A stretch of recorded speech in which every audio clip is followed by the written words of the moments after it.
do believe that there's no America without democracy. There is no democracy without healthy debate, and there is no healthy debate without treating each other with dignity. Look, for the first time in the history of polling, more than half of Americans don't think we can solve our problems. Over 100 million Americans live in a relationship within their family or when it comes to health. What's at stake when we dehumanize one another is the mental health of our children, the strength of our relationships, and the confidence we have that our country will make it. Cause division is contempt. Contempt is basically saying, if you don't agree with me, I'm attacking you. What that means is, free speech for me, but not for you. And dignity is the act.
Good morning, Vietnam.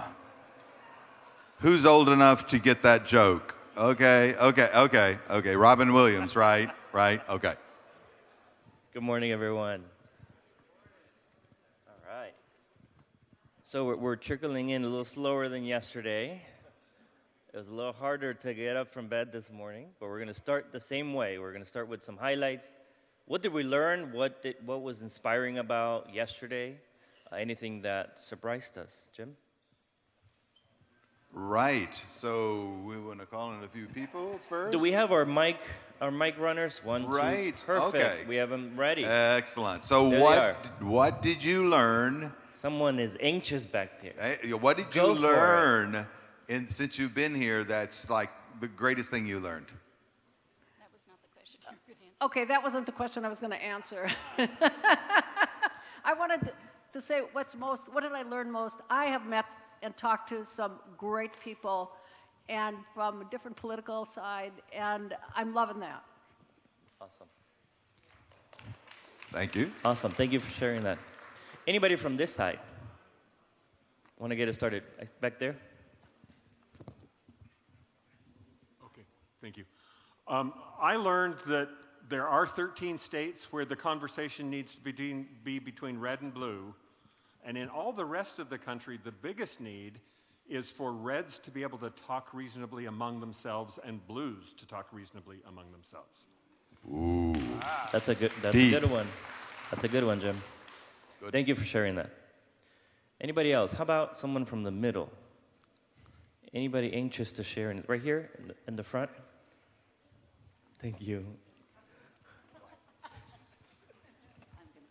Thank you. Hello, I'm Pam from Minnesota.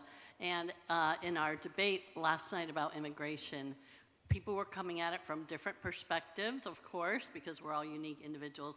But it was really neat at the end for everyone to really remember we are talking about human beings. Thank you, Pam. Yeah, cool. We have a question in the back, Jim, to the left. I'm Jim Ludke from Minnesota. I think I've learned that the Braver Angels method of bridging the gap between reds and blues is extremely difficult for us as reds and blues to apply, because often I see the grouping occur, and it's hard to break that barrier. Jim, can I ask you to say a bit more about that? Well, in groupings around the table, our first day, we saw a group of 5 of the same kind of turn their backs toward the other 2 and have a conversation for the entire session with each other without deliberately including the other 2. Okay. Was that during the fishbowl? Was that a Common Ground workshop? I couldn't hear you. Was that a Common Ground workshop that we were in? Yes. Okay. So that was during the fishbowl exercise, right? Okay. Jim? All right. Wait a minute. Okay. I do want to say we are obviously running a little behind because everyone's like moving like this today, like me. So we have pushed everything back 15 minutes on the schedule for this morning. 15 minutes late. Getting this going will end 15 minutes later, and the morning workshops will all begin 15 minutes later. So don't feel like you're late. You'll have time to get to those workshops and events just 15 minutes late, okay? Good. Don't think so. Nope. No. You got an announcement or you want to be called on? Oh, right, David right. Can we get yes, to the illustrious Mr. Lapp? I wanted to say that this is something that I knew, but I relearned it late last night. There was a wonderful little informal jam session that happened in 1300 Hall, and it was beautiful. Just jamming together, singing songs, and it just reminds me about what's best. These beautiful things that happen when we get together. We start singing together. How beautiful. Awesome. Thank you, David.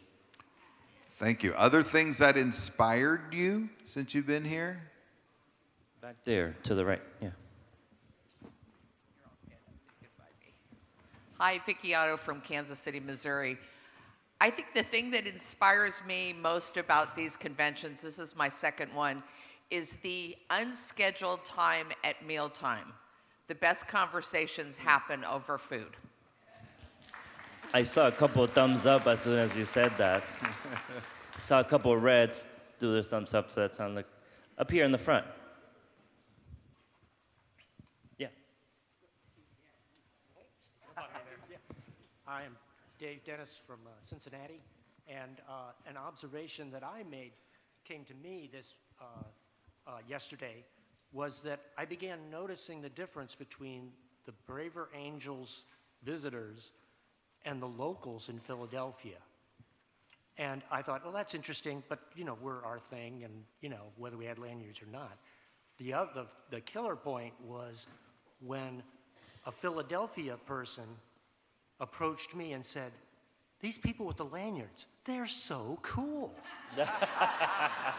And I'm like, there is a hunger and a thirst out there for a lot of people. They don't see it until they see us. Love that.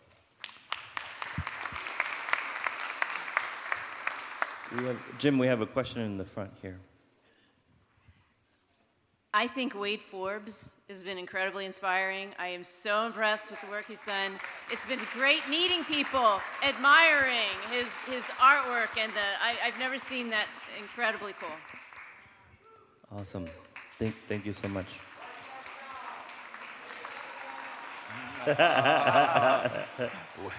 Wade equals cool.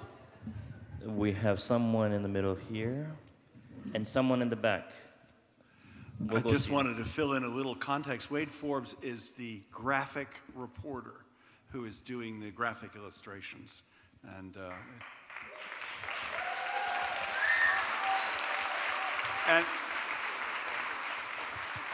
I think of his work as similar to what TV or radio journalists do, very good ones, of summarizing an event and reporting an event and giving you moments of highlights to help us all remember the event. So I think his work is just great. Yeah, I went over and asked him, are you sure you're a human being? Because my handwriting does not look like that handwriting. Right, Kim? Yeah. But we do admire it.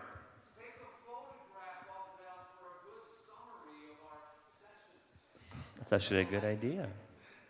Do we have a question in the back?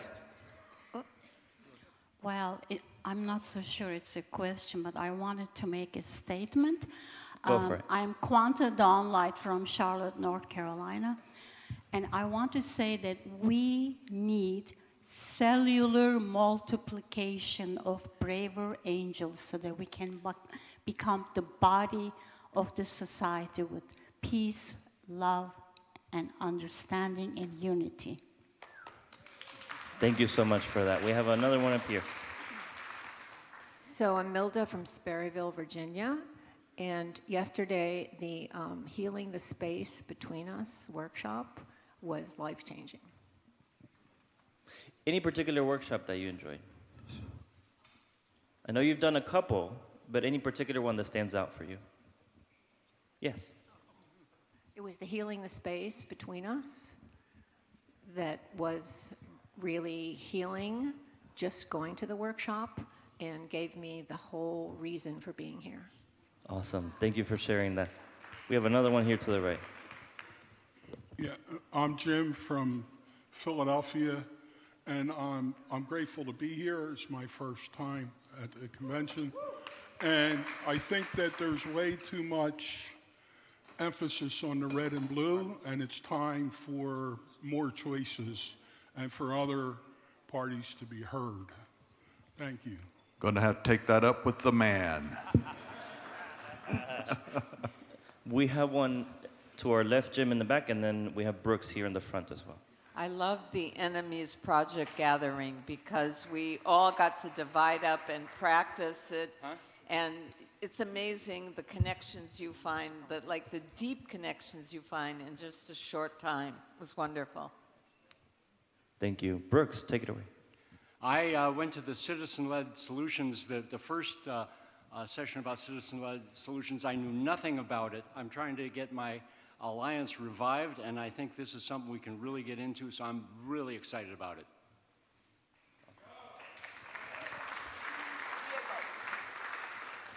We have one in the back here. Yeah, I'm Bill from Cleveland. I was in Kenosha, and one of the things that really struck me was a presentation that was done by Terry Shuplat. And out of that, what he talked about was dispensing with labels. Like totally, it's a hard thing to do. It's because we label everything. Everything we see, everything we do has a label, and people shouldn't be labeled. It just, it doesn't accurately describe anybody to put a label on them. All it does is it says, you are composed of this, and it's good and it's bad, and you don't have any of the other stuff that's good and bad. But we all have all of that stuff. So. Jim, are you ready with the mic? We'll wrap up if we don't have another one. Perfect. I'm getting the signal that we need to wrap up, so we'll wrap up to get us started.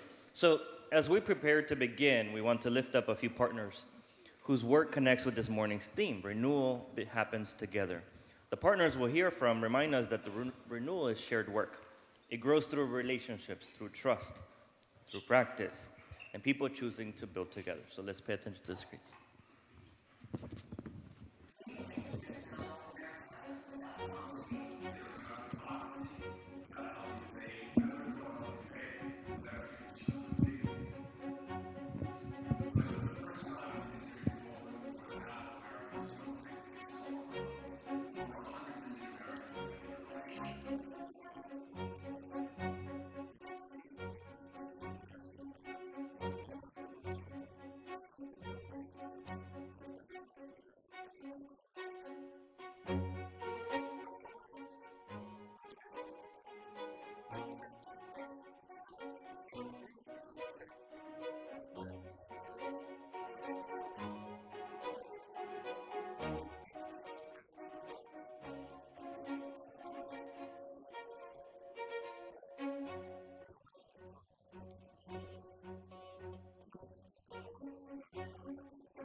All right.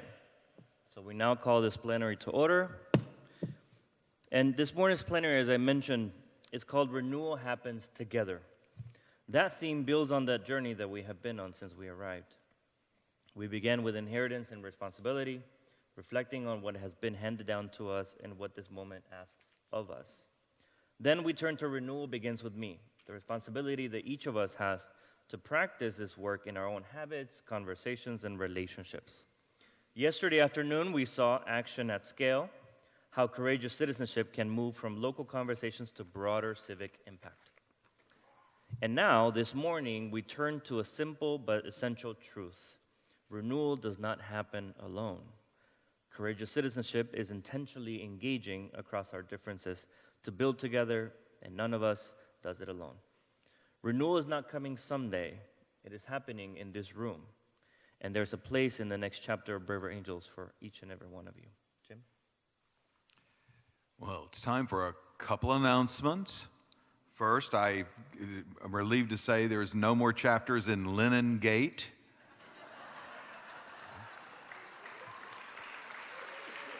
Give yourselves a hand. The linen is staying in the right rooms apparently now.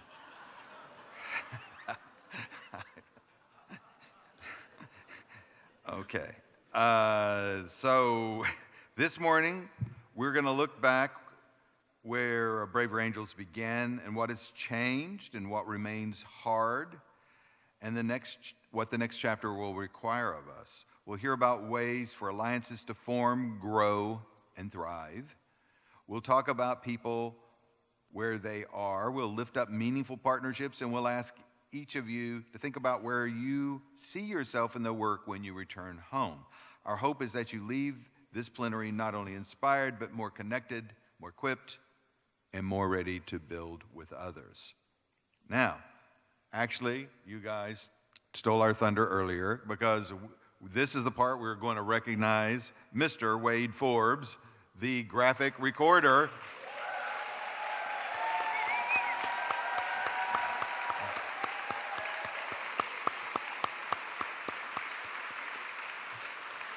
If you haven't yet seen them out front, the finished boards, please go study in them.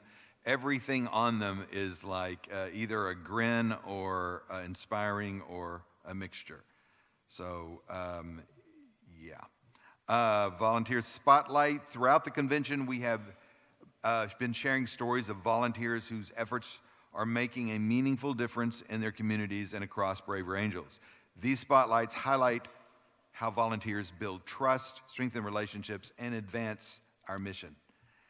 As you listen, we invite you to consider what ideas, practices, or approaches might be adapted within your own alliance. These stories not only celebrate individual contributions, but also the collective work of all volunteers as they spark new possibilities and deepen the impact of courageous citizenship in our communities. Please join us in welcoming Craig Diamond, who is here on behalf of Rick Brush for this moment of recognition. Come on, Craig.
Thank you, Craig.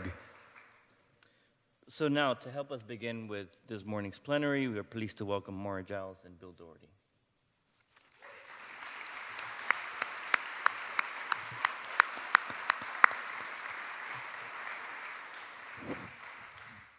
Wow. You tired, Bill? I'm as fresh as a daisy. Okay. That I was knew there what would you be call something a like lie, that. a lie. Oh. But a white lie. You didn't want to hear that I'm exhausted and I hardly feel like talking to you. You didn't want to hear that. But at least you got your shirt right, Bill. Yeah, absolutely, yes. Correct. Correct. You know, 2026 is a bit different than 2016. You were one of a number of people that inspired me to get involved. We got a lot of people who don't know how that started. Yeah. Tell a little bit about that, but we don't have an hour. Why did you point at me when you said that? It's an inside joke. He knows that He I'm the talks one. too long sometimes, is the issue. And he projected it onto me. Did you see that? Did you see that? Tell me more. Yeah. I'm a trained therapist, so I see this stuff. A lot of you wouldn't have noticed. But share a little bit about that, but then Sure. how today's different than it was 10 years ago. So some of you have heard the origin story of Brave Angels so often you could repeat it in your sleep, but it's new for some of you. And Some might still be asleep. Yeah, that's right. I'll get the laughs here if you don't Okay, mind. I'm done. Okay. I'm done. See, I've been around a lot longer than this guy, so I get to.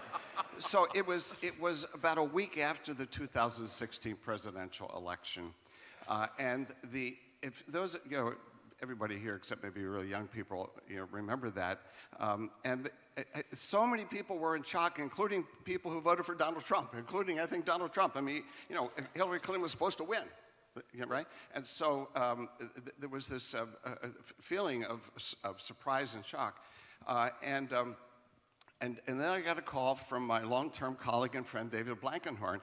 And so David and I had worked together on family issues, fatherhood, marriage.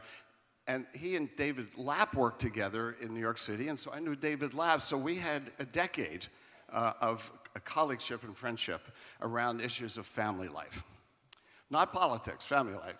So I get a call from David Blankenhorn, who says that he had been on the phone with David Lapp about how people were feeling in New York City about the election and how they were feeling in South Lebanon, Ohio. In New York City, the world was ending.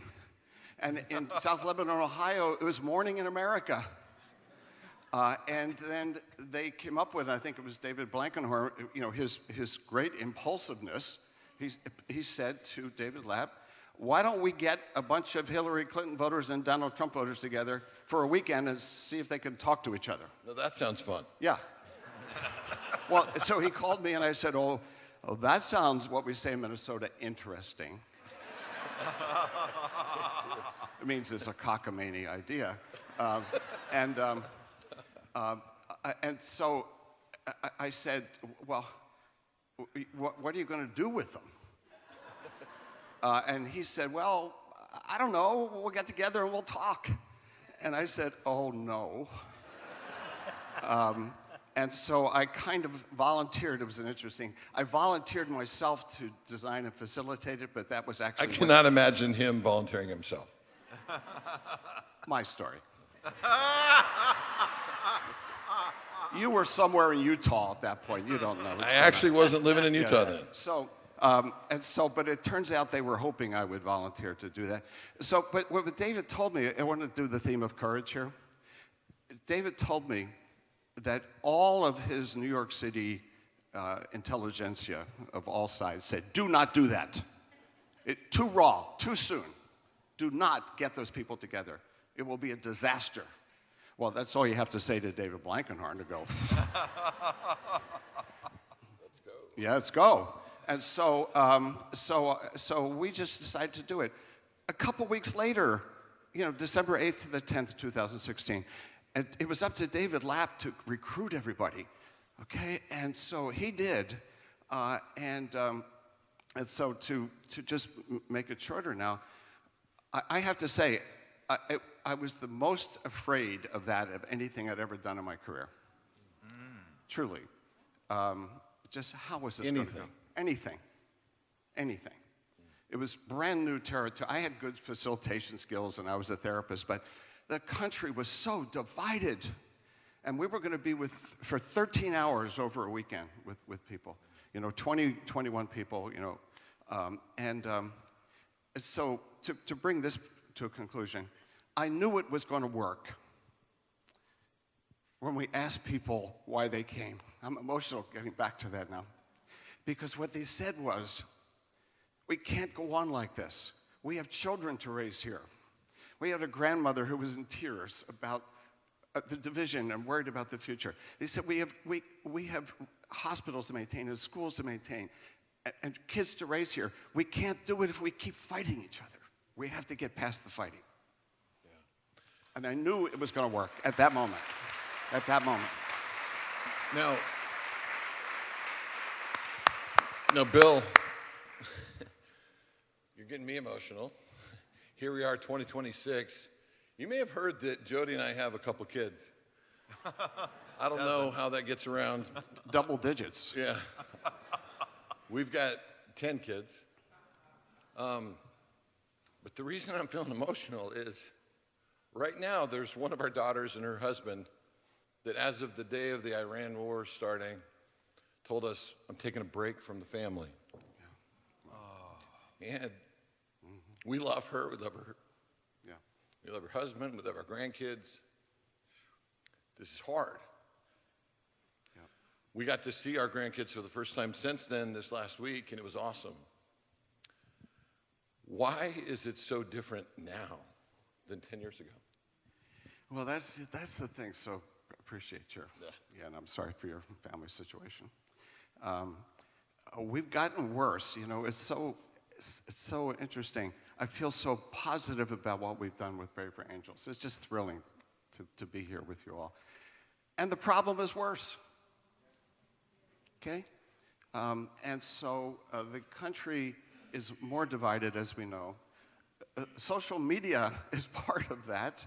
In my home state, we're at the year anniversary of the assassination of the Speaker of our House of Representatives, Melissa Hortman. Within hours of her assassination, and we're collectively mourning, Res Blues, everybody, the conspiracy theories started, that the governor had set her up. The governor was a good friend of hers. And so the kind of level of viciousness that's out there has gotten worse. And so it's a strange thing to feel so good about what we're doing and to understand that the problems are getting more serious. Let's engage the group on this. So we'd like to do a really quick exercise with you. I'd like to ask all of you to answer to yourself briefly, and then we're going to have you pair up. What's hard now for you in doing this work? What's hard for you now? You and I just talked a little bit about what's hard. What's hard for you now in doing this work? And the second is, what gives you hope? Because it's hard, but I feel hope, okay? What's hard and what gives you hope? You get it? I'm going to give you 30 seconds to reflect on that, and then we're going to do a quick lightning exercise. What's hard for you now? And I'd like to suggest you not just say, because there's other people on the other side are worse. Okay. What's hard for you now, and what gives you hope? 30 seconds of silence.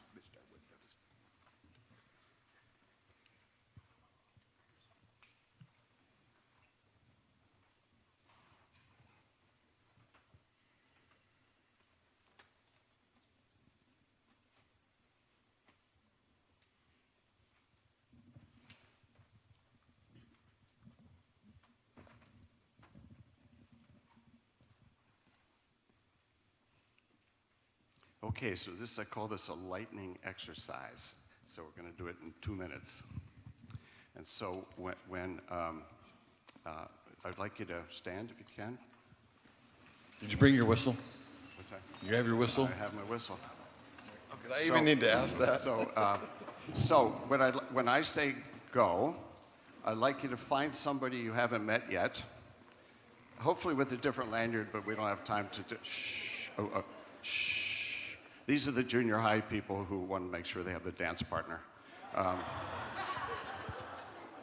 So I'd like you to find somebody, preferably with a different lanyard, but that's okay if you don't. Not yet. Hey, folks, look at me.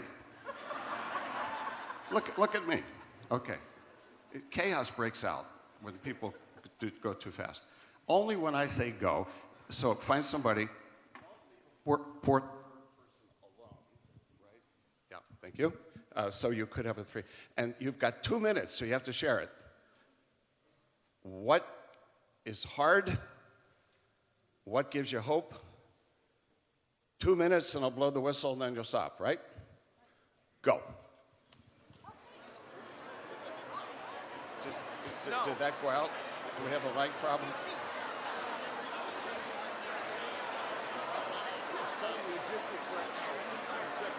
But my mic went out.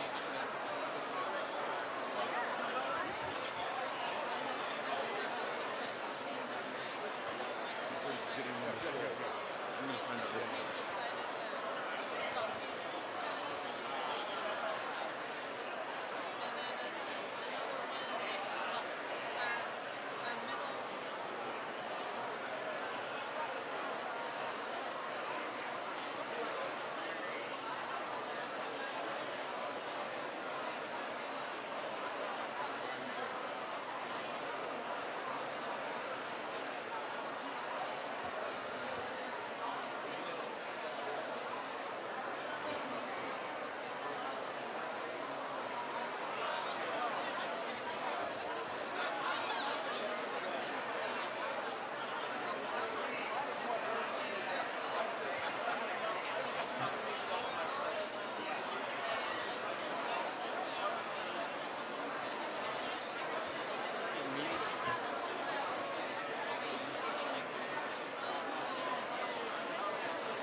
Sorry. There's been a problem with one of the other mics. Oh, sorry. Yeah, you're good. Thank you.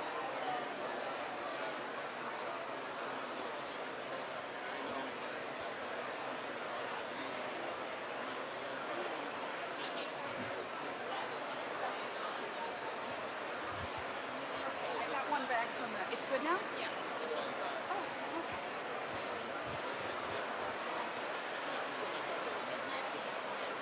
All set.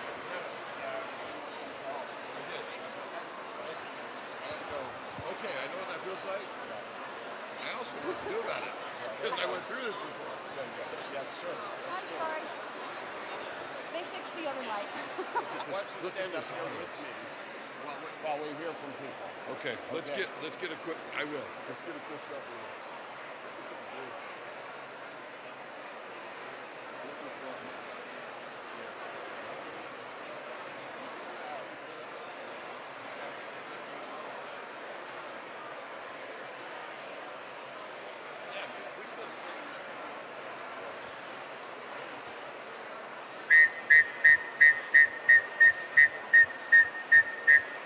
Okay.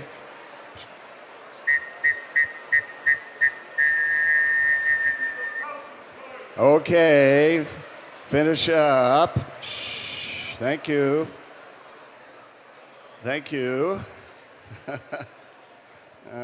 These quick bonds that form. Okay.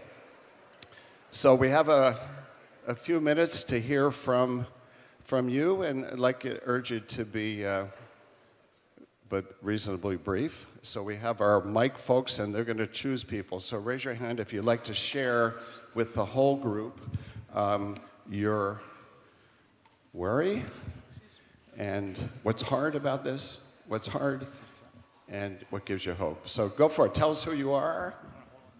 If you could stand, sir, thank you. Okay. Yeah, that's great. I'm Carl Reed from Georgia. The hardest thing is working through my own fear and anger. Yeah. Yeah. What gives me hope is that I have so much hope in humanity as a soldier for humanity that I think we'll figure it out Whoa. in some way. Wow. Thank you. Okay. Wow, beautiful. Yes, thank you so much. So it's my mic people, so don't look at me, look at the mic people. I'm not going to choose you, the mic people are. Because then you get mad at me if I don't choose you. All right, thank you. I'm Bruce Moreland from Northfield, and I've been working with Bill for a long time. Hi, Bill. So that's what's is hard. That's what's hard. Yeah. Right out. And what gives you hope that? Do we love this man or what?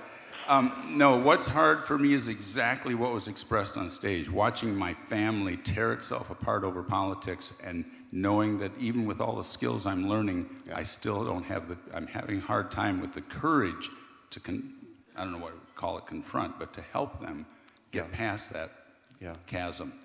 What gives me hope, and this is a very personal one, I'm a mathematician that did decision theory, and there's a table up in the tabling room that looks to me like the decision theorists are stepping into the game, and we will help you quantify and deal with hard things, hard questions in a rational way. So I'm looking forward to that. Okay, thank you. Okay. A hopeful mathematician. That's what we need in this country. Okay, somebody else. Who were my? Okay, go for it. Yeah. Marianne Coulter from Chicago, Illinois. The Chicago people here. I've talked to you. The thing, I did a workshop for Indivisible last week, so it was blue and really, really blue.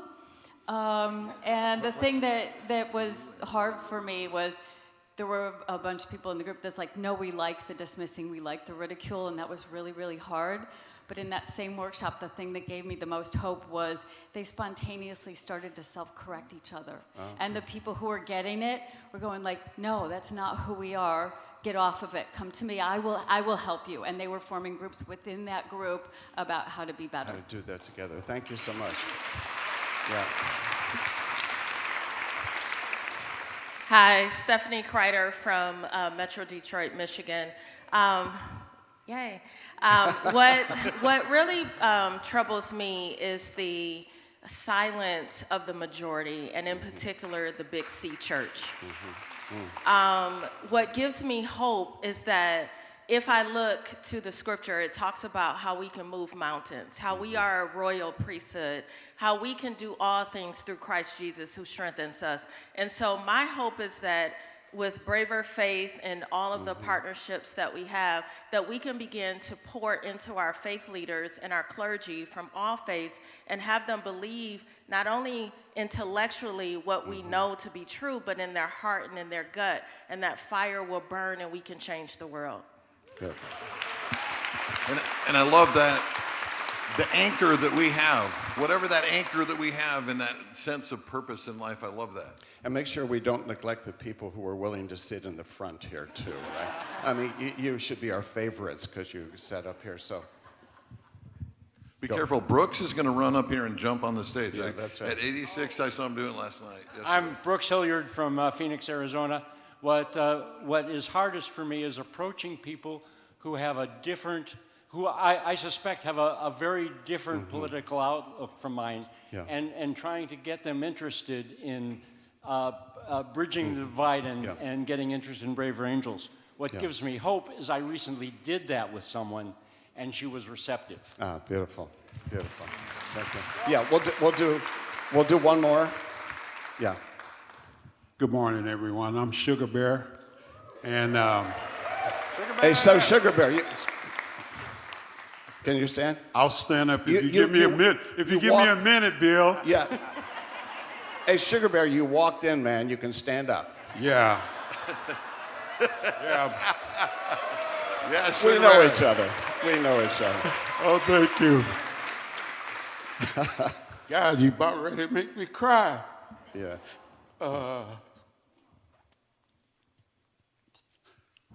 What is so hard is I've been here since, I think, 2018. And I miss my buddies of 2018. We need to keep people within Braver Angels. I believe in it so much. And I told people in our breakout session that I am the Mary Poppins of Braver Angels. I love this organization. And for me, it's the spirit of faith. I love God so much. But what gives me hope is the young folks that are here today. All right? Yes. So keep coming back.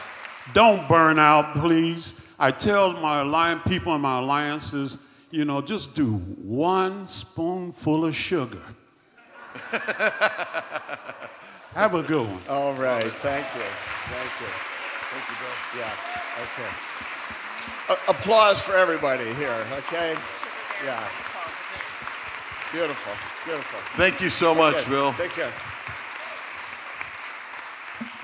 I want to point out one thing that I know is hard about Bill's story is David Lapp recruiting those people. That's the easiest part of this process, right, David? And the one thing that gives me hope is, where's Sandy? Where's Sandy Kressner? Right up here in front. Do you know, not only do we have all of us, but in this command bush, we have the chairman of our board of directors and her husband, the chair of our board of directors and her husband, who are here with us all weekend. Can you stand up?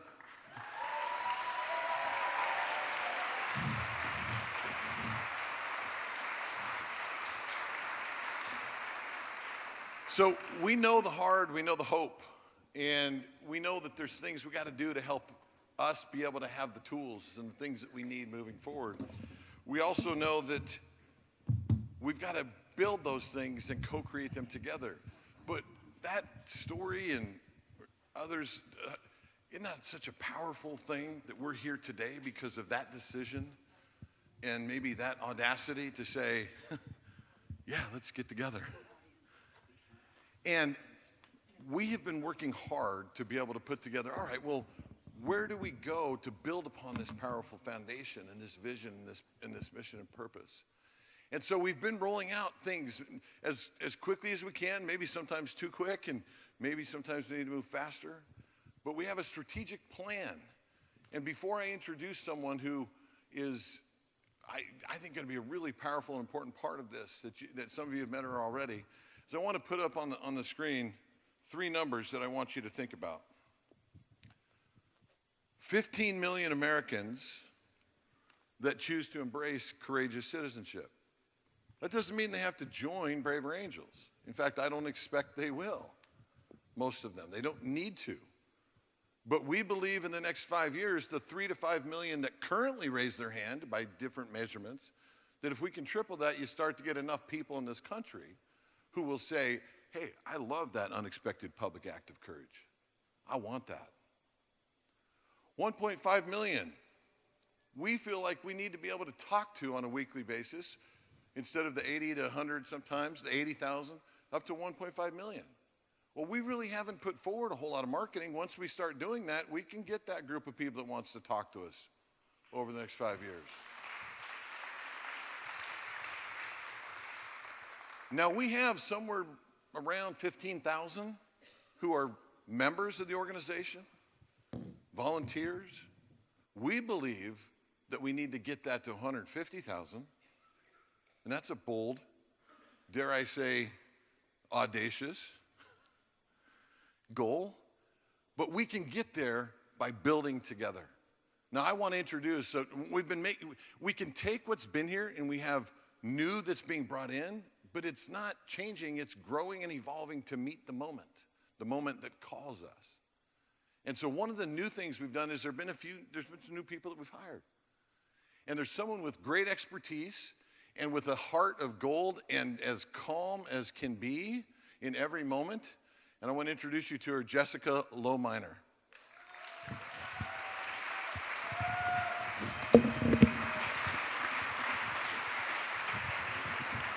Listen to Jessica a few minutes because she's central of building that engine and co-creating it with you. Thank you so much, Mari. So I don't know who he was talking about. Heart of gold and calm. I'm not feeling calm. I'm feeling a little nervous, I want to tell y'all. But I have fallen in love with this organization. I started working with Braver Angels in February of 2026. I was hired to be the director of debates. And during the very first debate that I participated in after being hired, it was the debate on the American Dream. Resolved, the American Dream is alive and well. And during that debate, of course, we heard from people of all different backgrounds and different perspectives, different visions of what the American Dream was. And during the reflection phase at the end of the program, one of our, who now I know that he is one of our longstanding debate volunteers on the National Debate Leadership Team, but at the time I did not know who he was. His name is Roy Vela. He came to his reflection and said, you know, to me, this is the American dream, that we can come together from all across the country, all different backgrounds, you know, races, religious points of view, and that we can, in one place, share our perspectives and have them heard respectfully, and to challenge ourselves to hear from others, and that we are doing it. We are living the American dream. And yeah. In that moment, I started to cry, and I knew that I was home, that I was in the right organization, and that I wanted to do everything I could to support this organization and make sure that we are positioned to have the impact that I know that we can have. And I've been incredibly excited to work alongside this incredible team of staff and volunteer leaders to really bring home this strategic plan that was already in process of being developed before I came on staff, but was finalized kind of in the first couple of months of my being on the job. And now the challenge is to move it forward and to execute it. So it's a 5-year plan. Over the first 2 years, we are kind of pulling back the catapult, right? So we're taking this arm and we are pulling it back to create the potential energy that we need to grow this movement over 3 to 5 years out, and then 30 years forward, right? We have to get courageous citizenship to be the honored norm in this country, because what alternative do we have? It's not working well, right?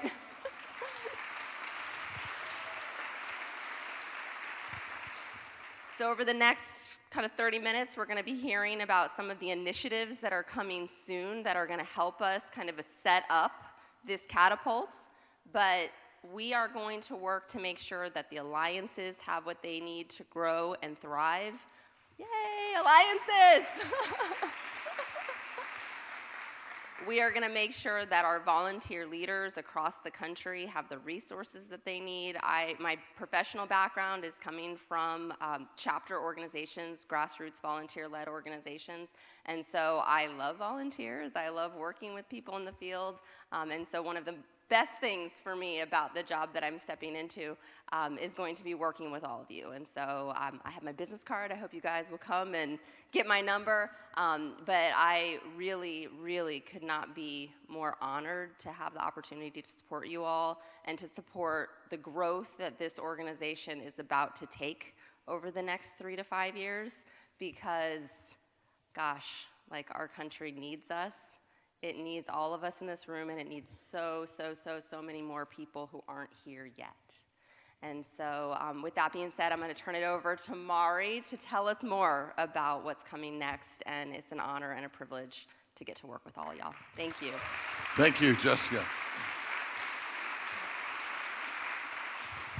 Now, I realized a couple of things that when you're tired, I guess you get a little emotional.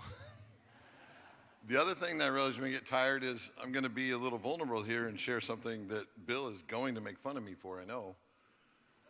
I literally, has anyone seen that stained glass window there? Back in the back? From here you can see, it's like inspiring. We were gathering, so we have a daily check-in to say, holy cow, how are we doing? What do we need to shift group? We're standing up there, right about that. I am so embarrassed to say this. And I said, oh my gosh, they turned off the light. You can't see the stained glass window. To which somebody turned to me and said, that would be the sun?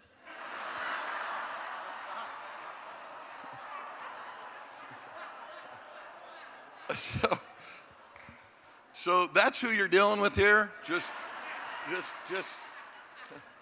The other thing that happens when you're tired is the feeling of imposter syndrome goes even higher, like especially when you make comments like that.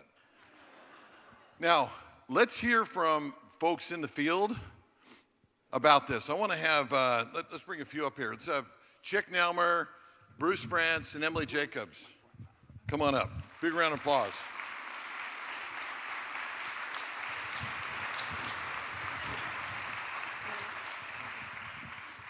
I tried to explain to some folks that we're going to do a talk show like Johnny Carson, and those young people that we were just referencing, we're like, who are you talking about? Now, real quickly, if you put up a slide here, there's one thing I want to set up for us as we do this, is we know that there's, as part of the strategic plan, is that, and Jessica said this, emphasizing that we need to prioritize up front over the next 2 years, moving forward to this year and 27, is that we know we need to be able to help alliances form, grow, and thrive. We also know that there are many of you that don't live in a place where there's an alliance, and so we need to be able to help connect. And with all y'all, we got to be able to help meet people where they are. And that means simplification, that means connection, that means tools. So, Chick, how are we doing that?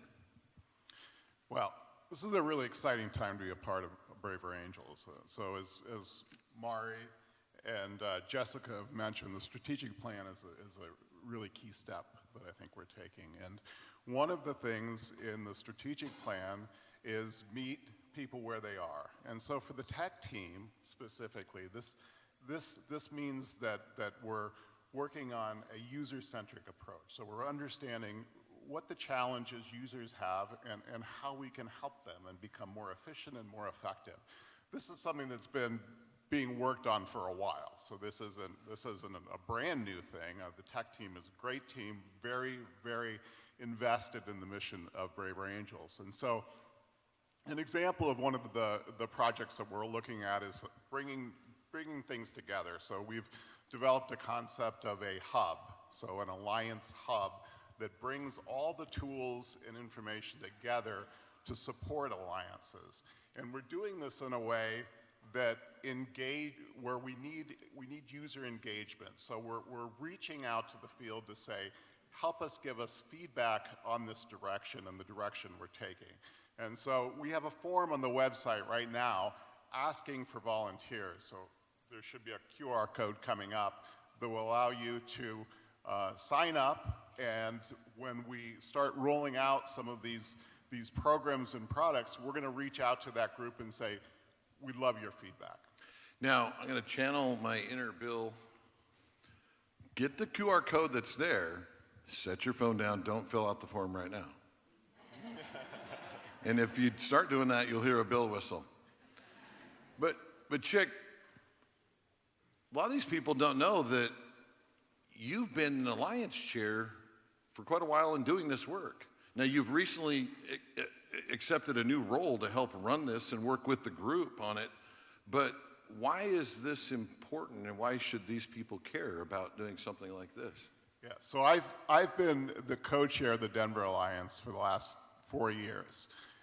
So I've experienced what it's like to run an alliance, and there's a lot of challenges. It's, as you all know, it's incredibly meaningful work, but it's difficult. And one of the things that we're trying to do is make it as easy as possible. And there's a lot happening in the tech world that gives us new tools and new ways to do that. And that's what we're working on. Now, I was imagining my email address of CEO Next Chapter, that when that visual came up, that there was all of a sudden, it's like, hey, what's that? Well, I want to see that. I haven't looked at it yet. Was that real already? Is that already built? What we just talked about, the Alliance Hub? That prototype is built. And but I want to emphasize the word that you said. Help me out here. Prototype. Because I got some of these folks out here that are going to be like, wait, where is that? I want to use that right now. Yeah.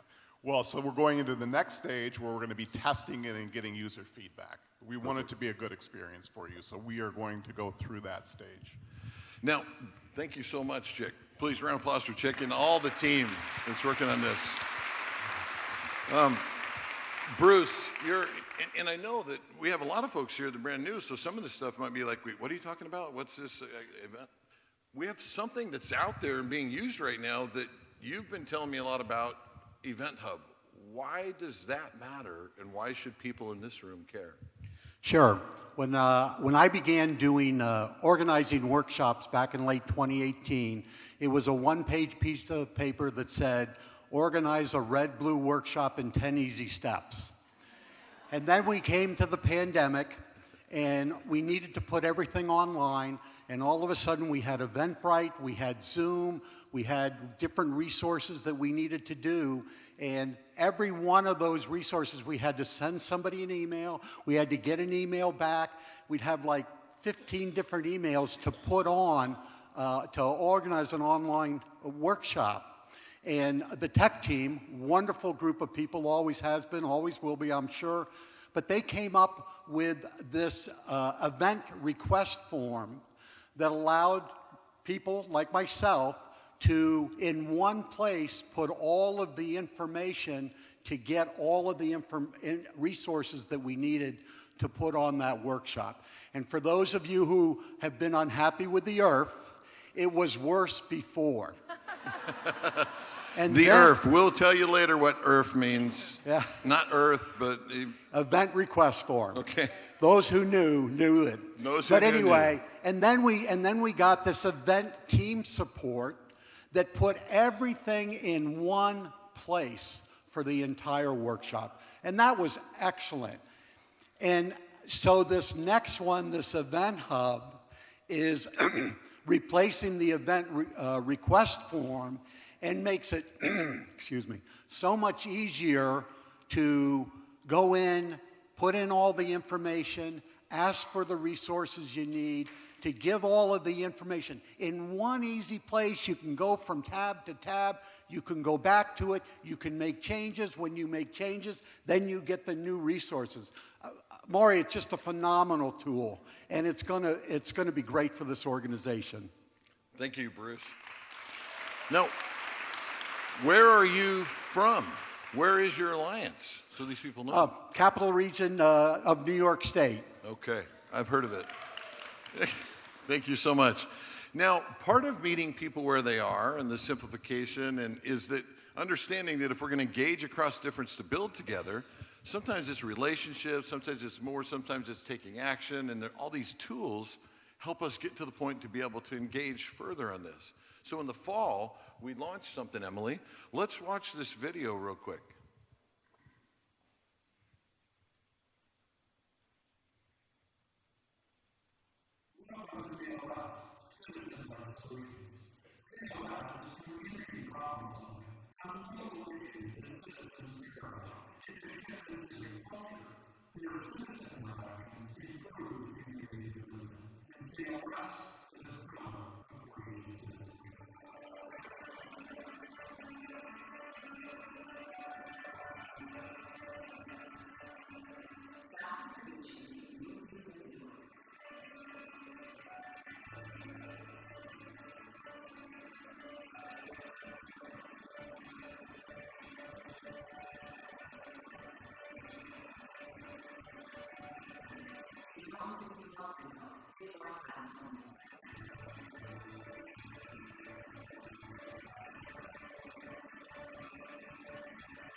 Thank you, Swathi, for putting that video together. Emily, why does this matter, and why should people in this room care about this? Well, it's not every day, Maury, that I get to be on the big screen and also in person. But when I think about the moment, so I've been involved in Brave Angels for a long time. I've been an Alliance co-chair. I've been a moderator. And I really see over and over again that people love to talk. They're so grateful for the relationships they've built. But then there's often a question in the air that says, now what? How do I do this? So what happens because I'm friends with somebody from the other side? And so we really believe, and you can see all the good work that's already been done, is that this is about putting our work into practice and really visible democracy. And so there's lots of different ways people can be involved, as you saw in the film. Sometimes it's a light lift. We kind of equate it. You may have seen people doing their CLS reps. Sometimes it's like going to the gym and you start and you do a light lift. What's going on with off-leash dogs in your community? And sometimes it's a bigger lift, like we saw with that volunteer who was highlighted this morning in Simsbury. But it's about meeting the moment and really knowing that we can do this. And I think that's what's really exciting about CLS. Love that. Thank you. Round of applause. Now, part of meeting people where they are is, while we all have this same vision and goal, the role in our lives and in our alliance that we're going to do is yours to choose. And we want you to meeting people where they are means helping you to see yourself in this and giving things that you could do that are a low lift or a high lift. I want to come back to Chick. We also have introduced last fall a relatively low lift but pretty interesting tool called the Dojo. I won't say what my suggested name was because I won't go there. Those that know that know. But tell us about that, and is there anything new coming out with this? Yes, so right before Thanksgiving last year, we launched the Depolarization Dojo. And so this is a tool directed at end users who want to practice their skills. And so the Dojo was developed to allow you to pick somebody that would have a different political view from you. So we have a number of personas. You can choose your sparring partner, and you can engage in conversations with them, and at the same time you get coaching on some of the skills that you've learned at Braver Angels. So if you haven't tried it, go to the website, go to events, and it's the first link under events. But this tool is really designed as a way to scale the impact that we're able to make across the country. One of the new pieces of it is we are going to have an email sent out from your persona that will allow you to engage in current topics. So if there's a topic that hits the news, your persona is going to say, hey, this is what I think about this. What do you think? Come back and practice with me. So the objective of the dojo is to help you continue to build these skills and learn different perspectives so that you'll be able to have more constructive one-on-one conversations. So the objective is always to improve human-to-human conversations, and this is a way to help you get to having better human-to-human conversations. Isn't that amazing? Where's Andrew? Where's Andrew? Where are you, Andrew? Does anybody see Andrew here? He's probably on a shift driving a cart somewhere. Andrew Stillman and all the other team that work on this. One more round of applause for that. Think of the more people that we can engage with and connect with that can do this to practice and prepare them. So now, in typical talk show host, Ed McMahon, I need you to scoot over. Let's bring in 3 more people. Let's bring in 3 more people. Now, I want Mary Thomas Valens, Jeff Tiemann, and from Common Sense American, Mary Tanner.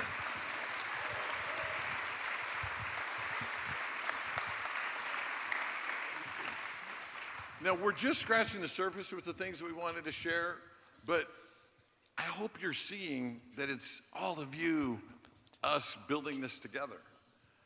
I talked about the fact that what we have co-created is that we need to be able to help alliances form, grow, and thrive.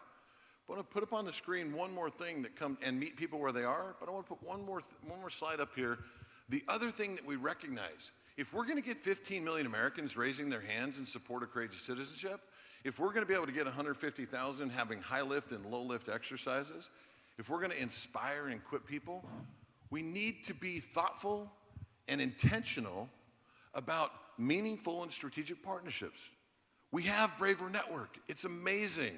When that got started, when David Blankhorn started and David Lapp put the gas pedal down, let's get all of these organizations. If you look at the National Civic League, they have somewhere, 12,000 some odd organizations that are doing something like this, most of them hyper-local. But strategic partnerships matter because that's how we can engage to expand further. This work is not about growing Braver Angels, even though we need that to happen to a certain level. This work is about changing culture. If you're one of our partners here, yeah, please, thank you.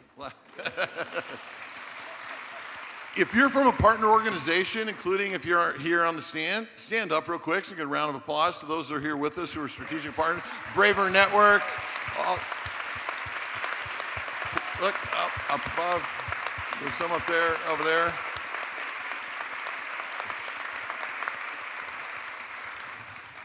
We're in this together.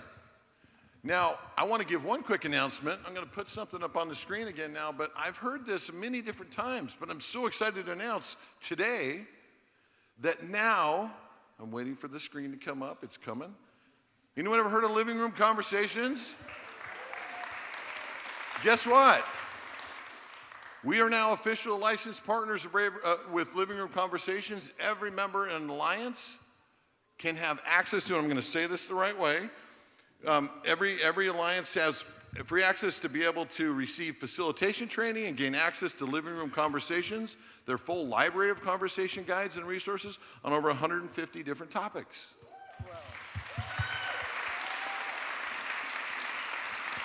Some of the folks from Living Room Conversations are here. A lighter lift way where you can have conversations. It doesn't replace what we're doing, it adds to it. Now, want to talk about from partnership, Mary TV. We just saw you up there too. You were, sorry, Mary TV is her nickname. I should have, that's like IRF. You didn't know that. Mary Thomas Valens. We have a history, but we won't get into that right now. It's a good history, but you've been working and really been inspired by another partnership with what we have with the Dignity Index. Absolutely. You saw a brief video with Tom Schreiber. He's the co-founder. Tim, Tim Schreiber. Anyway, he has a line that grabbed me, and is contempt is the enemy of your cause. Anytime I feel angst and anger, I think of that, because we're never going to convince anybody with hate. Wilt will also talk about that too in his work. Anyway, the Dignity Index is another great tool alliances can use. They are now going to provide workshops and facilitators for alliances. All you have to do is request them.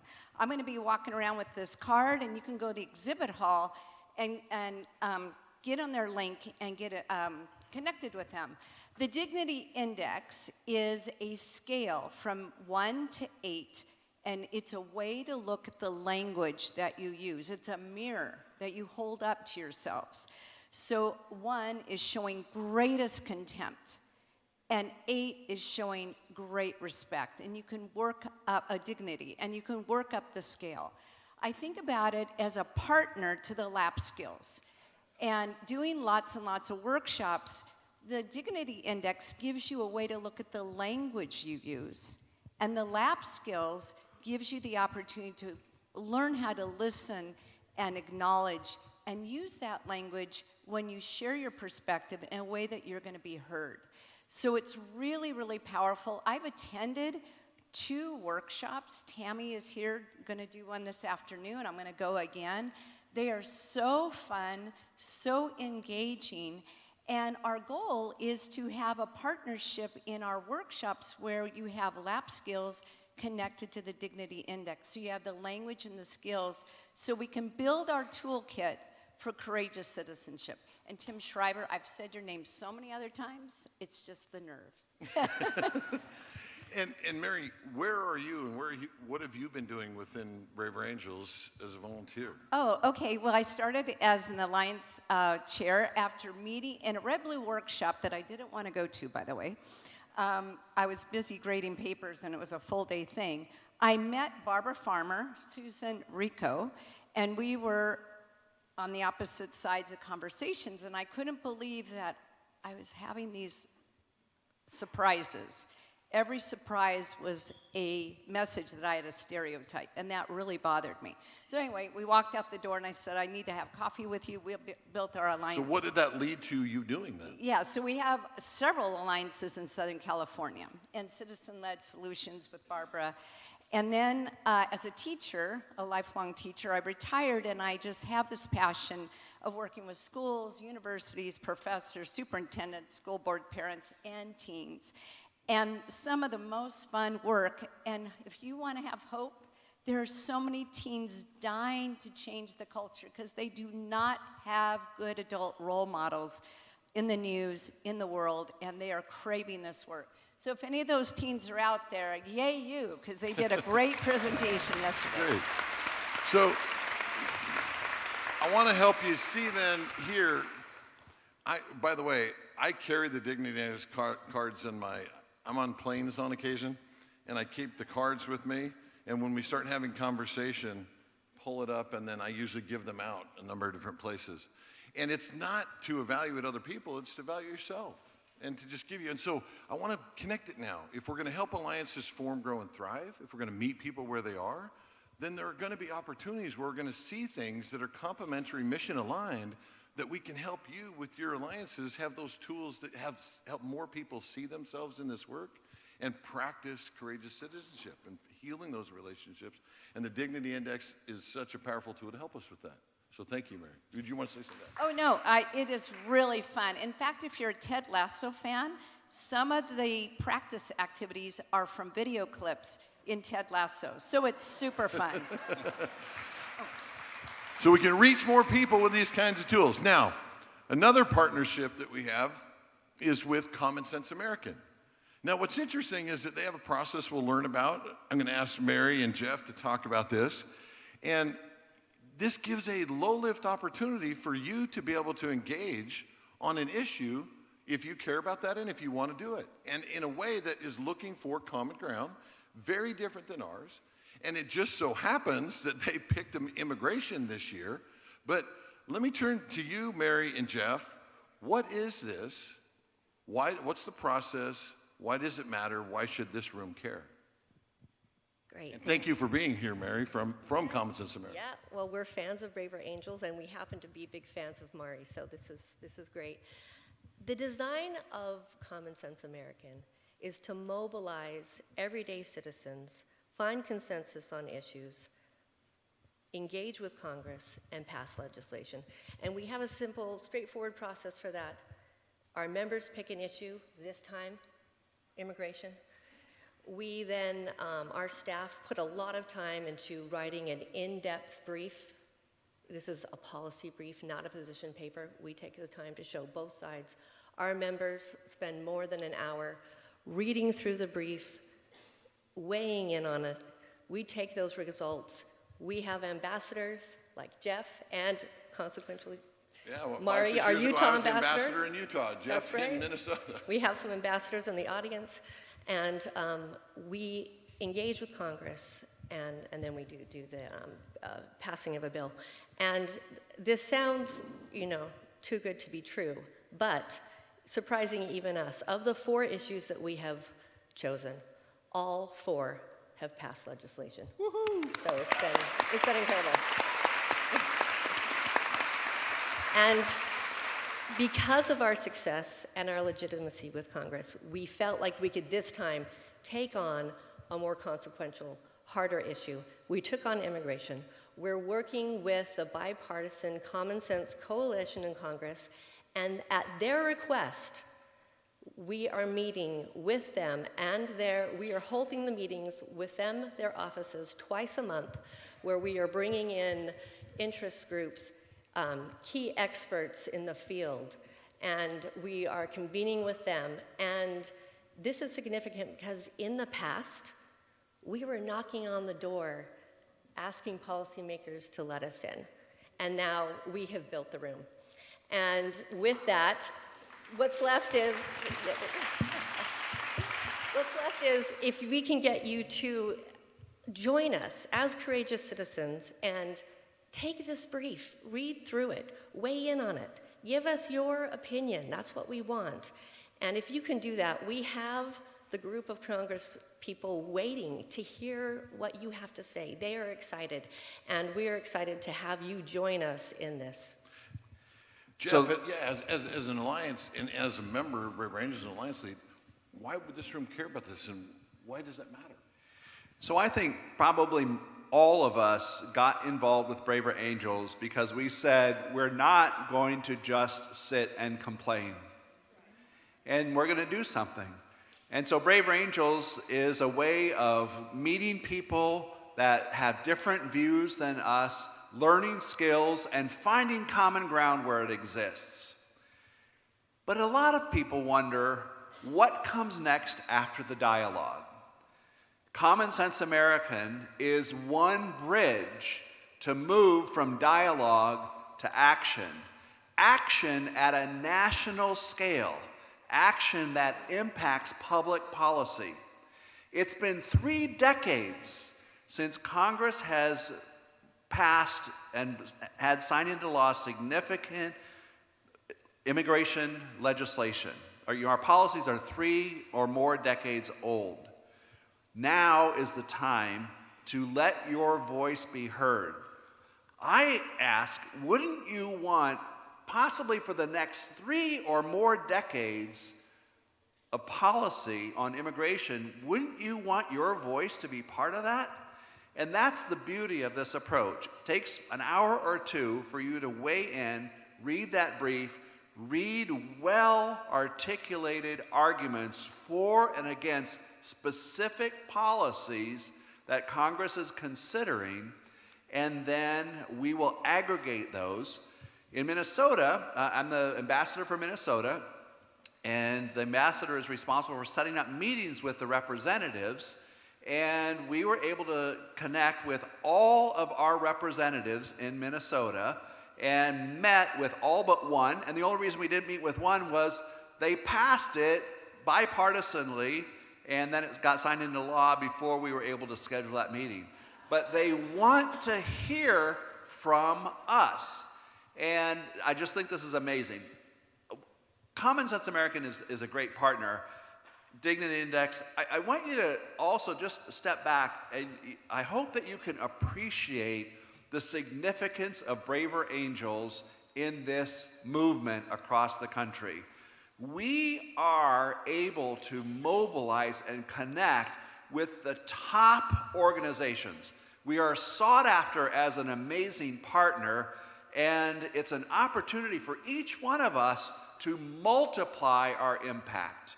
And that's why I'm so excited about Common Sense American and these partnerships and our capability to really grow courageous citizenship, and in this case, take it to a national level. Thank you, Jeff.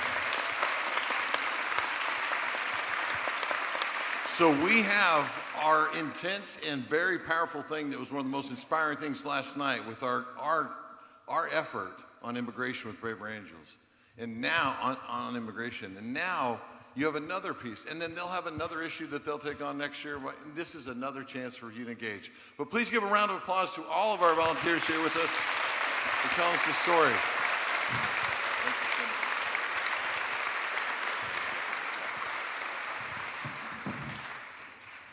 Well, you know, there's so many of you partners, so many of you volunteers out here.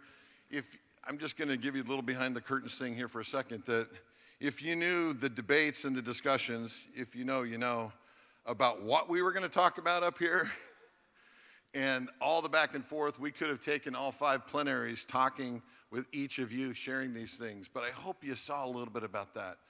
But you know, one thing that's interesting about doing a talk show, and I sort of got this when I was seeing, I realized when I said the Johnny Carson thing to some folks, what are you talking about? Then I started saying Stephen Colbert. Some people knew what I was talking about.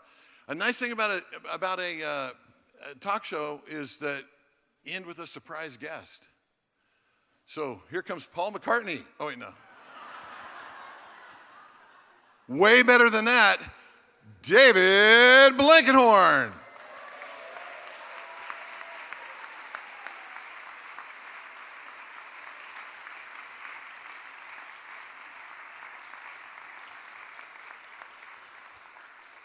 I promise he's here. It's right here, David Blankenhorn.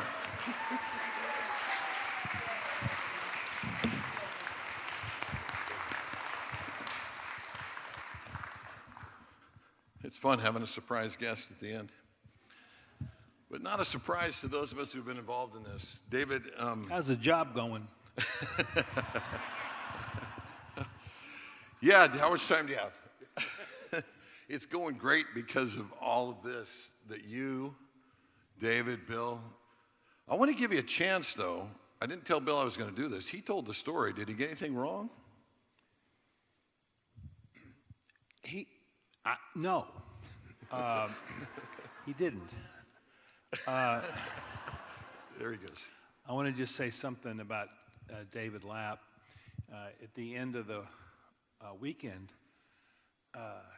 it was an incredibly intense experience. We had no idea that it would be so, transformative to our lives. It touched us all a great deal, and we're still in touch with those 21 people. And so one woman at the end said, "Oh, gosh, we've had such an intense experience, and now we have to go back to the real world." And David said, "Well, what if this is the real world?" So that kind of sums it up for me. You know, I don't know if a lot of people know this, but you've been working on trying to change culture and trying to help build what it is that we all live in and make a difference for good for decades. Yeah, pretty much got the problem cleaned up, Maury. Yeah. I think Mary or Chick left us some water. Thank you. What is it, we talked at the beginning where folks went through and said what's hard about this and what gives them hope. What's your answer on that? What's hard about this today compared to 2016, but what gives you hope for this effort, but for this organization that you started? Well, you said it before. It's so inspiring and wonderful to meet the leaders who around the country who are doing the work, and here you are, and that keeps you going. That at the same time, what we're up against, it continues to get worse, and so that can be very, that can be rough to not see when the dark times we're in is going to begin to change, and what we stand for and what we're doing begins to kind of break through more at not just a social movement level, but a nation changing level hasn't happened. So that's the hard part. Václav Havel said that there's a difference between hope and optimism. Optimism is when you believe that what you're doing is going to work out well. Hope is when you believe that what you're doing needs to be done regardless of how it works out. And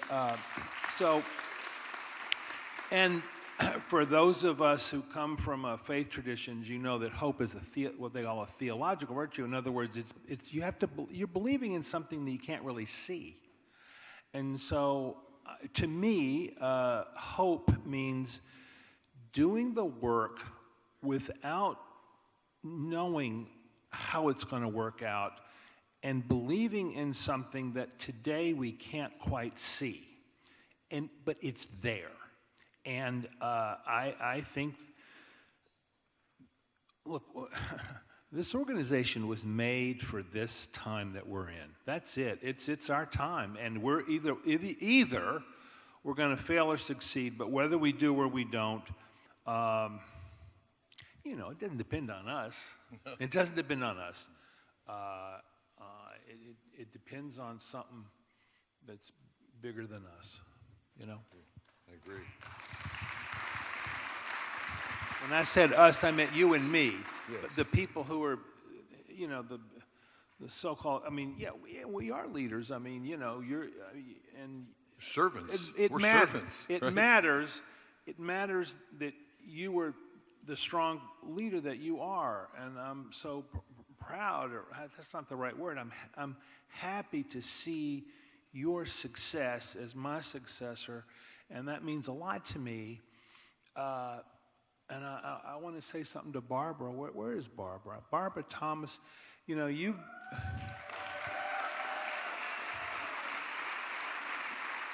Barbara kind of managed the whole process. Us, Yes. the transition. Well, us and the transition. So I owe a lot to Barbara, and so yeah, the leadership matters. But to me, and I think David and Bill felt this way in South Lebanon 10 years ago, it's like you're on a street corner and you feel the wind, you just kind of feel the wind blowing. It's not like you're going, you're not fanning the wind. You're not saying, oh, I'm going to create a wind. It's just a wind, and you just want to kind of, oh, that's interesting. Let's see where that can go, the great old spiritual, not I, but the wind that blows through me. So you and I, it's just the wind that blows through us. And that's this movement, that's what's going to work or not work. It's not, you and I are kind of there to kind of watch it, help it, hope for it, hopefully provide some assistance where we can, but it's the wind, I do. I love that. I love that. And I love listening to, learning from you, the things that you've talked about. And David, I appreciate what you created with many others. But you know what's really important is that this work is moving forward. And we want to recognize the fact that your work on this, and I know you're going to continue to do things, and we're going to bring in some of the civic life stuff and testing it back to South Lebanon and do others, Ohio. But I am pleased to announce on behalf of our board of directors, on our staff, on all the members, and the future members of something that we're going to award every 2 years at our convention, the David Blankenhorn Now is the Time Award.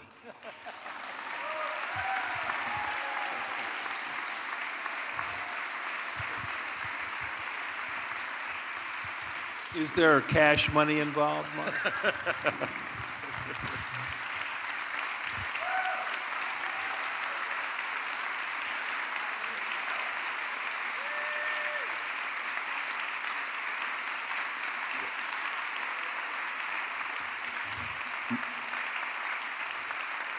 Now, I got to tell you something about this. If you can keep that up there, keep that up for just a second. Put that back up for a second. There's some things underneath there. The word audacity is there. We're going to probably, because some people can take that word to mean different things in different ways, but we had to put it up here because when Bill talked about your core attributes, it really boiled down to audacity.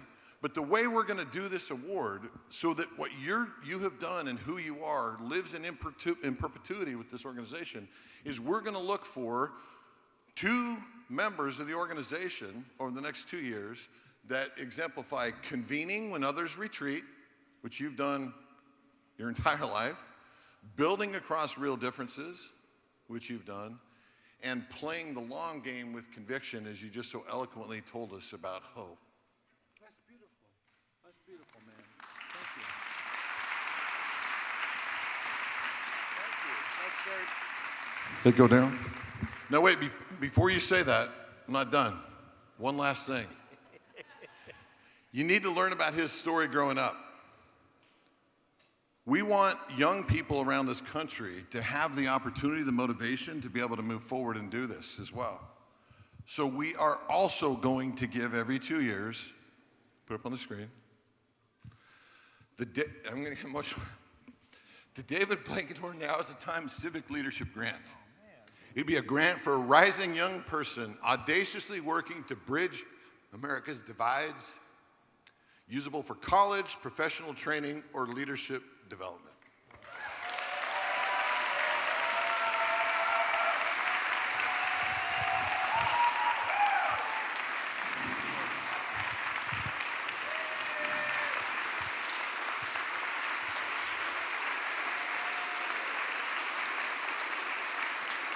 Thank you.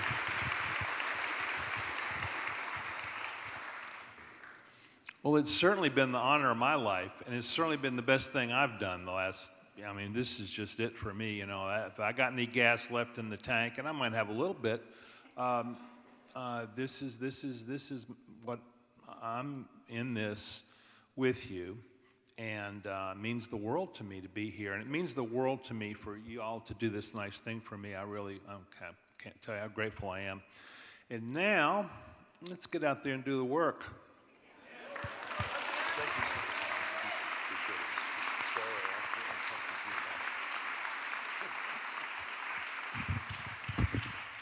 Thank you.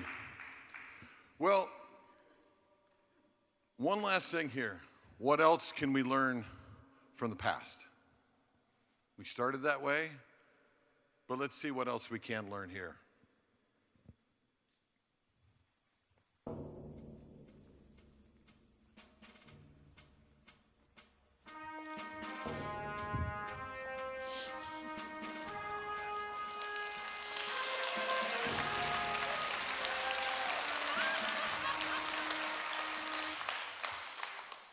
Good morning to all of you. I'm delighted to be here. Although I have to begin by pointing out that this is not the first convention I ever attended in Philadelphia. I was here in the summer of 1787 for another convention, what we call the Federal Convention, wherein our new Constitution was drafted. Now, that convention was, well, the delegates were many fewer in number than this, and frankly, they were by and large much younger than this. But they came together for a similar purpose, to find ways and means to join together in a more firm and lasting union, the people of America. They all agreed on that, the need for a union. They agreed on very little else, I'm afraid. You see, the difficulty is that when you gather together an assembly of men hoping to profit from their collected wisdom, you also assemble with them all their prejudices, their passions, their errors of opinion, their local interests, and their selfish views. And all of these were on display daily at that convention, so that at times I despaired of its success. And indeed, there were numerous people, if not present, then elsewhere, who expected its failure and indeed even wished for its failure. Oh, you know the sort of thing. Oh, these Americans. They expect to govern a vast empire without a king, without a nobility, without even a single church, they all having their own opinions about these things, without, and by democratical means, a lot of shopkeepers and farmers and former convicts are going to govern themselves. Their vaunted liberty and equality is a chimera, a fantastical impossibility, like unicorns and dragons and witches flying through the air on broomsticks. The only time we're going to see these Americans come together is to cut each other's throats. And that was indeed the view. Well, you know, I've lived a long time, and I've never seen a unicorn, and I've never seen a dragon, nor witches flying through the air on broomsticks. But a few years ago, I did see something that, until that moment, I would have thought equally impossible, equally absurd. I saw men flying through the air, held aloft with nothing more than a great bag of smoke. The Montgolfier brothers' balloon, on its first flight in November of 83, flew right over my house. I could look up into it from my garden, and I thought, what an astonishing thing. Men rising thousands of feet into the air upon nothing more than smoke. We live in an age of wonders where impossible things happen every day. So why ought we to be astonished at what was attempted? You know, I had been urging the unity of these colonies, these states, for 35 years before that time. Now, you should perhaps have thought that I had obtained my wish when, in 1776, we declared ourselves the United States of America. Well, we were united by immediate necessity, and that union was held together by little more than glue and packthread. So when the convention met in 87, I had, such wishes for its success. And as I saw it proceed, I began to have such despair as to whether it would. And yet, in the end, despite all the disagreements, all the recriminations, all the accusations, all the dispute, an agreement was at last arrived upon, and a constitution proposed. Perfect? What human thing is perfect? I confess, there are things about it that I don't care for at all, and I think very ill-advised, but I may be wrong.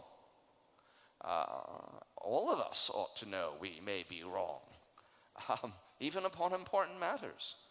I have changed my mind upon important matters before. I may change my mind upon this. But the most important thing about this new instrument, and why I embraced it so wholeheartedly and promoted its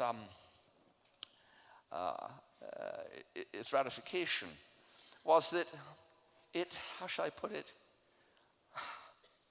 we needed it. And more importantly, if it had faults, if it proved inadequate in future, or its flaws were revealed, we had the power to change it. If changing circumstances required alterations, the people have the power to change it, and that is of vast importance. So that I greeted its final approval by the convention with great satisfaction. I was sitting next to a gentleman from Virginia, Mr. Madison, and I particularly noted to him that all through the convention, I had been looking at the chair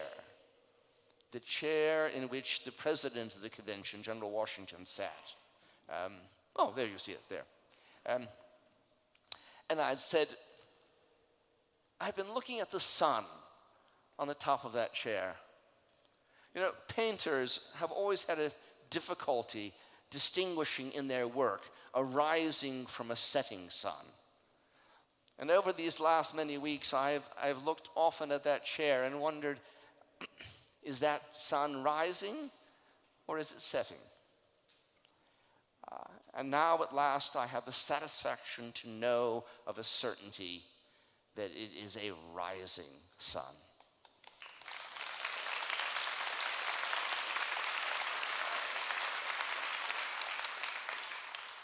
And it remains to us, my friends, to do what is in our power, to do the impossible, to keep that sun ever on the rise.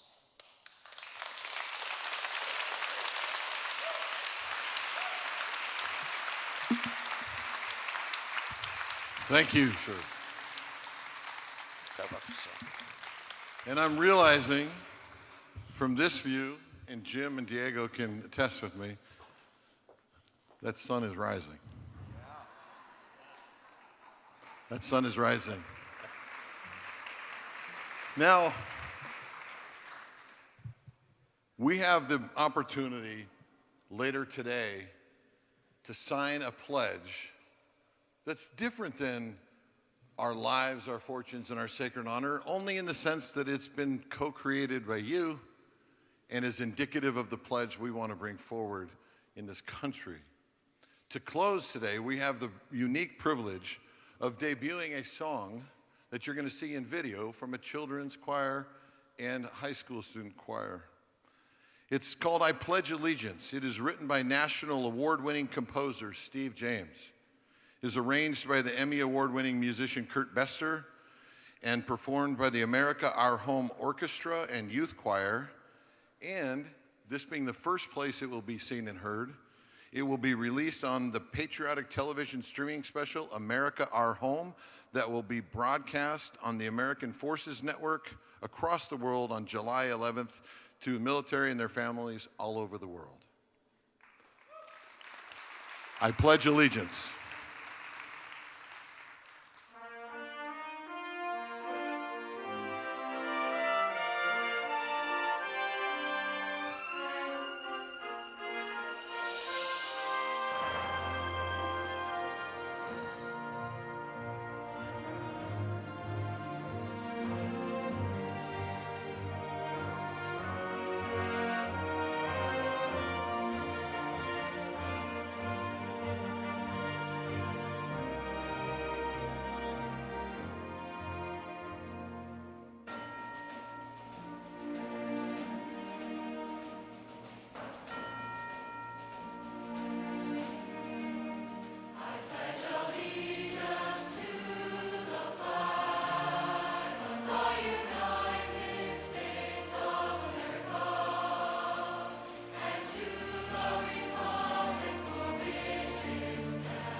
Wow. Beautiful. Thank you to Mari, Bill, David, BJ, and everyone who helped lead us through this morning. Very inspiring, right? So, as we close today, we want to return to the pledge that you all have been working on. This morning's theme was Renewal Happens Together. And that means that your pledge is not something that you have to carry alone. Before the day is over, find one person. Tell them about your pledge. Tell them about what you have been working on. Ask them what they wrote down. Look for someone who can encourage you, challenge you, partner with you, or help to take that next step when you return home. Because the next chapter of Braver Angels is not about the new tools that we've heard. It's not just about the new partnerships or the new ways for the alliances to grow, important as they are. It's about finding the people, finding one another, and deciding to keep building together. Any last words, Jim? Yeah, I was really inspired by the discussion of hope, right? Because without hope, we can't go on. And in the Bible, it talks about faith, hope, and love, these three. The greatest of these is love. And we have to love our fellow Americans, right? Not tolerate, right? We're not here to tolerate people on the other side. But to understand them, you have to love them. We have to love each other. And I think we're off to a good start. Let's keep it going. Thanks for attending. And with that, this plenary is adjourned.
Welcome. Welcome. We're going to have some fun. I want to welcome you all. I want to thank the Pennsylvania delegation for giving me a wardrobe change. So thank you. Thank you.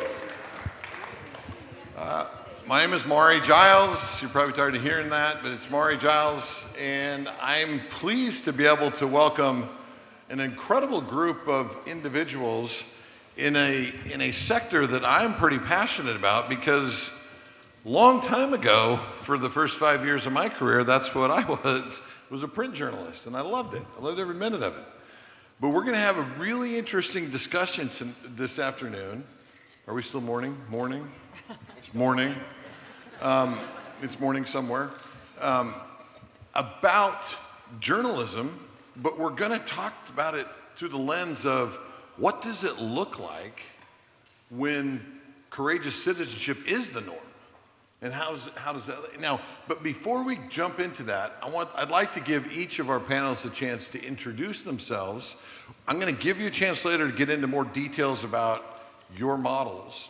But if you can just tell the audience a little bit about who you are and what they should know about you. And I'll start with you, Roxanne. Go ahead. Hi, welcome. I'm Roxanne Patel-Shapalavi. I am executive director and editorial director of Citizen Media Group, which runs Philadelphia Magazine as of 8 months ago, and the Philadelphia Citizen, which is a 10-year-old nonprofit media outlet. Do you want me to go on? Keep going, a little bit more. Okay.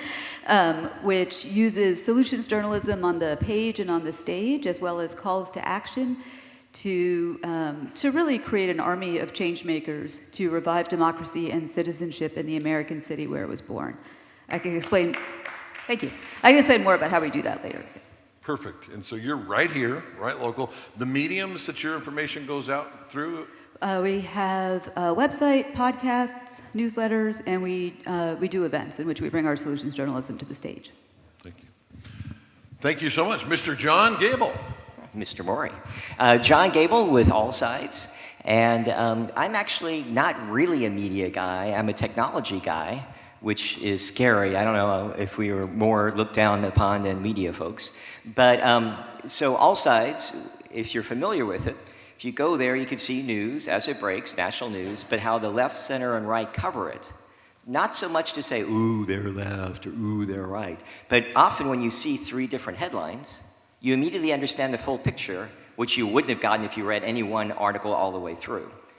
And this actually goes back to Netscape time. I was a product manager at Netscape in the 90s, and I was concerned that when news would eventually move to the internet, that it would train us, that the way you get information kind of drives how we think a lot. And I was concerned that when you navigate the internet, like when you do news on TV, it's more sensational, it's more emotional. If it's just written, it tends to be a little bit more logical, a little bit more clear. When you do on the internet, the way people work through the internet is this is similar to that. You're a friend of a friend, or this is an idea similar to that. And I thought it would train us to think in metaphor, which is good, but that also leads to stereotypes. And I was concerned in '97 that it would eventually train us to discriminate against each other in new ways. We now talk about that as filter bubbles and have seen a lot of things I've never dreamed that would happening. And so All Sides was begun in 2012, was when we did our first prototype, as a way to break people out of those filter bubbles. Our mission is to free people from filter bubbles so they can better understand the world and each other. Because as we all know here, you need both. You can't have understanding stuff and not understanding people. They have to both happen. And I want to come back on that model to more, especially as you're hearing these things, you're going to see there's different things of the way they're setting up the use of information on that. And so thank you so much, John. Let's get a round of applause for John for being here as well. Okay, Allison, tell us now. I'm going to give them one little thing that I know from the background. Okay. About each of you. They each said, oh, I'm not in media. John said I'm in media, but anyhow, Allison. I did not say that. That's true. She did not. I thought she did say that, but I maybe am a member of the media. Okay, go ahead, Allison. He's unashamed. Good morning, everyone. Allison Young former senior White House official, turned Philadelphian, so thank you to my hometown crowd here. There they are. Good morning. Go Birds. So, see, I got them now, John. I'm a Buffalo Bills fan, though, because I come from upstate New York. But oh, I heard a clap back there somewhere. Okay, enough on that. Former senior White House official, and now for those of you that are in Philadelphia, you see me on 6 ABC on our Sunday morning show, our political show called Inside Story, where we model our own version of courageous citizenship by, I am the token conservative. There are some of us in Philadelphia. That's why Maury asked me to join the panel today. I'm your token conservative. Another red one. We have a couple of red bands. All sides. Okay. Well, all sides isn't, but I am. And I'm really a very nice person. But on the show that we do on our ABC station here, it is a show where we model where we all are somewhere in the middle, and we can have contentious conversations and disagree intellectually, but we don't villainize one another. And I think it's been a really positive brand, so I'm happy to share some of that today. And then additionally, the most important thing you need to know about me is that my most important job in life is a mom, and I have an 11-year-old. I'm raising my own courageous citizen and trying to build a beloved community and model that here today. So thank you all for being here. Someone who's inspired me, and I've been honored to get to know better, Amanda Ripley. Thanks, Maury. I'm very glad to be here with you all. My name's Amanda Ripley. I live in Washington, D.C., and I was a print magazine journalist for many, many years at Time Magazine and The Atlantic and other places. And then, like a lot of you, after the 2016 election, I started asking some pretty existential questions about what we're doing here, and it felt like just doing the same thing in national media, only with more righteous conviction, was not going to help, right? It just felt like any story we might do, especially about politics, was going to make our conflicts worse or have very little impact at all. So I went through this kind of mid-career crisis and ended up, luckily, falling in with conflict experts, mediators, gang violence interrupters, people who understand human behavior in conflict. Going to my first Braver Angels workshop in outside of DC and probably early, like 2019, 2018, and ended up writing a book about that called High Conflict, about how people and countries move from dysfunctional, move from intractable and dysfunctional conflict into functional conflict, which turns out to be the goal. And now I co-founded and run a company called Good Conflict, where we try to cultivate healthy conflict through training and education, but also through covering controversy and conflict differently. And we have a brand new publication called The Understory, where we try to do that and actually experiment with covering controversy in ways that help you feel some hope and dignity and agency, and learning from the folks on this stage and many others, and trying to reimagine journalism for the world as it is. Love it. Thank you so much. Thank you all for being here. Now, I didn't warn you on this, but since I'm a journalist and I'm working with folks that have some version of media and information and communication, I'm going to ask you one quick question. If you were having to write a story or do commentary on this thing that you've been seeing, I know you've all been here at different times and seen some of the parts, what would your lead be? This is a quick response here. What would your lead or your story be of what you've been seeing the last few days, or for whatever amount of time you've been able to see it? Who wants to try to jump in on that? I can start, which is, I think Bill Doherty said this morning that holding this duality where Braver Angels and groups like it are getting stronger and bigger and doing better things, as the country gets in some ways more distrustful and more divided, that would be my lead, is like that duality and trying to hold that complexity. And I feel like that's a beautiful complexity to try to grapple with. Any other leads that you would go with? I think we talk about polarity or polarization. I think it's much worse than that in some ways, that we're getting down to insularity, where we've stopped just saying we're on opposite sides, now we're saying we're only ourselves. But what I see here, this sense of renewal, is that there are seeds of hope, that people are actually have an appetite for something more, and maybe with all these institutions, media being one of them, we don't give individuals enough credit for, and it's time to start sowing that. I think I would actually use that and raise it as a question. right? Can you take can these seeds of hope that are here actually become something that changes America? Because I think there's pockets of this all over, but we haven't yet seen it. So pose the question. Yeah, haven't yet seen it spark into something that makes massive change. Okay. I try to do the same theme, but a headline closer to like, the better way is already coming, and it's starting with people like here. Not bad. Let's run right out of the gate. Allison, let me start with you. So we know what the challenges are in journalism, and we talked about in media and information. We talked about the fact that we're not going to spend the time on the fact that outrage is easier to sell than other things. There's a lot of different things about an ad revenue-based model that drives this, and so then you have the industrial outrage complex. We're not going to, just to set expectations, we're not going to spend all the time talking about the doom and gloom. What I want to know, Allison, for you in your space, I'm going to come to each of you, is what's different about the model that you're seeing, that you're doing, and you're involved with the way you convey and share information and engage people? I love this question because my own research is on emotional intelligence. I have a book coming out in the spring published by Paul Gray McMillan called Restoring the Republic, and it's how we use emotional intelligence. What are we expecting in the behavior of our public officials? I include media in that, in public sector. What are we expecting? How are we going to change the model because we want the behaviors to be different?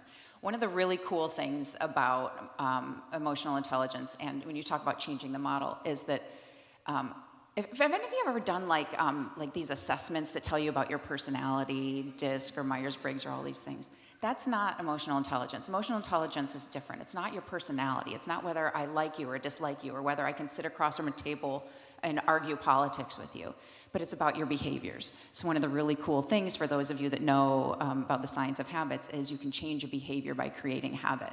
Do something different in 21 days. Do it repeatedly for 21 days, create a habit. So one of the things that I think I'm personally trying to do with the book is work with public sector officials in whichever form they're coming, members of Congress, governors, media folks, to say, how are your behaviors impacting your ability to connect? When I'll just give one example, and then I want the others to participate as well. When you think about the example when President Trump first came back into office and there was this huge layoff of federal employees, and everyone was outraged. The media was outraged. People were outraged. Guess what? President Clinton did the exact same thing when he came in, but it was, we're right-sizing the federal government. Here are the things that we need to do. The policy was exactly the same. The communication and the behavior and the way in which it was taken to the American public really sowed the seeds of distrust. So I think that's my long way of saying it's the behavior. This is what we're trying to train people to do differently, is to focus on how you connect by how you communicate. The policies are not the things that are dividing us anymore. It's how we're behaving. So what do you see then with the way you're approaching your role in commentary and on the news media, and how are you doing it differently here locally to try to have the role of journalism and media information help encourage this courageous citizenship? It's a mirror, right? How many times have you said something to someone that maybe came across as aggressive or maybe overly negative, and you didn't even realize it? So if you're doing that on TV or you're doing it in the media and someone shows you a clip of yourself, you go, whoa, right? So showing that mirror, going back to people and saying, is this what you meant? Because this is what I heard. This is what everyone else saw. Because I often think about this I had the cable news stations on this morning before I came here. I often think about, do people go back and watch what they said? Really? And so I think that's one of the ways that we're working with people, is to actually give them that mirror and say, this is how you communicated it. Your message was lost because this is the way that you took it to people. Okay. Roxanne, I want to come over here. You're at the hyper-local level driving a very interesting way of engaging and empowering beyond just informing. Yeah, so similar to Allison's story, we started the Citizen with the idea that there had to be a different way to do journalism, right? That it shouldn't all just be gotcha journalism. It shouldn't all be pointing out the problems in the city of Philadelphia and leaving people to say, okay, like, what do I do, right?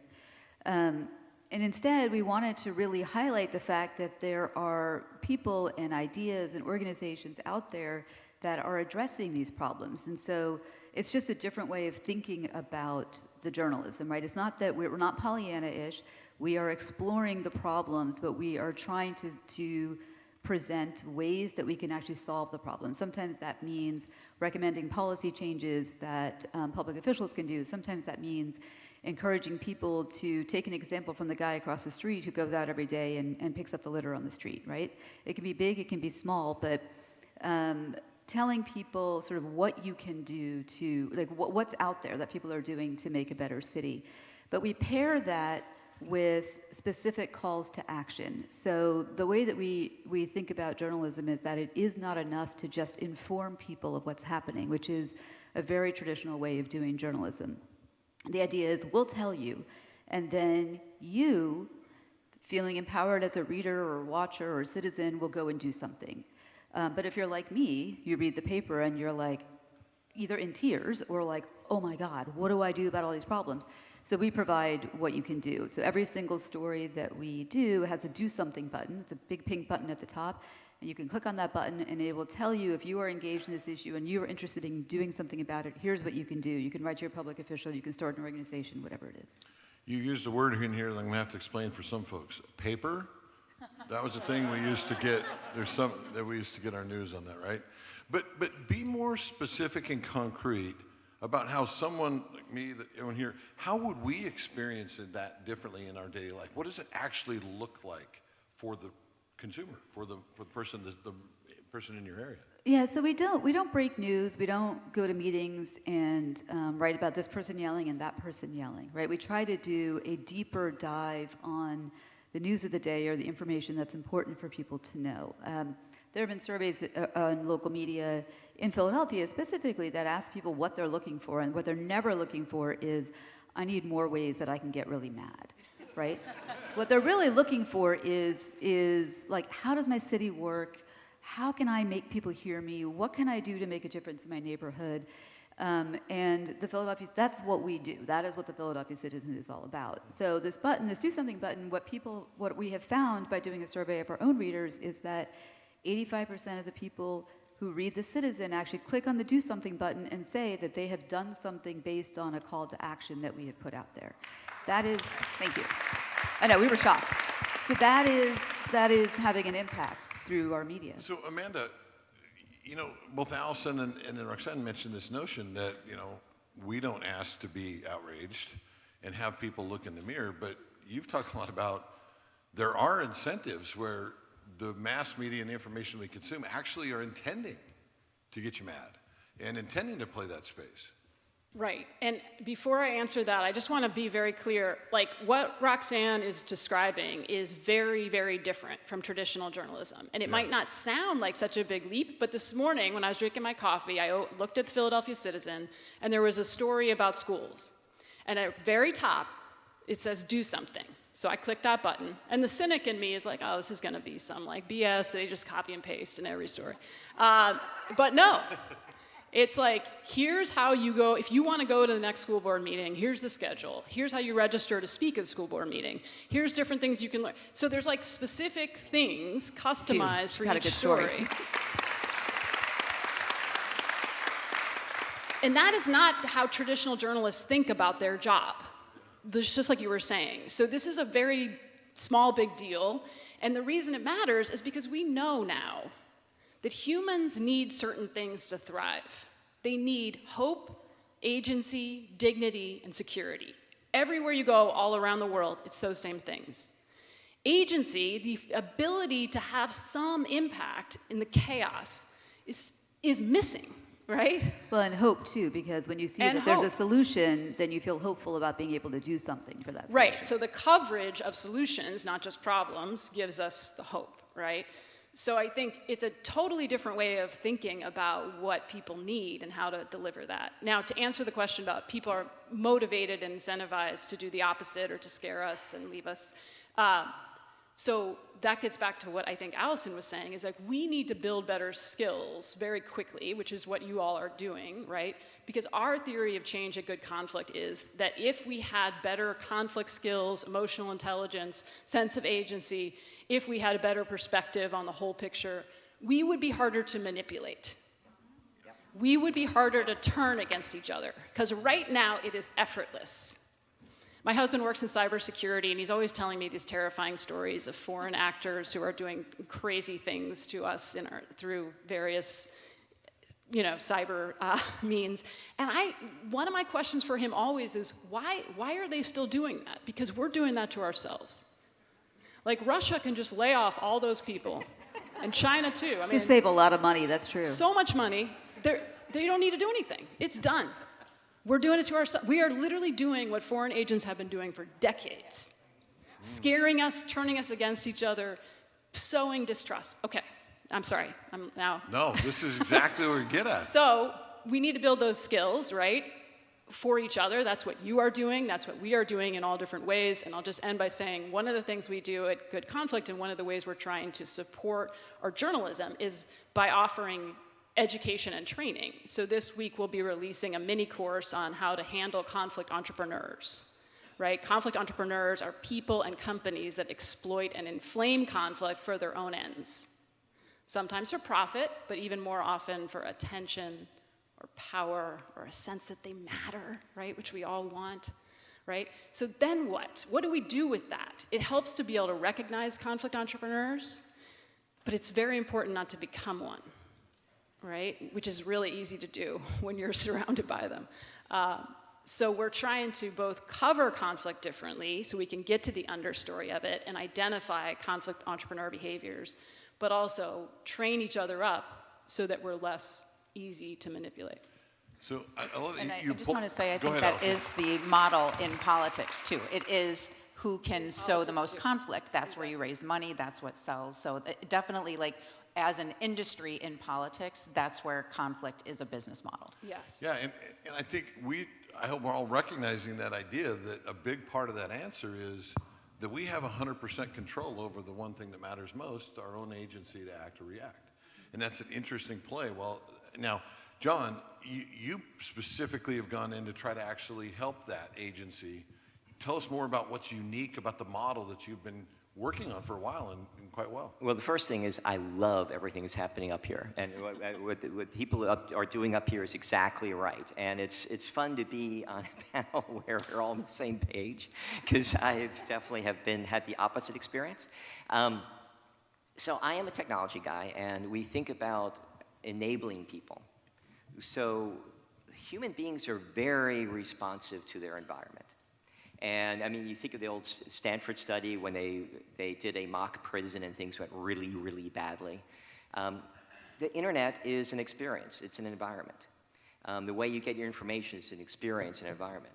So we've been working on ways to make these kinds of solutions truly scalable and enable groups that we don't even know do that. So the most recent thing we're doing is actually, we'll be talking about that over Mitten afterwards, is being able to have massive conversations like you're doing through Braver Angels. We'd like to have groups meeting we're going to have 2,000 people coming up to the next event, and they all break into small groups online and make that very easy. So if we can show people, part of it is giving people the opportunity that everybody here has already experienced.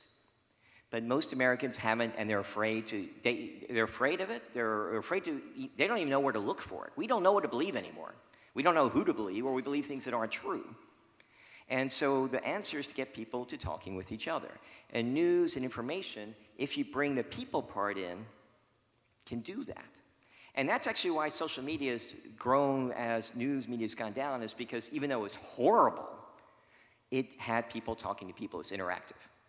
Now, if you can have interactive with news, you can have them talking with each other.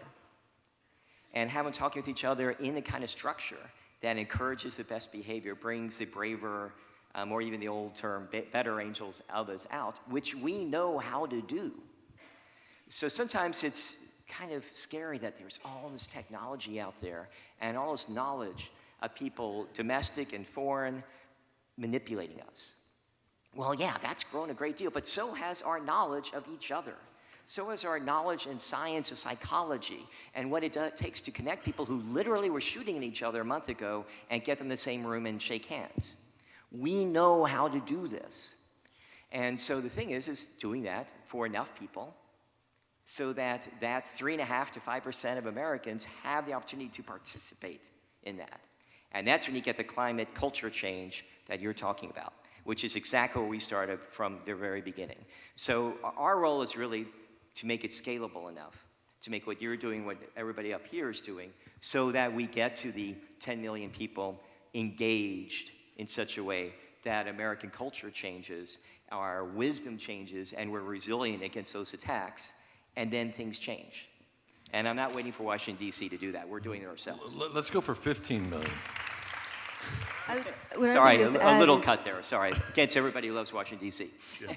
But what I was going to add is just two quick things. One is, so events like this, what we discovered at the Citizen too is that, you know, we're an online publication, but we have events, and people actually leave their house and come to events, right? They come because we're brilliant, but mostly they come because there's like other people in the room who are engaged in the work that we're trying to do to better Philadelphia, right? And so, and you know, citizenship and democracy and all that, and they want to meet other people who are doing that.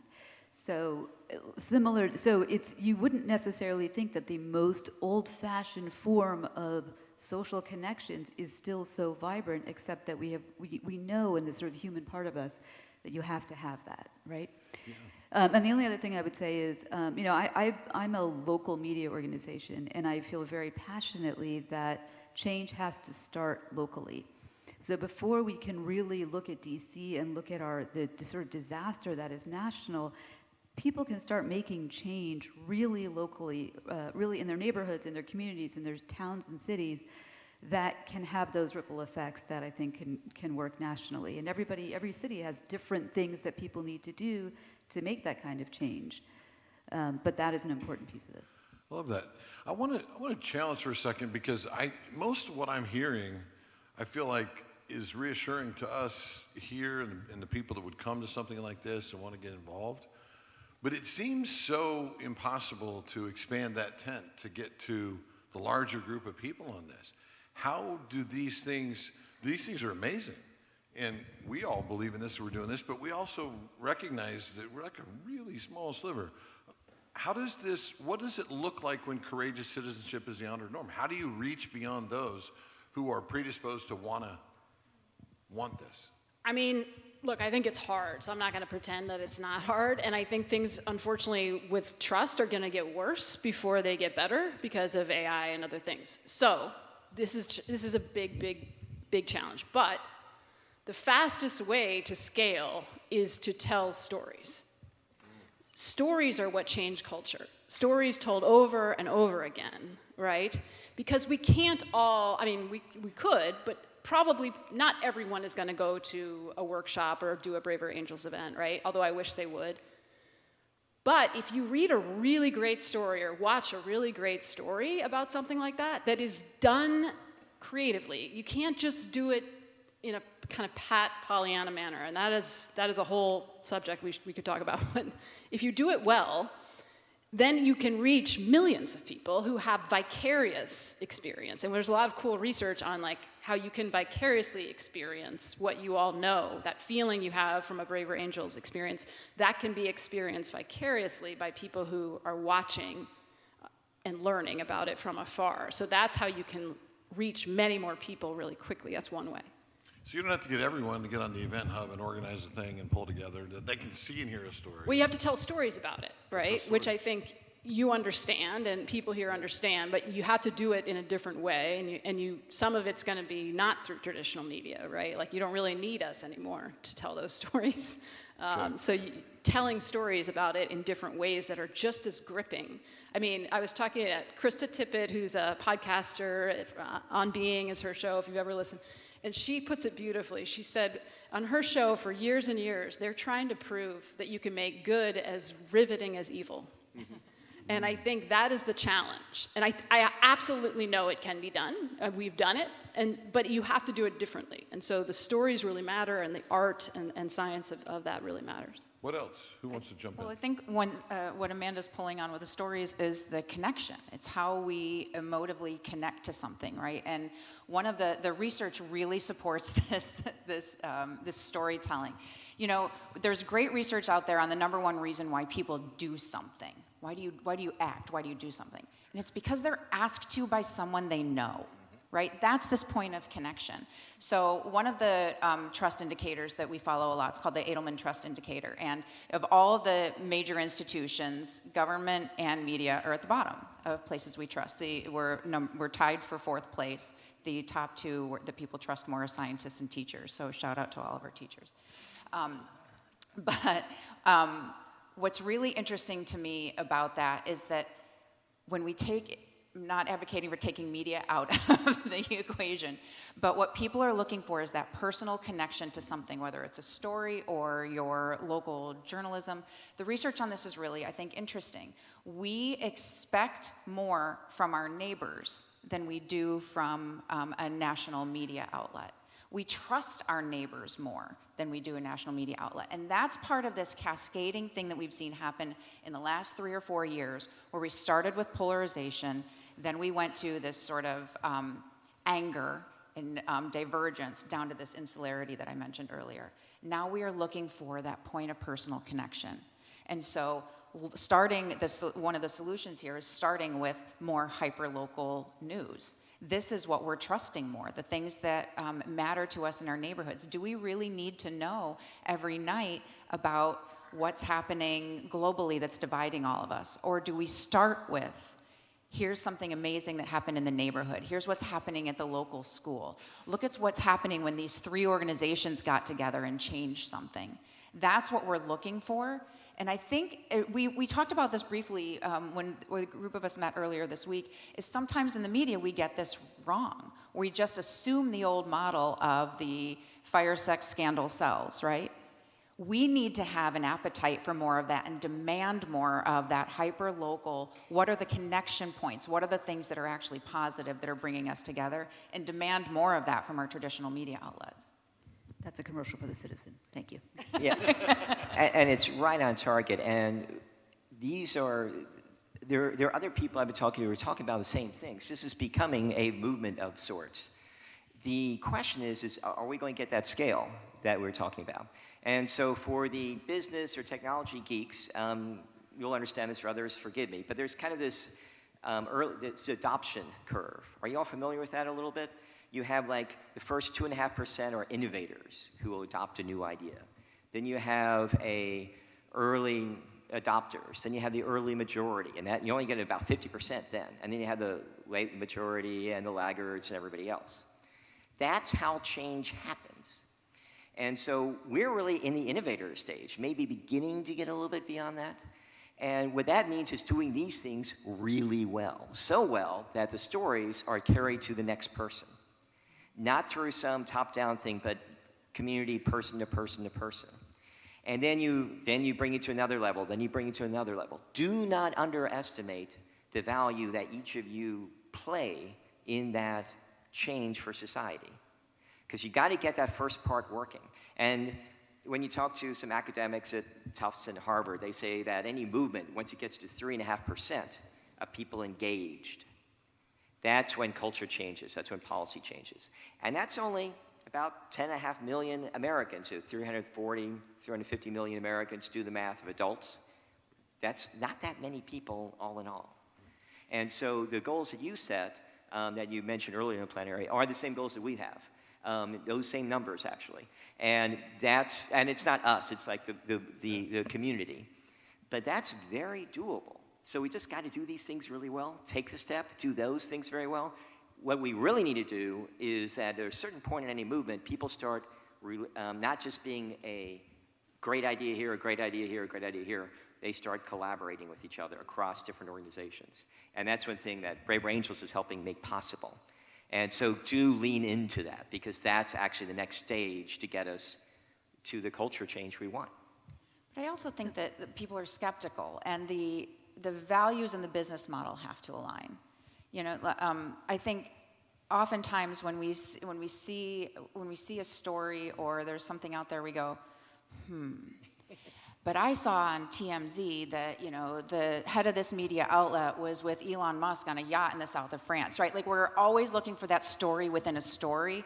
And so this is the thing that I think holds us back at times, is that we have these great, wonderful things that we want to pursue as media outlets. And again, I'm not a journalist, I am commentary. We know what we want to do, but the business model doesn't align. People are skeptical about whether or not our values align to what we're saying that we want to do. And this is the big challenge with culture change, is there's a great sociologist by the name of Peter Schein who says, you know, there are all these levels of culture change, these symbolic things, all of our espoused values, but there's also these underlying assumptions. And we are all, whether we're acknowledging it or not, digging at the underlying assumptions. What are we missing? What are they not telling us? And that's that's why we are rooted in this district. Roxanne, you want to say something? I do. Well, I was going to, so I think this is all fine, but, and true, but the reality is that media is not going to survive if we don't have the money to survive. That's right. That's So the scale thing is really, really hard. So, you know, the Citizen, when we launched almost 11 years ago, launched as a nonprofit, and the nonprofit media landscape has really grown a lot since then. But part of the idea of being a nonprofit was it conveys a certain, it conveys a cultural idea, right? This is an idea that we are in it for the city of Philadelphia, right? That is what we're in it for. But also opened up the possibility to have other sources of income that you can't access so much as a for-profit, right? So we can access grants, and we can access donations, and there's a lot of different ways that we are able to sustain our finances. Having said that, it's really hard to keep doing that. Well, yeah, and I want to challenge that. Just quick thoughts on this to build on that, because what is being in a nonprofit now, having come from the corporate world and do that, like this constant, like, hey, can I have some more money? We need more money to do this. But what is the business model that makes this successful to where it can scale? What are the ideas? So I can tell you, so I mentioned that 8 months ago, the Citizen purchased Philadelphia Magazine. So we purchased Philadelphia Magazine for a couple of reasons. One, it is a storied journalistic outfit in the city of Philadelphia that was going to fade away if it wasn't bought by somebody. And we bought it because we felt like we could take this really storied institution that makes money, that has a really big audience, and we can combine forces, and we can really have an impact on the city of Philadelphia and the region, because we're able to open what we're doing. And that was in part, and we had recognized that we can grow slowly, and we can bring more and more people into this tent, but in order to hit scale, in order to survive and really hit scale, you gotta get an audience. You gotta get people who are willing to say, you are doing the kind of work that I wanna support. And I will say one more thing. You know, we believe very much that you have to support museums and libraries, and people give money to all those things, and we have government institutions that give money to all those things. Journalism, media is the only profession mentioned in our Constitution, but we do not have public support for media, and I think that is harming our industry. So we heard about ways we can deliver journalism different, the stories, and get attention, get an audience. Is the most promising business model to be hyper-local, to where you get enough of those that is there money in it at the local level that then you just have it that way? Are there other business models that you all are thinking about and hearing about? Yeah, the business model is a very important piece. And when we started, we actually thought that as innovators, we didn't just need to innovate how to deliver the good stuff, but how to build a business model to reward that. And we consciously are a public benefit company. That's a for-profit company, but with very specific mission goals, and you'll say no to money if they don't support those goals, because we wanted the combination. And there are actually some ideas that we've been experimenting with kind of a Uber-type model. If you really want to geek out with me, we'll talk to you about it later, that could support local journalism, not just only local, but... Uber journalism? Yeah. Is that a Nietzsche Uber? That's even worse. But I do think that there are models that are we're trying, and unfortunately, most of the people who try to come up with a model to not only cover Philadelphia, but also cover news deserts. There are huge segments of the country that are not getting any news coverage locally at all, and this is a serious problem. And so I do think there are ways to do that. There are ways, if you use new technology models that support individuals at the local place, you can do that. Most of the efforts I've seen from nonprofits, they hire a bunch of journalists who are so steeped in the old business model that they can't think of a different model. And so they end up spending $20 million on an idea that lasts for about 6 months. And I must admit, I'm a little bit frustrated with that because there are much better ways of doing that. So we have to prove them, but we have several different hypotheses or maybe even theories because we have data that will support that this other model would work. Well, and there's always a tension between the newsroom and management in every form of this. But Amanda, you interact with a lot of journalists and a lot of different models. What do you think are potential business models? I know you talked about storytelling to make it more appealing and change the demand side of the equation, that we get better at what we want. But what other things have you heard or seen or thought about? I mean, I think there's a couple different things happening, right? One is the constraints of the business model, which are real and which we've talked about. But there's also the constraints that John just mentioned, which is the conventions of journalism, which are, I think, just as limiting. And we don't talk enough about that. Like the assumptions journalists make about what their job is and what the public needs to know and not know. And those things have to be fundamentally questioned. And I think you're seeing that much more in these pockets of innovation at the local level. You're not seeing it as much at the national level because the organizations that still exist at the national news level either don't need to fundamentally question what they're doing because it's still working for them financially, or they're unable to question it because their ego is so attached to the way of doing it. If you look at where does a Pulitzer Prize go, right? It goes to people who do accountability journalism, like holding the powerful to account and exposing corruption, which is important. But it is not the only job, and is not all that people need, right? And so that has to evolve just as much, I think, as the business model. I mean, I have not figured out the business model. A Good Conflict, we are currently for profit, but we also have a it's like, oh my God. But we have philanthropic partners, which is fantastic because we literally would not be able to do what we're doing otherwise.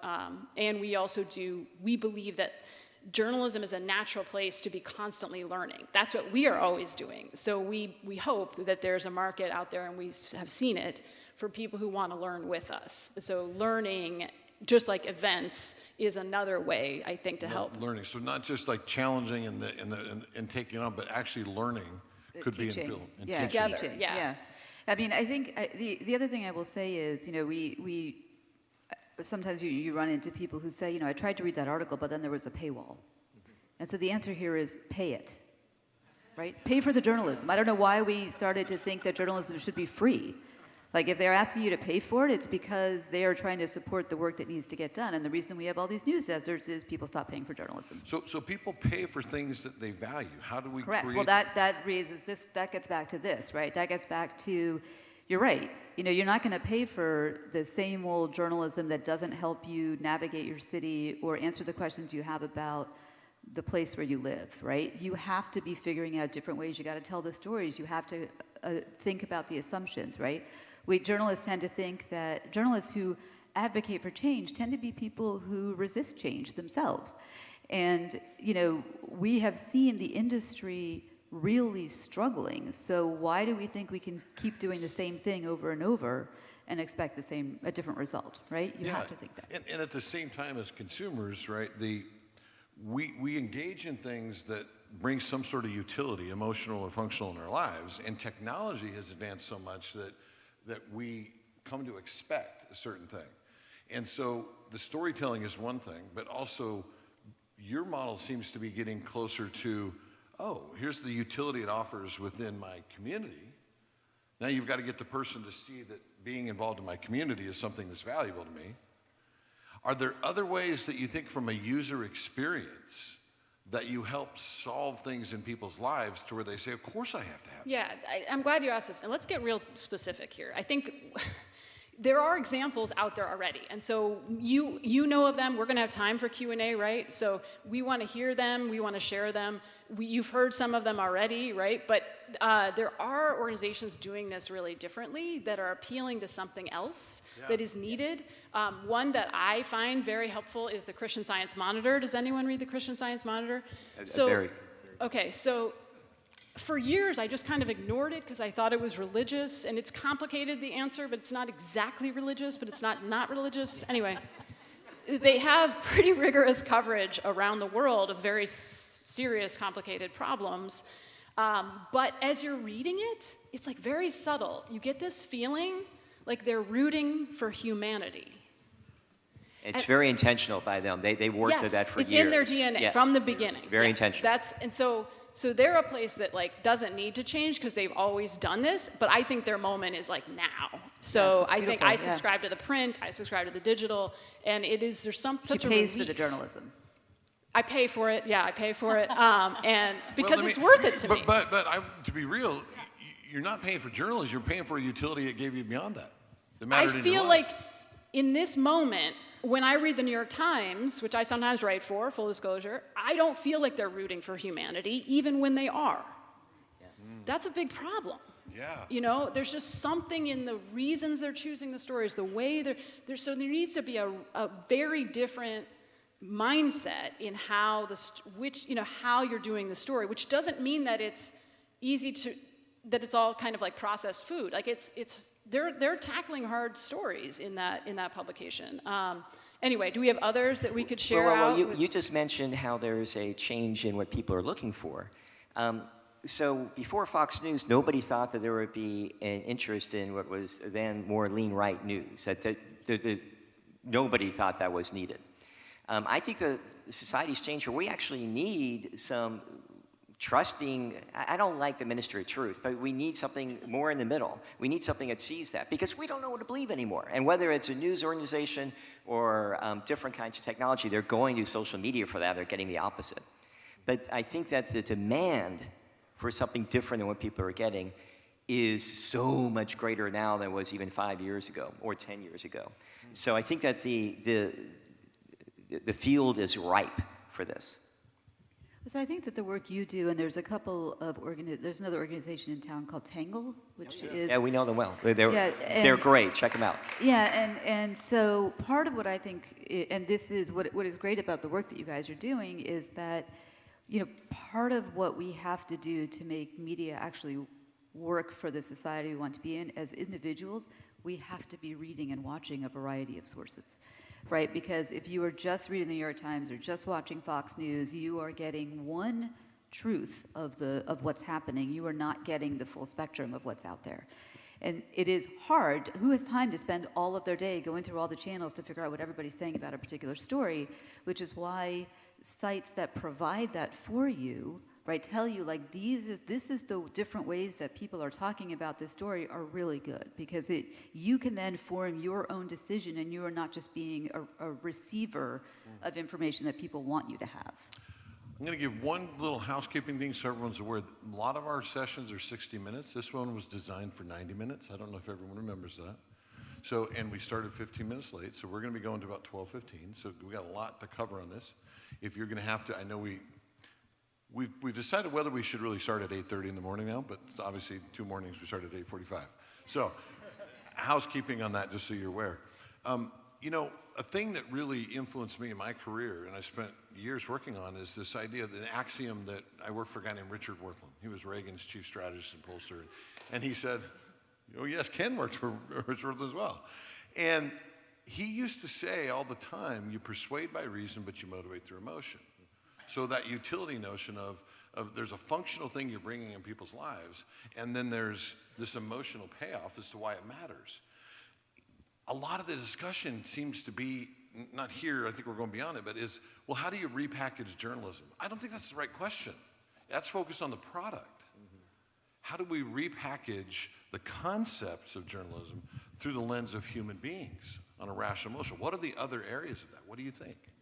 Yeah, I think you said it better than I ever could. Another example that comes to mind in answering that is like, how do we serve people, right? Jen Brandel, who's a fantastic journalist and entrepreneur, she used to work at WBEZ Chicago, and she started a program there called Curious City. And there was a lot of pushback in the newsroom, like, we can't do this, it's giving too much power to the audience, they're gonna ask us to do stories about cats. But she overcame that.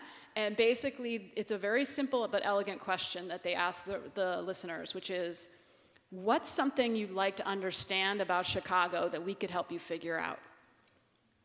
And so people came with these incredible questions, right? And sometimes it'd be a kid who wants to know what the mayor does all day. So now guess what? WBEZ brings the kid to the mayor's office, because you can't say no to a kid, and they spend the day shadowing the mayor, right? And then they had like questions like, why has this lot been vacant for so long? You know, and then they go find out. And that's something journalists could do. Like I think because trust is so low, and it's unfortunately gonna, I think, get lower, I have this fantasy that we won't even call it journalism anymore. Like, I think we probably need, it's like the tobacco companies. Like, it might be too late. I hate to say that, but we may need to change what we call it and just really think about it differently. So maybe instead of having like journalism, we have like public investigators.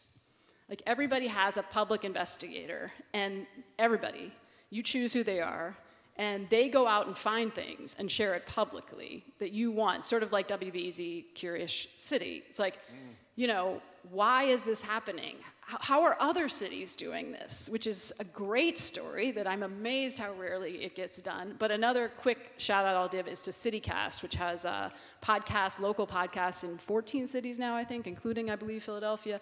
And they have this kind of mindset of more kind of, let's serve the public, let's give people what they need and try to create a sense of community and connection along the way. Yeah, I mean, I think when Amanda was talking about storytelling, right, and telling human stories, because I'm going to add that in, right? So part of storytelling is you're telling stories about humans, and that's that emotional motivation piece, right? Or that's how you get people to think about, can sort of see themselves in that. So yes, I think you have to be, and I think thinking about us in the service business, sort of customer service business, is really important. I think that goes across sort of every department in a journalistic outlet, right? And so a lot of really big mainstream journalism, I think, has lost that piece, right? It is about chasing numbers, chasing dollars, figuring out how you get people to be excited about the work that you're doing, right? And that is not what journalism used to be. It's not why journalists got into this work, but that is what journalism has become in this sort of national world. And so it is possible to change the way we think about how we do journalism, because we've done it many, many times in this country's history. And so, you know, like I'm not really joking about supporting journalism, about paying for it, but you know, the Citizen doesn't have a paywall, right? We provide that for free to people because we believe in this service element of that journalism, and that is one of our fundamental principles, right? You need to give people things that are actually going to help them be better citizens. Social contract of some sort. Yeah, because you want them to become better citizens. We're going to help you do that. We're not going to make you jump through hurdles to get there.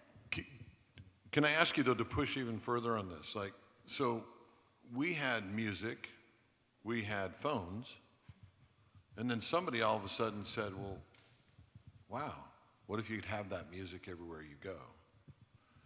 And I know that to a lot of people this generation, the idea that something like this even exists, like, it seems like it's always there. But there was something it was solving, and it was being able to carry everything with you and have that music was one thing.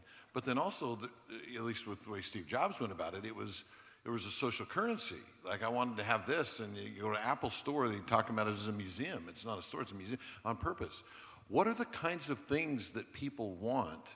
Yes, citizenship and journalists would want, but what are the things that they want that this type of information might tap into in their lives? What do you think? Just pushing on this one more time. Actually, the way you're asking a question leads me slightly differently. They don't care about journalism. They want to know what they want to know. And why? For what reason in their life? Well, if you do different research, why people do journalism is so they know something, they can feel smarter if you go do different psychology. But I want to bring in AI in this. Because why are we, I mean, I can know anything now. I could just go to Claude, which, by the way, I would recommend over the other ones. They have a much more values-based constitution that blows away everybody else. Just, if you don't know, Claude is much better. Not that I have any opinions at all. I'm trying to be all-sided, but I'm going to agree with you. I'm going to agree with you. But, so we need to think about it in that world. I don't, like, when I say I don't think I'm in media, I think I'm in the information understanding business. How to help people understand their world and each other. And that's different than being in the media business. And it gets more to the core it's disruption to a new industry of sorts on a need there. Yeah, Understanding. You're saying it's understanding. Yeah, and there's both goods and bads here. So, I mean, do most people in this room think that the printing press is a good thing to happen in society? We think that, but when it first happened, it was bad. First 100 years of the printing press, by that I mean when the books got small enough to be in a horse's satchel and you could spread it around a lot. The first 100 years was a lot of riots, a lot of encouragement to go storm the castle, a lot of misinformation, a lot of pornography. Sounds a lot like the internet. But in about 100 years, the next generation kind of understood what to do with that technology and then became something useful. And then you got the real benefits from it, and then you had the Enlightenment and Reformation. Incredible things we take for granted. So I started this at all sides, or saying, well, that's kind of the internet.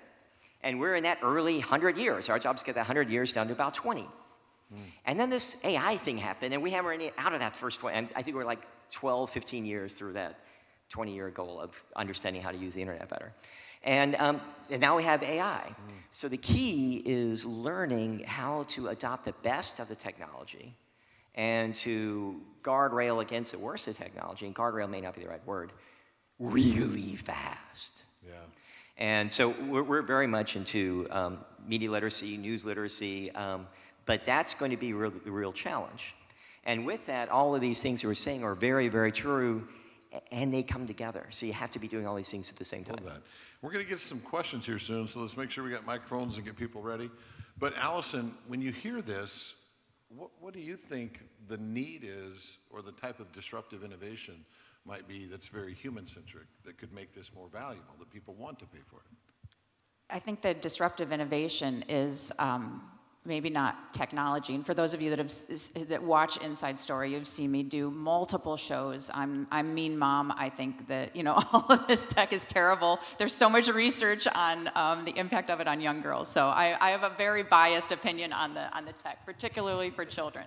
But I think I probably agree with you on your bias, by the way. I am a Jonathan Haidt groupie, which I think many of you are. Who's on our advisory council? Jonathan Haidt. Jonathan Haidt, if you haven't read his stuff too, he's awesome. Yep. Agreed. But I think the innovation here is a larger systemic one, and I think it's this is a leadership moment. And I think one of the perils of living in Philadelphia now for 15 years is you're prone to quoting founding fathers. And one of my favorite George Washington quotes is that happiness and moral duty are inseparably connected. Think about that for a minute. We have a moral duty to be spreading joy, to be building connection, to be hyper-local with our neighbors and serving one another. I know who I am at the end of the day. My job on this earth is to worship a living God. I know where I'm going when this life is over. I know there's something more for me.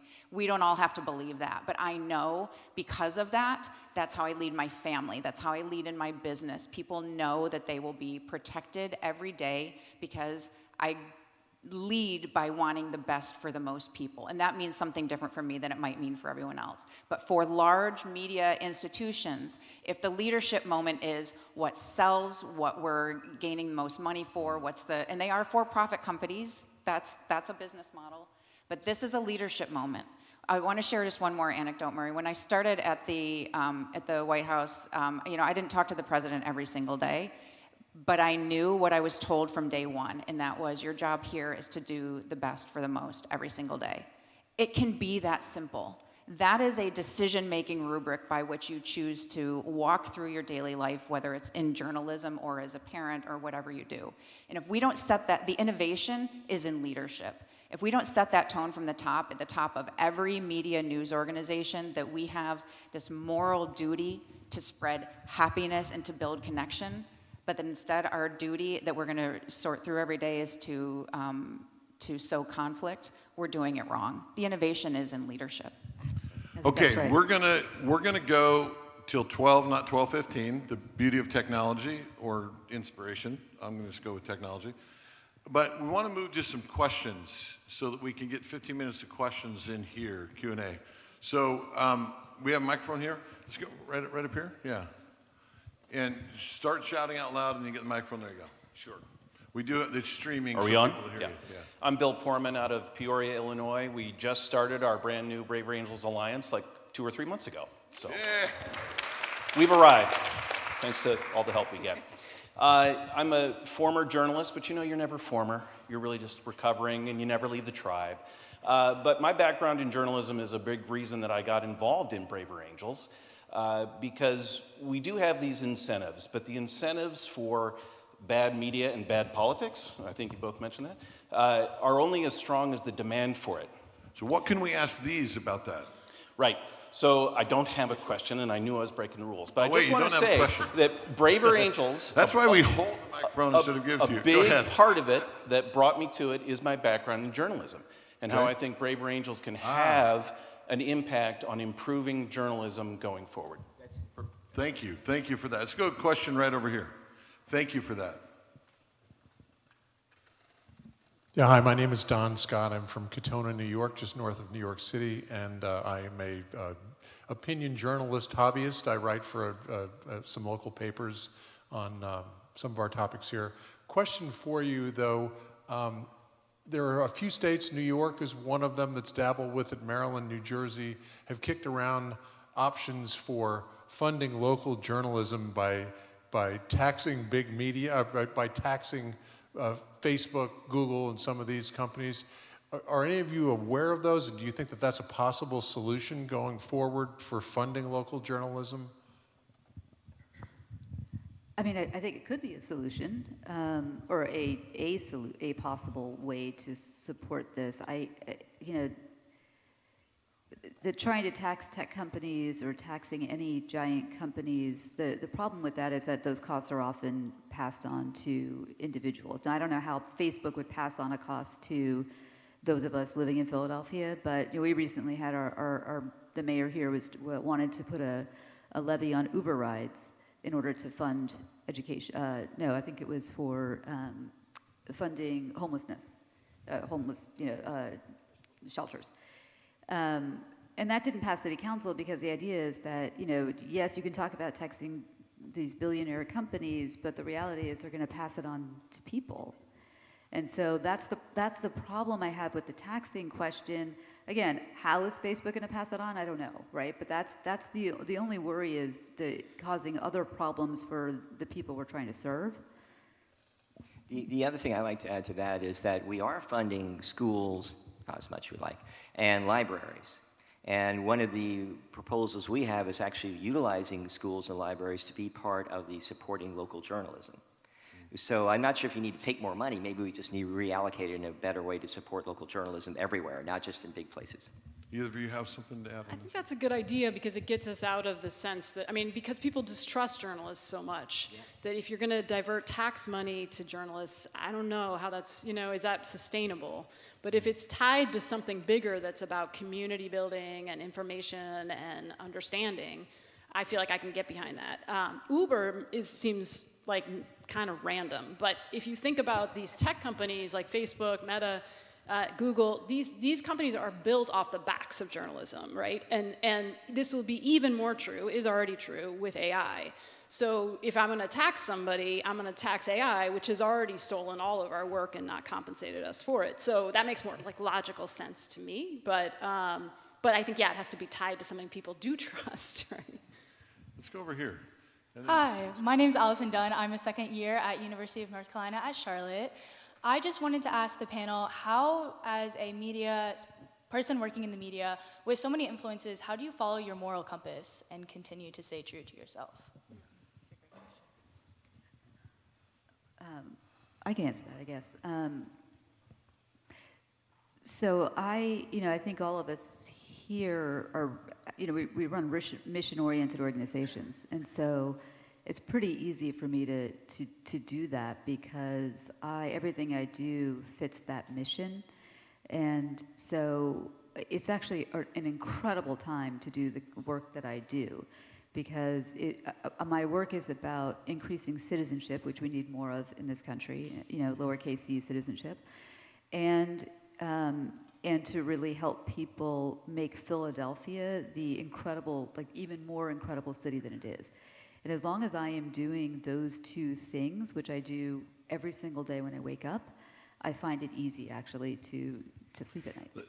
Let me ask, Allison, in your role, I'd like you to take on that, and then Amanda, just quickly, prior to shifting into more mission-based, how did you do that?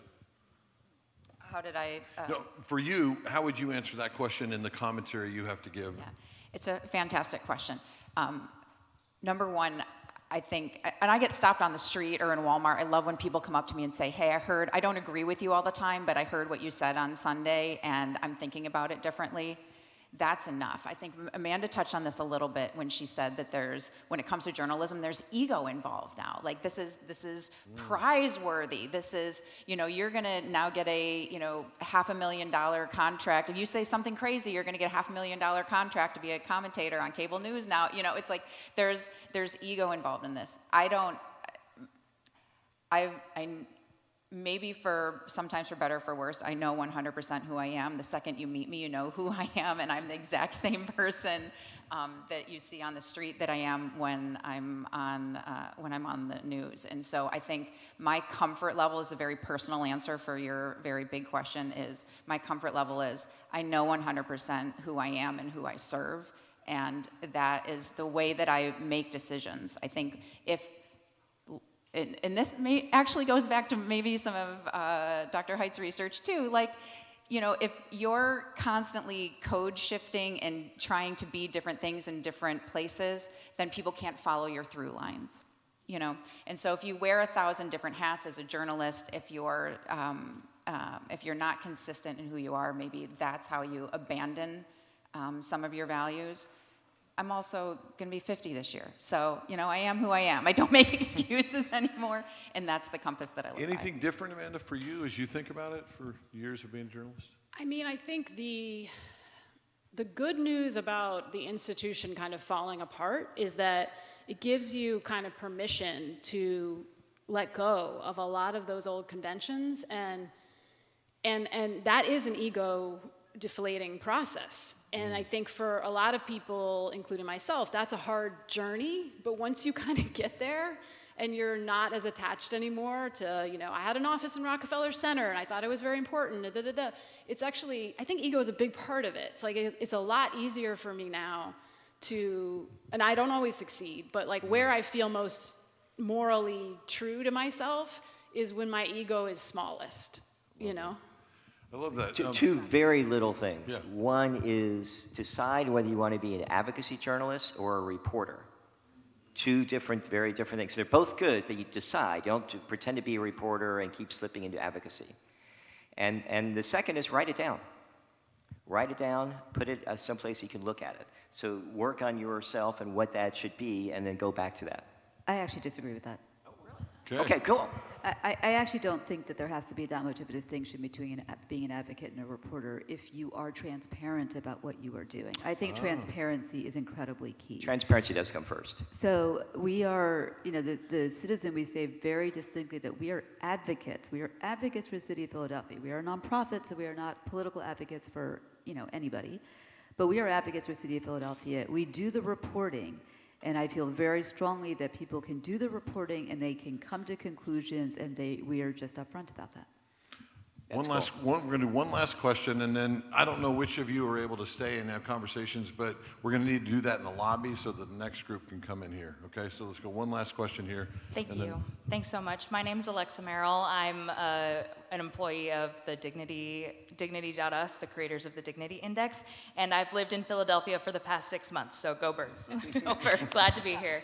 I really, as a employee of a nonprofit, I was really glad to hear about the business conversation. I think that we don't have that conversation very often. We're all about what are we doing, how are we making a difference, but also how do you fund that? So I appreciated, especially Roxanne, that you said we need to give people the things that make them better citizens. And also we need to pay for the things that we care about. How do you decide as business owners, as people who are running these sorts of things, what are you giving and what do you ask people to pay for? So that's a hard question. So we are always experimenting to find the answer to that question. So as part of this sort of new citizen media group that we formed when we purchased Philadelphia Magazine, we have just launched a membership program. And we are betting on the fact that, you know, our content is free if you can't afford to pay for it, but we are hoping that, you know, there's traditional benefits, but there's also civic benefits to supporting this, right? So we are making a bet that we can ask people to support this work because they feel it is important and because it is serving them. And so I think the thing that is key here is you have to be serving people. It doesn't mean you're giving them necessarily what they want all the time, because that's where you sort of go down this rabbit hole of like, I'm just gonna yell at you. But I think, you know, if people are not getting what they need, they're not gonna pay for it. So you have to figure out whether it's changing how you do journalism, whether it's changing the model, whether it's changing what you call it, whatever it is, people have to feel like they are paying for something that they are benefiting from. And that is the piece that journalism has to figure out, frankly. Anybody want to add? No, I mean, I think the only thing I'd say is I have been surprised, honestly, how many people are willing to pay for, even when they don't have to, like to subscribe to a Substack, even when it's free, like it's totally free, you don't have to pay me, and they're still doing it. And I think that speaks to the yearning, right, for something else out there. And people pay for things because they're a service to them, because they need it, but also sometimes they pay for things because it makes them feel good, like they want to support the thing, right? So I think that's important too. And we know now that 45% of Americans are actively avoiding contact with the news, sometimes or often, right? So that's a big market of people who are who probably many of them, most of them, want to have a way to make sense of what's happening in the world, and their needs aren't being met. But when they find something that does meet it, they light up. And even if it's $5, they're happy to give it to you. Yeah. Yeah, and there's something really to be learned with the dynamics of Substack and how that even operates. That's a great point. Okay, quick lightning round before we close. David Blankenhorn talked about earlier hopefulness versus optimism, right? Optimism, I know, I'm just gonna, my thing is gonna happen. I know it will happen. The hopefulness that, okay, I'm gonna move forward even though I don't know the outcome. What gives you the hope to be so passionate about trying to put this in place? You all have arrived at something. That was kind of the way you described in your story, Allison, that you've arrived at a place where you're confident in who you are and why you're doing this. What gives you that sense of hope that we can create something that in the idea of courageous citizenship being the norm that could work? So we'll go with you, Amanda, and right across here in the last minute here. I think what gives me hope is that I feel this craving for things to be different than they are. And I know there's millions of people who feel that same craving. Like, it's like, I can't find the news that I want, even though I'm bombarded by information, you know? And so in the United States, a market like that doesn't go unmet forever. Like, that's just not possible. There's just too much money to be made. There's too much creativity. There's too many people who just don't conform, right? We have our problems, but one of our strengths is we don't let markets like that just go unaddressed forever. So that does give me hope. My hope comes really, you stated it earlier when you said you can't ignore a kid. And my hope comes from if you spend any time around them. And I told you that I have an 11-year-old daughter. She has grown up in a post-9/11 world. She has grown up in a world where phones are omnipresent and all of these things. This is her life, her 11 years of life. And for the 250th, a couple weeks ago, she wrote a poem called My Voice. And it's all about her agency, her own courageous citizenship, Maury, and like how she's going to use her voice. Hang around the kids. They're getting this, even in this environment we've created for them. That's where the hope comes from. I like to repeat word for word what Amanda said, because I feel that craving as well. And I'd actually like to repeat in the opposite way of what David said earlier. So David looks at, he's been working this for years, and it's getting worse. And I really see the pattern of an addict, where you have to go through the cycle, and you get worse. When I go in meetings, I started this however long ago, over a decade ago, I'd have to spend the first half an hour explaining to people that there's a real problem here. Don't have to do that anymore. And that's actually a great step forward. This is the way to get there. So I think we're on the right path. We don't change it, we get sick and tired of being sick and tired, right? Yeah. I have a different answer, which is because I do hyperlocal journalism, my hope comes from the fact that I can actually see the results of my work, which is very difficult to do when you work in a national news landscape. And we started the Citizen, people would say, well, okay, but how do you know it works? And I'd be like, I don't know. 10 years on, I know it works because 85% of people say that they do something because, we have such low voter turnout, but I swear to God, 2 elections ago, literally half the people who voted read our voter guide, right? There's things that I have seen change in people's neighborhoods, in the community, and citywide that give me hope for the work that I'm doing. Love that. Well, if any of you are able to stay to get more questions, it'll be out in the lobby. The next group's coming in. Thank you so much. Thank you, Maureen. Thank you.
Okay, folks, as we get ready for the next workshop, would you, if you're here for the love and the time of polarization, would you move up to the front section because the crowd is going to be small and we're going to be interactive.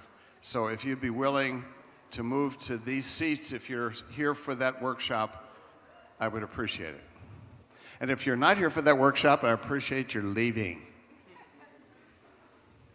Thank you.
Ooh, hello. It works.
Mark, what's the story? Very good. Okay. We're gonna come down. No. It's better if we're on their level, not to sit. Okay. Yeah. Trust your instincts. I'll have to go grab my stuff. Would you like chairs? Bill said no, so he's good. Yeah.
Another extrovert in one room.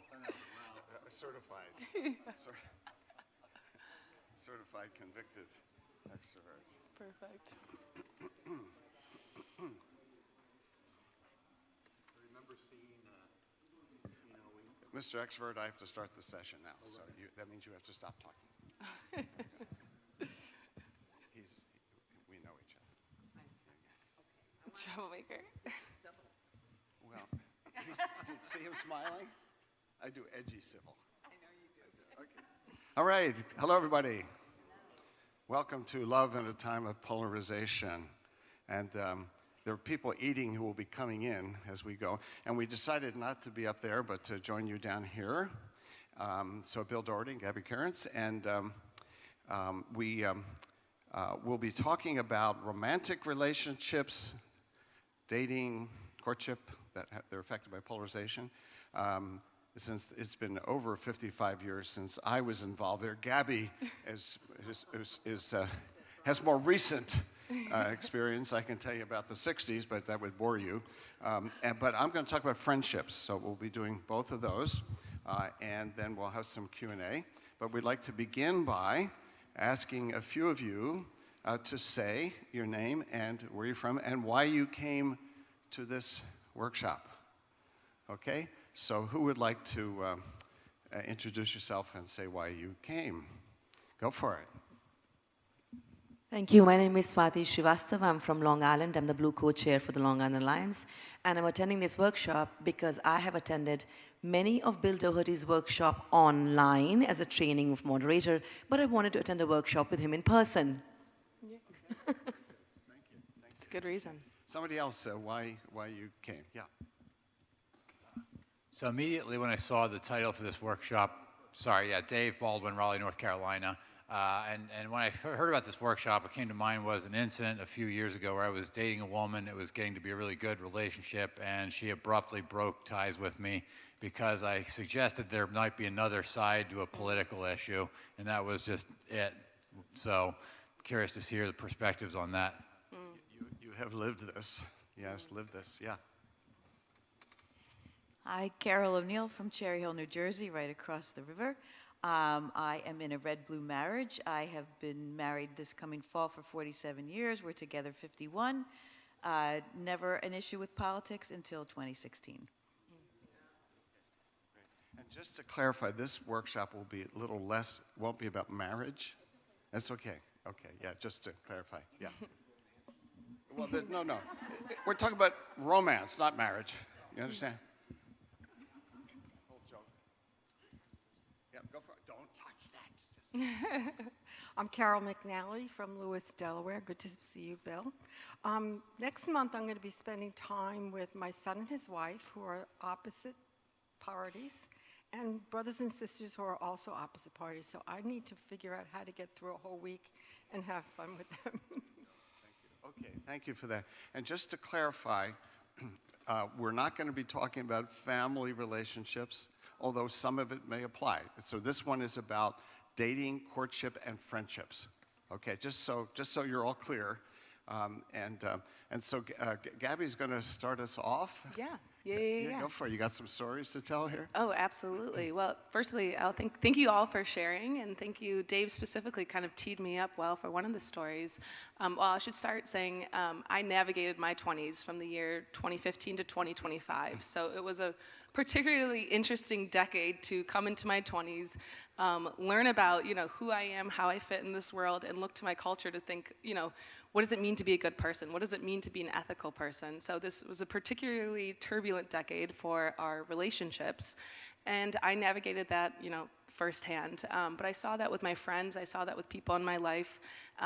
Just like Dave offered earlier, I saw that with, a friend who was long-term single. She was single through her 20s and 30s, was looking for, a man in her life, met someone great. Their values were aligned. They got along swimmingly. There was only one problem. They voted differently. And she was okay with it, but her friends put a lot of pressure on her to say, this is obviously not your husband if you vote differently. This is not the person for you. Great, spend a couple dates with him, but, not for you. So I saw this kind of theme come up in dating, and clearly I think others have experienced it. But there was another theme that I kind of saw where just in the way that we talked about our relationships became more polarized. So another example of that is this actually was following a Braver Angels debate. I was talking to a young conservative guy. He had a lot of really strong opinions on marriage, on kids, on the role of the woman, the role of the man, how this should all be navigated. And I was like, oh, okay, tell me, do you have kids? He's like, no. Are you married? No. Are you in a relationship? No. And that's not to gatekeep who can have opinions on what. You're welcome to have an opinion on anything you want, but to me, it was such a testament to something that happens both with young men and young women, is that people begin increasingly polarized on their perspectives of our relationships and how they should function while not actually engaging in relationships themselves. So there's less experience and more strong opinions. So just kind of seeing this terrain, as I often do, I look to Bill for some wisdom and advice to kind of help me through and help me make sense of it. But that was kind of the landscape that I was operating in throughout my 20s and just kind of what I was seeing out there. Yeah. So what's the big picture? What's happening here? So the way I kind of think about it very broadly is polarization has obviously affected the way that we navigate our politics, but I also think it's really reshaped the ways that we navigate our relationships as well, which makes sense to me intuitively because, if we're having a hard time disagreeing in politics, there's a chance we're going to have a hard time disagreeing more broadly on other issues as well that go beyond politics. But so what I kind of identify, I kind of see two different kind of forces happening that are interdependent. They kind of inform and inflame one another, but they're a little bit separate. So the first force that I see is the very obvious one that we all kind of are familiar with, which is politics have become more personal. You see that in the dating landscape where people are putting their politics on their dating apps, they're self-sorting, they're saying who they do and don't want to be with. In some ways, politics have sometimes replaced our moral code. It doesn't matter if that person lies or cheats or steals. If they have the right politics, they're good by me. We see that with some of our candidates on either side, frankly. So politics have become increasingly personal. Again, similar with the stereotyping that we see in the dating. If someone votes differently, they're out of it. But I think there's a second current that I'm concerned about because I think it's less identified, and it's this idea that our relationships have become more disposable, that there's something that your relationship, you exist to affirm me, you exist to make me feel good, this relationship serves me, and if it doesn't, then I'm no longer interested in this relationship. And so the way that I saw that kind of play out was this belief that relationships should be inherently frictionless, that if there is conflict in a relationship, that's not normal, that's bad. That's something that we need to eliminate, we need to get rid of. I heard from a young woman who was telling me that she and her husband had gotten into a fight and she was kind of venting to a friend about it. And the friend was like, well, he's clearly toxic, you need to divorce him. And it's interesting, it's crazy because it's also, think about it, if you're 23 or you're 25 and you're 27 and this is the overwhelming advice that you're getting, just break it off, just end it. It's really jarring because you don't really know anything different, frankly. And actually, interestingly, I'll wrap up here in a second, but couple things just to think about. The first is that they did a long-term study on Reddit and advice that's given on Reddit. And the number one piece of relationship advice.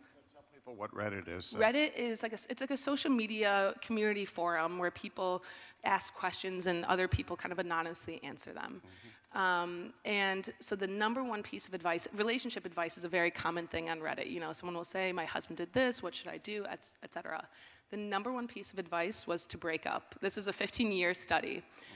So that was the most prevalent advice that they found on Reddit. The least likely response was to compromise. And so, you know, someone might say, well, that's social media, of course that's polarized, of course that's crazy, et cetera.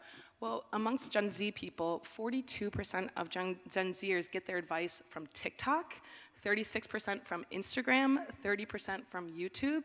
So, you know, we used to look to priests and philosophers and psychologists and, you know, people who had a lot of experience for wisdom.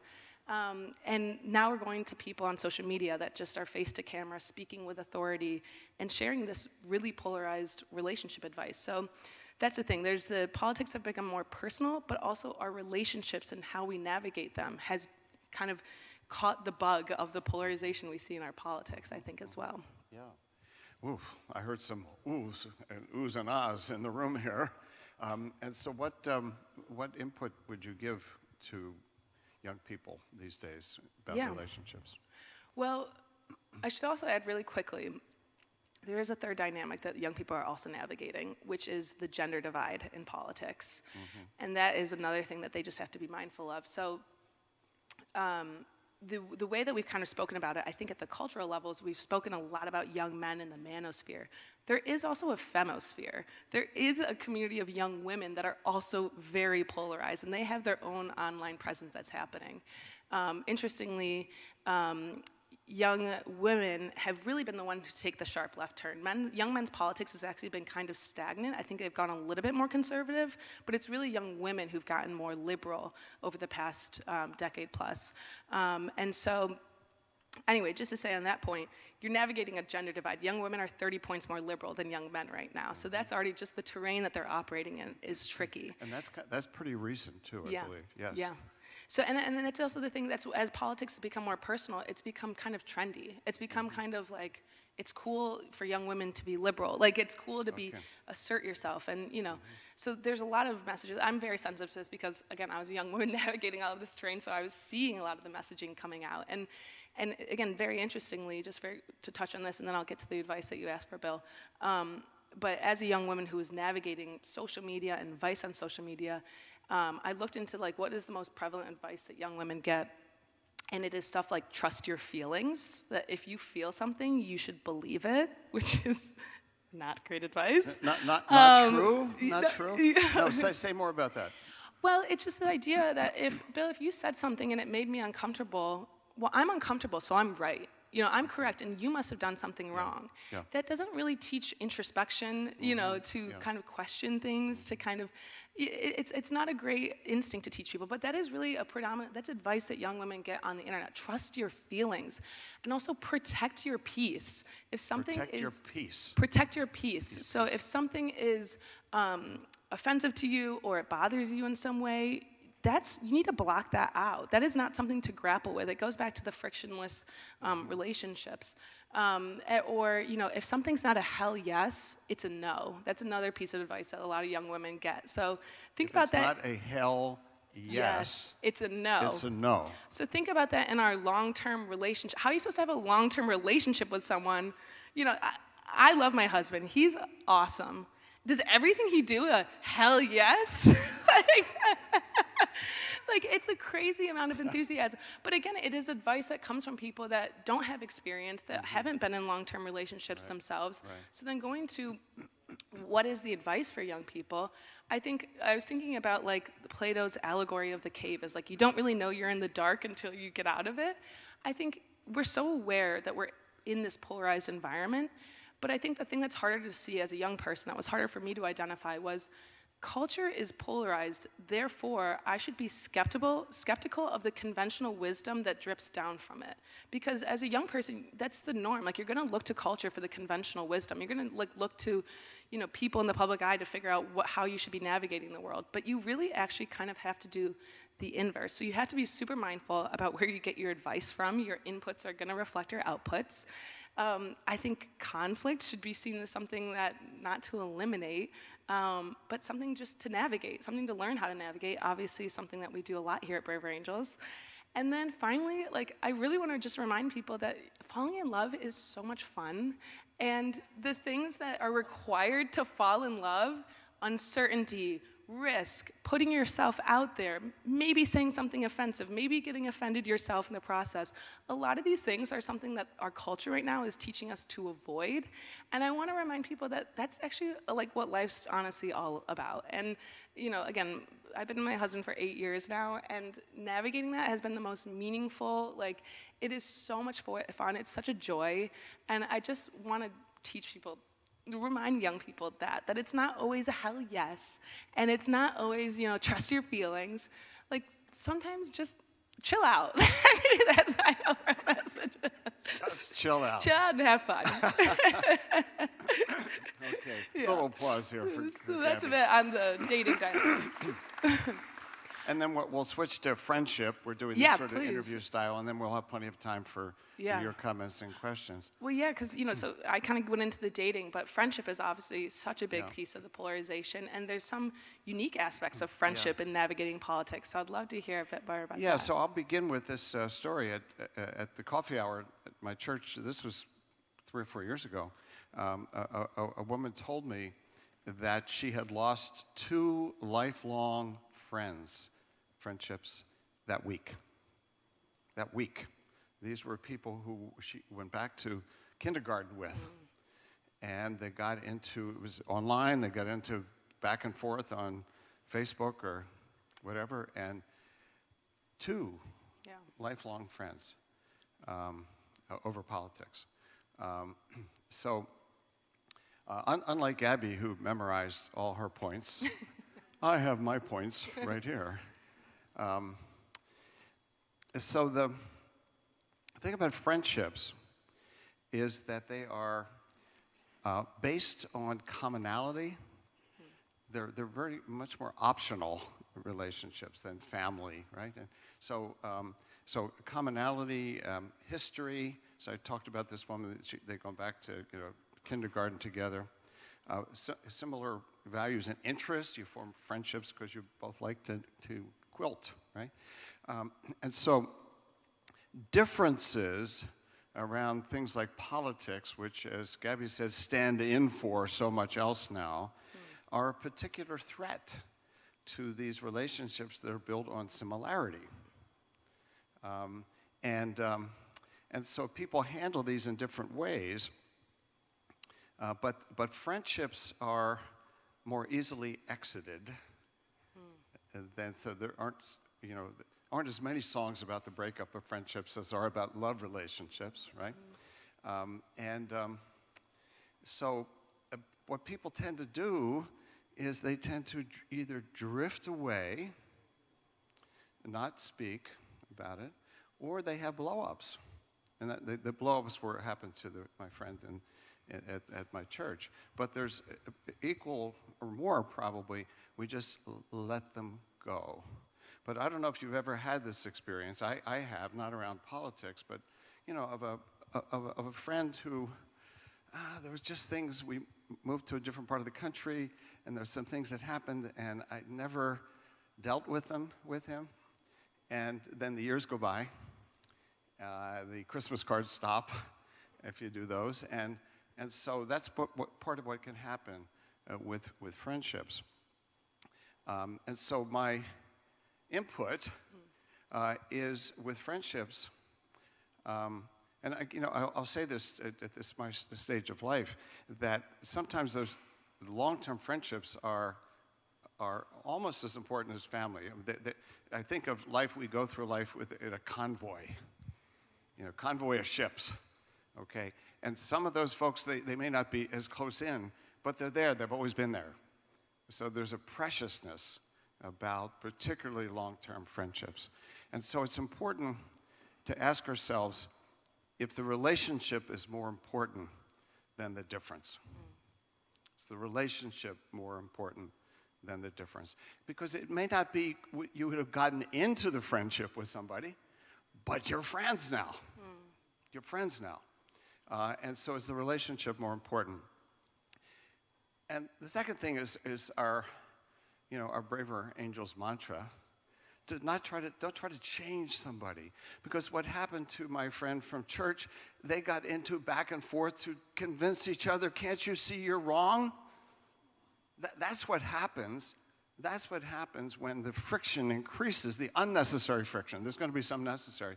When with our friends, because it's based on value similarity, and then I found out that there's a difference I didn't know about, or you changed, or I changed, then it's a very human thing to do, to resolve the tension by you changing.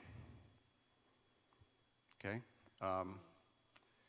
I remember, I said I wasn't going to talk about marriage, but I can't help it here. I had a long-term supervisor who said in most marriages, but this may be true in deep friendships as well, you get to the point where you say, somebody around here has to change, and it'll be damned if it'll be me. Okay? So don't try to change. Respect their boundaries, okay? Because a lot of this thing we talk about of not trying to change other people is not invading their boundaries. If I haven't invited you in as a consultant about my core values, don't tell me what my core values should be. I have to invite you in, okay? It's about boundaries, not just being politeness. So I always say to people when I'm consulting about their relationships that are difficult, the first thing I'm looking for is the person I'm talking to respecting the boundaries of the other person. I don't even want to hear from you yet about how they're treating you if you're not treating them with respect, because that's what you can control. That's what you can start with, okay? And then if you're doing that, then you have to know your limits. And so sometimes you can agree to not talk about politics for the sake of the friendship. For the sake of the friendship. It's a kind of an intimate thing to say, this isn't good for us, Bruce. I really care about you. We have this history. When we get into this, it's not good for us. Can we not? Okay? See what I did? I affirmed our relationship, and I'm saying this is tricky for us. Can we agree not to? I'm a child of the 60s and 70s where that would not be fully authentic. Okay? to decide we're not going to talk about some stuff. Okay. But there's some things maybe we can't handle. Maybe things we can't handle. So sort of agreeing, and I don't like this agree to disagree thing. If it's not good for us, let's not do it. If you cannot engage in political conversation and keep your Braver Angel skills with this person, that's a good reason to not have the political conversation. This would apply to family as well, by the way. If you're in-laws or whatever. If I cannot self-regulate and use my skills, I'm going to hurt the relationship. And for now, I'm not going to try. And that's on me. That's on me. If I get too worked up, that's on me. And the key is, if I'm going to back away from those, to not blame the other person. Because my view is that nobody can make me escalate. Nobody can make me lose my self-regulation. That's on me. That's on me, okay? And if I can't handle it, then for the sake of the friendship, let's not get into it. The next thing is protecting your own boundaries, because part of what happens is that some of the most difficult things are when a friend, they discover politics or, and for whatever reason, it's big now. It wasn't before, but it's big now. And they become an evangelist, and I'm in their world. And so developing the skills of protecting our boundaries, how to decline to get into arguments, respectfully decline. So I'll do it with Bruce here. Hey, Bruce, this is not going to be helpful, okay? It's, we're going out in the evening, and we're going out to see the Knicks or something like that. Let's not get into it, okay? I'm signaling to him, don't go there. Don't go there, okay? So being able to protect one's boundaries. Another example of a sort of sample line of communication. You know, Bruce, you know we see this differently, so let's not get started. Sort of, you can head off a conflict right at the beginning by acknowledging the difference and saying, let's not go there. Okay? But you notice what I'm not doing is saying, you're never going to change your mind, or, you know, blah, blah, blah. No, let's not go there. I like to change the subject. Can we change the subject? Okay, in Minnesota, when it gets a little hot, you say, are the Vikings ever going to win a Super Bowl? Okay? Or what do you think of the trade, the Julius Randle? You know, and that's a signal in Minnesota, change the topic, okay? And the thing is, at some level, the other person knows what you're doing. It's not manipulative. They know what you're doing. And you're doing, it's code, and you're doing it for the sake of the relationship. The key thing, when you're setting boundaries with somebody, and you feel like they're invading you, no jabs. No, like, well, you know how you are, Bruce. No jabs. Got to be completely polite and respectful. And the other thing, when I'm counseling people, I say, practice this, prepare for it, rehearse it, and do it when you're self-regulated. Don't do it like they just drove me crazy again. So, okay, we're going out to a ball game again. The last time we got into that, okay, next time, here's what I'm going to say. Here's what I'm going to say. So it lowers the negativity. The problem with friendships is if the negativity gets too high, the positivity goes down, and these are more fragile relationships, and we let them go. We let them go. So a couple more points. Know which friends you can try out your skills with and who not to, okay? And with some people, and I have friends this way, we both, you know, we work at it, and the fact that we're different and that we handle it constructively becomes another part of the bond. Part of what makes us special is that we can do this. We can talk about our differences and our similarities, and wouldn't it be great if the country could do that? But you have to know who you can do that with. It's got to be mutual. And with others, just letting go that there's some aspects of our relationship that we probably won't really pursue in that much depth. So those are some of my thoughts. Okay. Okay, you can applaud me now. You applauded her. All right? All right. So we have some more time. Did you want to reflect on anything before we go to? Yeah, oh my gosh, there's a lot I was thinking. There's a lot that came up for me. Actually, one thing that was coming up for me was this difficult thing. I mean, friendship can be an amazing vehicle for depolarization. It has been in my own life because of that very idea that you have to buy into the relationship consistently, that it has been such a good vehicle for me to recommit to the relationship and recommit to my Braver Angel skills. But it was also making me think about some of what I was talking about, how politics have become more personal. You were saying that too. You know, at a time when it's become so personal that people think it's a central part of a relationship. That if I can't talk about politics with you, we're suddenly missing this central part of my identity, of my being. And again, part of what was coming up for me too, we've talked about this before. This wasn't actually a political disagreement, but I've heard this in the political realm, where I was having a disagreement with a friend on something that happened, and she shared what she understood to be true, and I shared what I understood to be true. And she responded, well, now you're just invalidating my feelings. And that's type of kind of therapy speak language that you hear a lot, again, interpersonally, but also politically. And so I was just thinking about that in terms of friendship too, like when it becomes so central to identity and people start using, you know, verbiage like that, how do you respond? Well, that's a great point. So then this is the therapeutic language. So I'm a therapist, I know some of you are, and this is the cultural distortion that happens. Because if you disagree with me, if I disagree with you, I'm somehow invalidating you, okay? And so that's a tough one. Were you asking me a question? Was there a question in there? Yeah. Oh, ask it again. So I'm just curious, how would you respond? How would you counsel someone to respond if that's, you know, the kind of this feeling between friends? Yeah, so if somebody says, I feel invalidated, Mm-hmm. then the first thing is to ask them to say more. What is it that I said that left you feeling Curiosity, yeah. it's a good- invalidated, right? Yeah. So have them say more.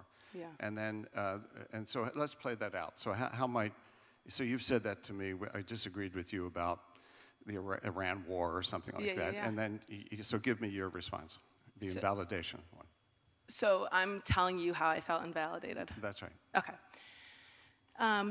Well, this is an issue that's really important to me. It's, Yeah. you know, it's something I feel strongly in, and if you can't agree with me, then I just don't see how there's a way forward for us. Whoa. Oh, that was even more than invalidation. Okay. So that you just went to the end. Okay, point. sorry, Yeah, I'm yeah, an you just went extremist. to the, so do the invalidation period. That's Okay. sooner. Okay, 'Cause okay, okay. The other way is it's the end of the Okay, relationship. that's a good, yeah. that's a good feedback. Okay, so invalidating. I mean, to be honest, maybe this is partially what I personally, I'm not role playing right now. This is what I struggle with, that it's Yeah. such a vague term. Yeah. I don't even know what it means. Yeah, so, It's so kinda something that people- use it on me, and I'll role play. Okay. So I'll tell you that you're, Yeah, Bill, you're invalidating. Yeah. Bill, like, you expressed this opinion about the Iran war, and Yeah. it just completely invalidated how I'm feeling. So you felt invalidated when, personally, Yeah. when so tell me more, say more what you mean by you're feeling invalidated. I feel not seen. I feel shut Not down. seen. Okay. Yeah. Okay, like I just blew past you and didn't Yeah. pay any attention to what you said. Okay. Yeah. Well, if I did that, I'm sorry. Can I go back over what is, and then this is where I'm going to use my Brave Angel skills. I'm going to Yeah. summarize what I heard from her. Yeah, smart. And did I get that right? Yeah. Because what she told me was she didn't feel seen. Yeah. Okay, so I'm going to see her. Yeah. Okay. And then I may use the pivot skill and say, so if I got what you're saying, can I share? Yeah. And now I'm going to use my perspective skill, aware that the person I'm talking to is feeling fragile at the moment. This is more delicate than I thought. I thought we were talking about the war, but there's a lot of emotion under this for her with me. And so I'm going to go out of my way in sharing my perspective about it to say where I agree with her, okay, and then where I come out differently. Yeah. And then I might ask for the feedback. And then if we went at this enough, if I was, again, using my skills and you were still say you're feeling validated, then I'm going to say, whoa, that's a strong word. Yeah. So it sounds like you're taking our disagreement, my disagreement, it feels very personal to you. Yeah. It feels very personal and like hurtful. Yeah. And I'm sorry that's happening. I'm not sure what else To do. I can do Yeah. if we're going to have these conversations. Yeah. Because I value you. I think you're a smart person. I get where you're coming from on this, and I have a different viewpoint. Yeah. And that's where I would go. That's very helpful for me personally, because sometimes I feel like that language is used to be a conversation ender. Yeah. It's like, well, I feel invalidated, so I'm Right. sorry. Right. And it's helpful for you to reaffirm, like, no, I do understand where you're coming from. Here's what I heard you say. Yeah. Asking for more clarity. Yeah. I never say I understand where you're coming Or, from. okay. No, I demonstrate it. Okay, demonstrate. Okay, I like No, I never say I get it. I show them I got it. Got it. Okay? Because if I say I get it, they're going to likely say, no, you don't. Yeah. Okay? Smart. And getting it is a deeper thing. Yeah. Yeah. Okay. Helpful. Thank you. Okay. Bill. Well, all right. So let's go to questions and observations. Yeah. Yeah, well, we probably need the Oh, yeah. Do we? mic. Here, I don't think we have any runners here, do we? here. I'll just do it myself. Okay. So name and where you're from, and then your comment or question. Carol McNally from Lewis, Delaware. What if in a close relationship, it's the person's behavior that has disappointed you and you have a feeling about that? Is it okay to express a comment like, wow, your comment really hurts me. I'm really disappointed that you feel that way or said that to that person? Yeah, well, so my observation is that it depends on the comment, and I would be really, really specific. What is it about what somebody just said? And here's where, Well, okay, now you're talking about what they said about something else. So they made a comment that you thought was a racist comment. That kind of, so that's trying to distinguish what you just said to me. Like if the person said, Bill, you're an idiot. Well, okay, I'm gonna blah, blah, blah. But you're talking about, and so I'm glad you asked that because this comes up in friendships and romantic relationships where people are sharing their views and I'm disturbed by the content of their view, right? That's what you're talking about. Yeah, something that might seem racist or xenophobic, whatever. So this is a tricky one because, and blues do this more than reds, so I'll say this as a blue. Blues tend to pay a lot of attention to language. And so it depends on what my bar is. So if somebody's talking about immigrants and says illegal immigrants, do I come down on them because they should say undocumented? Okay, so that's you know. So for me, some of it is what the other person said in the outrageous category. That if we were in a group together, it would take the oxygen out of the room. They just said something hateful, and then I'm likely to go, whoa. Whoa. Did you mean that? But because see, my bar is really high for something that is really way out there. So what I'm saying, without getting too much into the weeds on this, what I've had to learn to do, taught myself, is where that line is. And I don't do shock and confrontation unless this is horrible. Okay? I had a brother-in-law who said all those blah, blah, blah should go back to Africa. And I went, what? What? I had to say something. But that's been relatively rare in my life. It's much more likely that the person is using language or saying things that lots of people believe that I might not think are sensitive, but then I'm not gonna confront at that point. I don't know if that distinction makes a difference, but because boy, a lot of relationships are lost when people say, and I'll just be honest here, you're mispronouncing somebody, you're using the wrong, I sometimes say to my wife, you haven't gotten the memo on this one. I mean, we have a lot of memos about the correct language for people. Even the term illegal alien, that's in the law. Yeah. I mean, I always think about people from Mars. It's in the law, okay? So am I going to define that as hate speech such that with a friend, we're going to have a big blow up as opposed to the N-word or something like that that is just beyond what I can stay in a conversation for. Yeah. So thank you for thinking. Right here. Bill? They're finishing. Yeah. Well, but the question, what I'm saying is, this is a great, because we're talking about the feelings. The feelings are based on my standards. And I think what's part of the polarization is a lot of times people are applying their own standards to somebody else who has goodwill, who is not being hateful, but they're using language that, like gay lifestyle, okay? That's not language I use. It comes out of a whole, but I'm not going to jump on somebody about that. I'm going to keep in the conversation about how they feel about gay people, as opposed to, and I'm not saying you would do this, but this is the conversation stopper where people then abandon the friendships because the friend is using outdated language. So anyway, we could go on, but thank you for raising a complex Could I add question. something just really quickly to that, Bill? Just super quick. It was helping me think through, because I think a lot of people navigate this, young people especially, but I think really everyone is part of the pressure that we're under is in the culture is, I think especially, again, as a blue, you feel us on the left, is you feel like it's your job, it's your civic duty to go police people who disagree. And I think that's also part of it, seeing like, I don't subscribe to that anymore. I actually don't think it's my job to police people who disagree.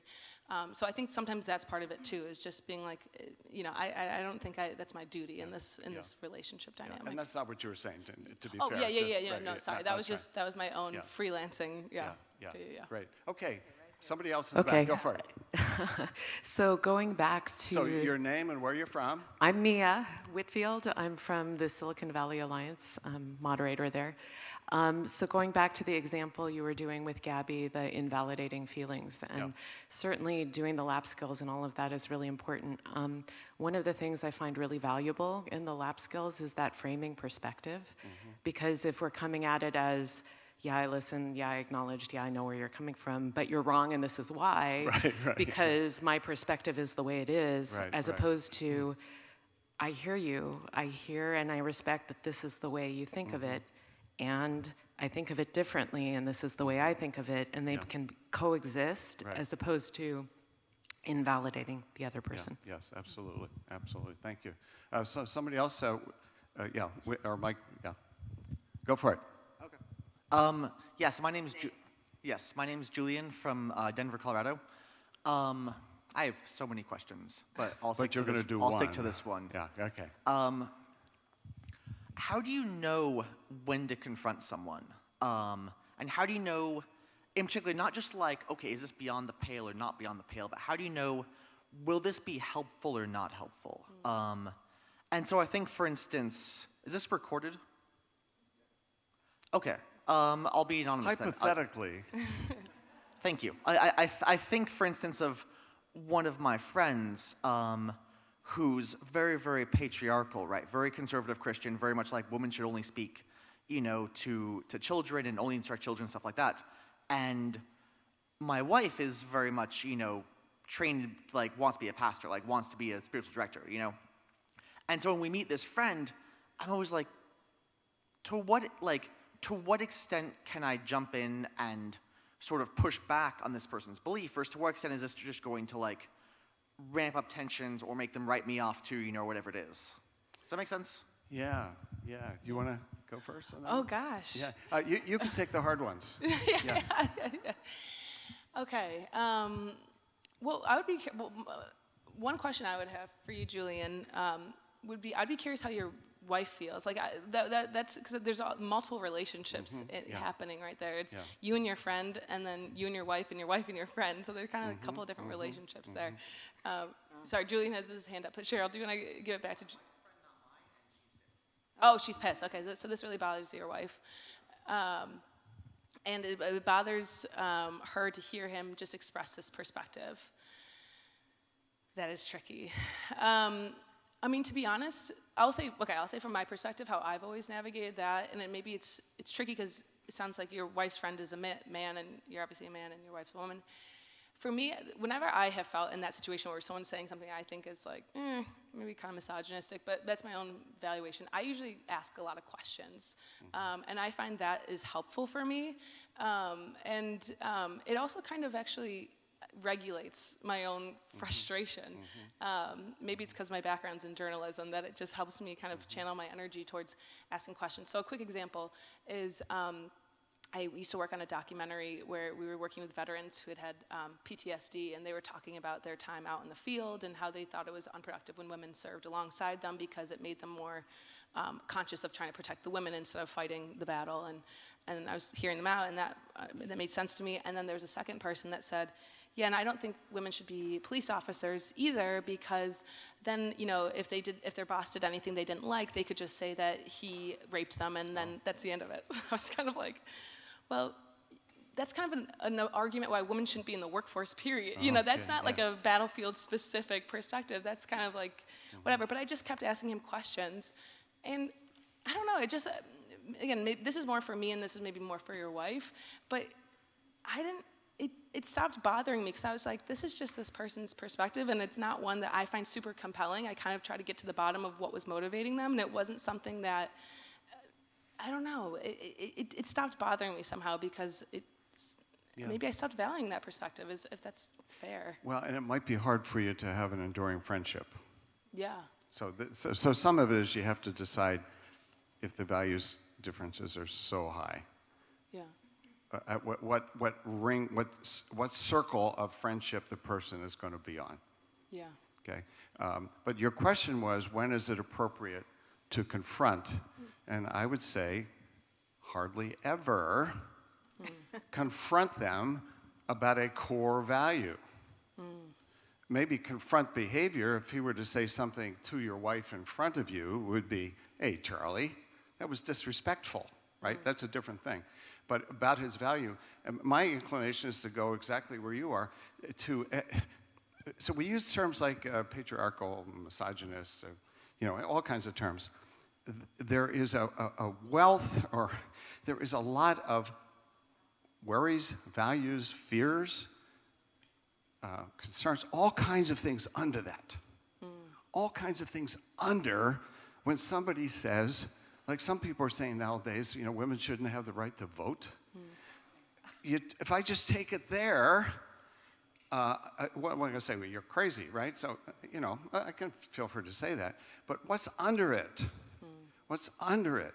So I try to channel my inner anthropologist when I hear things that seem wacky to me, because there's a bundle of concerns and worries and values for a lot of these men about what's happened to men in our society. Some stuff that I might agree with, okay? That I might say, yeah, there's a lot of stuff that's happening. It's hard to be a man these days in this world and figure out how to navigate. So if I got to his concerns, worries, and values, we may have things we agree with, but not necessarily with how to manage it. And then we're having an actual conversation. So that's where I would try to go. Yeah, so, go for it. Hi, Randy Freeman. I'm the New York State coordinator. Just a couple quick things. There's a wonderful film called The Elephant in the Room. I don't know if anybody has seen it. Have you seen it? No. It's about a mixed political couple, and they start dating, and she didn't realize that he was a Republican, and oh my God. Yeah. But it was a terrific film, and we've shown it in our alliance. It was really good. Nice. The other thing is, Gabby, you mentioned something about hyper-masculized men and hyper-feminized women, and kind of a difficulty taking a risk and getting into a relationship. And I've been married 55 years, and it was the best risk I've ever taken. And, we don't always agree, obviously. But I'm looking around this room, and there are very few young people, and you'd like to speak to young people. Are you going to be writing some things about that so that more people can read it? Yeah. I mean, Bill and I have spoken kind of informally about this. We would love to do more together. I mean, my personal dream, I'd love to do even like a fishbowl with some young people to hear from them firsthand on their experiences, because I think, young people have a lot to say on dating and relationships and politics and polarization. So I think that would be wonderful. Yeah. We could watch it then as well. Yeah. Thank you. Go for it. Hey, Bill, this is for you. I mean, Sugarberry, you have to introduce yourself. Yeah, Ron McFarland. Yeah. I'm Ron McFarland in your session. But my question is, I've been reading a lot of human behavior books that help me in our Brave Angels, what we do. And I get a lot of things because of color. I get a lot of things because of moral compass, because of my faith. Yeah. How important is it to be observant of people's moral foundations when you're in conversations? Because, after reading that, I can, now at that point, I'm understanding blues, reds, and people that aren't faithful, et cetera, et cetera. Usually I try to speak that neutral language. You understand what I'm saying? Yeah, so you're talking about Jonathan Haidt's moral foundations. Yeah, Jonathan Haidt and why people change, all kinds all of that. So if you're not familiar with that moral foundations theory, it's that people tend to emphasize different kinds of values: fairness and caring, authority, tradition, and so it's a really the Righteous Mind is where he wrote this, and there's those other books that you're talking about. because really what you're talking about is going deeper than making judgments. Because what we tend to do is make judgments quickly. This is what happens when I think I can judge you because I know the color of your land or your skin or whatever, right? And so actually going deeper and the books like that and various psychological approaches allow me to not just go with labels, but to try to understand in more depth where and the deeper you go, the more similarity you feel. So a good example for when blues get their minds around what Jonathan Haidt talks about with respect for authority and tradition. That's not a quintessential blue or liberal thing. But most blues can get their minds around it, okay? Even if it doesn't come, it's sort of a kid, a fifth grade boy cussing out his friend versus cussing out his grandma. I just gave you one. Like everybody in the room had an intuition about this. And we might say I remember having an argument with someone, cussing any human being is equally wrong. Well, this is, for some boys, that's how you show your little manhood and your grandmother? I mean, most of us, it takes our breath away. So there's a way to access, even if you're a libertarian and you don't believe in any of that, to access those moral intuitions. I think those as intuitions, so that I could get on somebody's wavelength. It's like I was just thinking about the guy who's, patriarchal. What's under that? What's the fears and the worries, and what's the values? And maybe I can join the person there. Yeah. So thank you for that. Who's our? I'm just going with the. Where's the mic? Cheryl's. You were. Thank you, Cheryl. Yeah.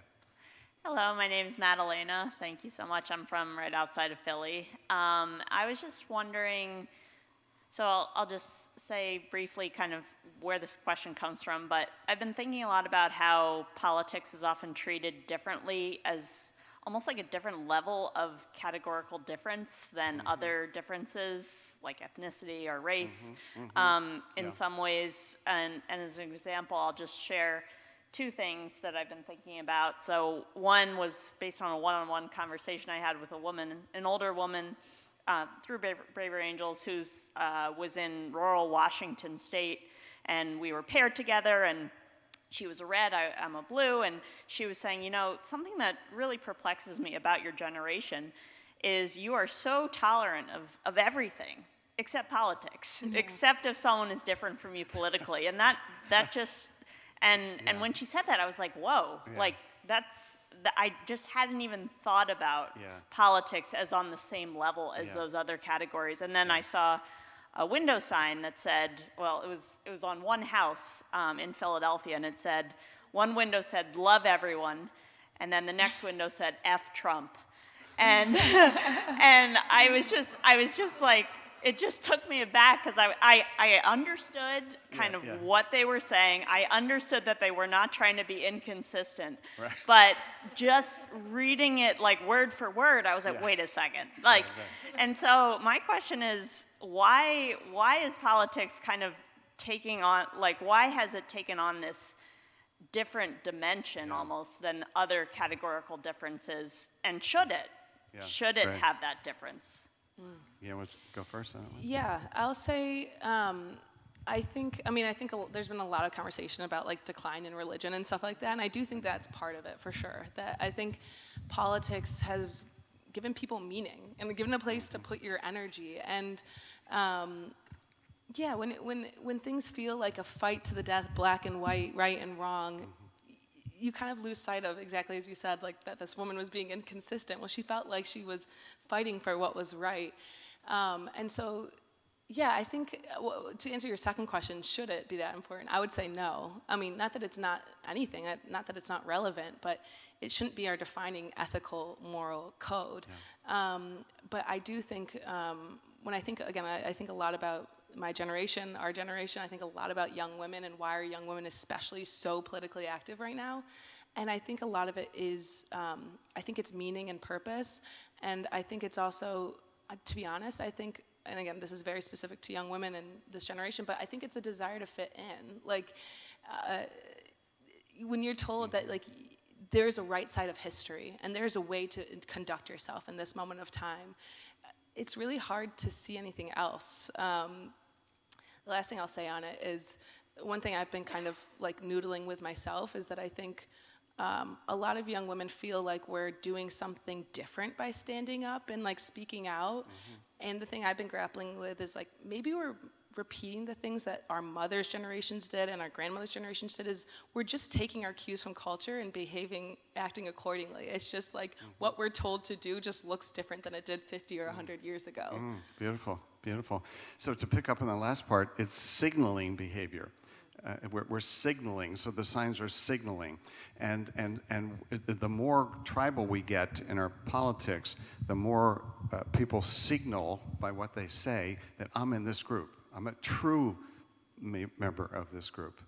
And so the other thing I'd say to people on the progressive side, maybe to help understand where they're coming from, is that politics seems more voluntary. The identity categories, many of them, you're born that way, okay? But politics is chosen. And so I'm now putting on the hat of somebody who would say it's a different category, and I'm justified in being more negative. They would say it's chosen. You don't have to choose. You choose who you vote for. You choose your party identification. You don't choose from a progressive standpoint. You don't choose your race, your ethnicity, your sexual orientation. Those sorts of things are considered non-voluntary, and therefore you should never discriminate. But here, you're choosing the immoral side, okay? And then what happens, and I'm sure you've run into this, it quickly goes to Nazi Germany. Has everybody been in those conversations? If it was 1937, would you be talking, have little support groups with you in the fish bowls with the Gestapo? So it just goes right to that level. And what I do with that is to say, can we tone this down to America in 2026? And what I say is, no, if we were Nazi Germany in 1937, I would not be, hopefully I'd be brave enough to be in the resistance, but I would not be doing fish bowls. But having said that, if there had been a braver angels around in the 1920s and the very early 30s, before Hitler came to power, because it was a very divided country, maybe things would have turned out different. But anyway, yeah, okay. Go for it, Bruce. I have the talking stick. Okay. Bruce France, New York State Capital Region Alliance. Quick comment, then a quick question. When you talk about raising the bar of what is acceptable, I always suggest people go and find Daryl Davis, the African American. There's a high bar that guy does. And my question is, when you talk about extricating yourself from a conversation with a friend, my intuition, and it's not always right, my intuition would be to also say, my relationship with you is more important. Yeah, beautiful. Okay. I agree. Affirm when you're setting, it's a great kind of rule, when you're setting a limit or a boundary, to affirm the relationship. I mean, this happens all the time, that like if somebody sort of starts to sexualize a relationship that's a friendship, there's a way to say, no, come on, let's not complicate our friendship, right? As opposed to saying, who are you, right? So you set a boundary, and I always quote my daughter on this, who says, you don't talk of boundaries, you set them. You enact them, okay? And then maybe later you explain what you did. So last, we have... Right here? Yeah, one more, and then we have to finish on time. So we'll take one more question and give you the last word. And then I have another session that starts in 15 minutes. So I'm going to have to run out the door. Okay, go for it. Okay, Bill from Virginia. I have a sister who's very, very blue, and she told me that men and women are the same except for the plumbing. Yeah. So this goes back to the very beginning discussion, is women seem to be going to the blue. Yeah. Men are not as much. Yeah. How could that be if men and women are the same except for the Oh, plumbing? you're setting up a, yeah, so that was not an actual question. No, it was a good challenge. It was a good challenge to that assumption that there are no differences, yeah. So I'll just say so just to follow up on what you're saying, I'll give you I make a distinction between people's experience in life, like of being transgender, and I try to honor the experience of everybody, versus an ideology, okay, versus that has to be based on science or with other things. And so part of what I think what happens when we get so polarized is we don't make those distinctions between your philosophy. That's a pseudo-scientific ideological statement that men and women are the same. There's data on this, and we should be able to talk about the data, okay? And so part of what happens is, I think, there's sort of, those two levels are happening at once.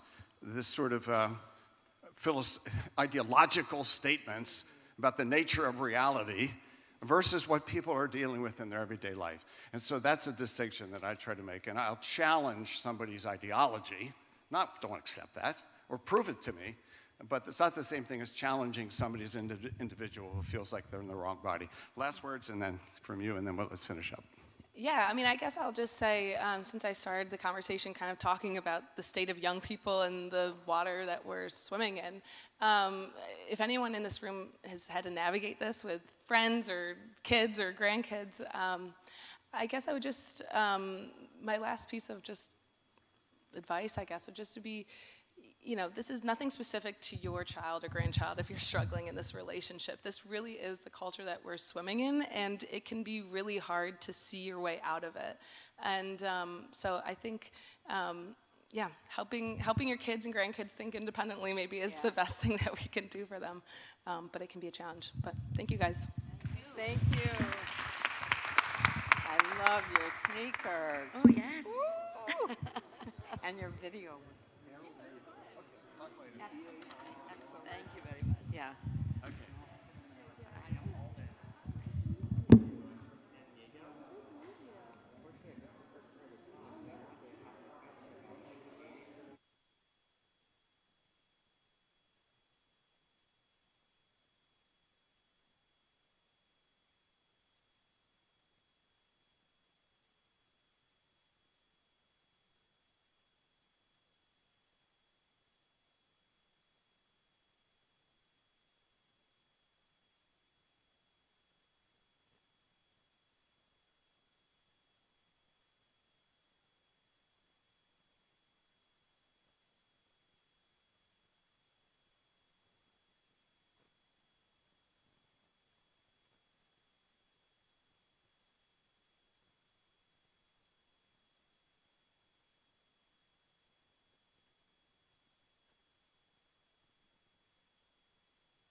not going to go through and spend half our time giving bios. Please, you guys. Don't. So, Executive Director of Center for Immigration Studies is plenty. And you could just say Frank ran pro-immigration groups in D.C. for 30 years. and you don't want me to mention national immigration? You can. Yeah, but that's the shortest way to do it. Yeah, okay. But he also did the other thing too. So America's Voice. you end up with two organizations. That's why, I'm just trying to shorten it for you. Well, I looked you up and been doing this your whole life. That's correct. You know, I mean, Look what I have to show for it. look what you have to show for it. It's the friends you make along the way. Not many people do one thing their whole life. I feel like I'm such a person. And David. Yeah. Well, the question is, do you do something else too? You know what I mean? Right. On the side. I mean, you On know, the side. That's right. I mean, I'm involved in church, so that's kind of my. Yeah, That's my like. That's right. As my comms director said, no, this is your other job. Hey, could you take this off? I didn't even have one. I don't even know where you get them. this, but are you a student of icons? Not especially. I have a friend who is, and she's going to introduce us slowly to. All right, we got 1 minute. Okay. And we don't have the same icon tradition as the Orthodox do. Right, of course. Where we have to be difficult. We're different.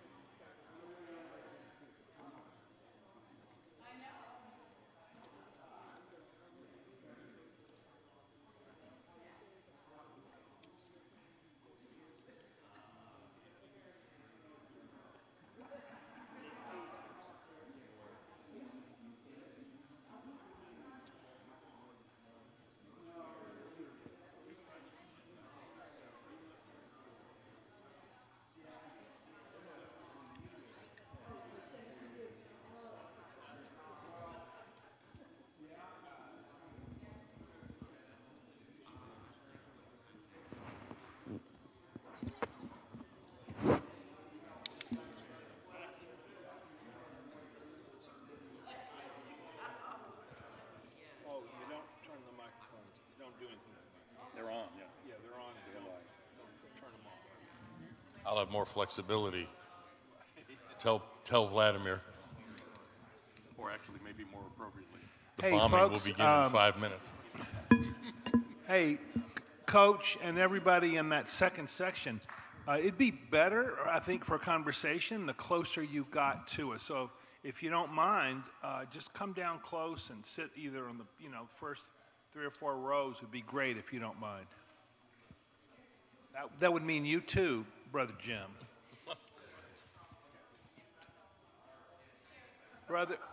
Brother Jim and Sister Kim, front and center.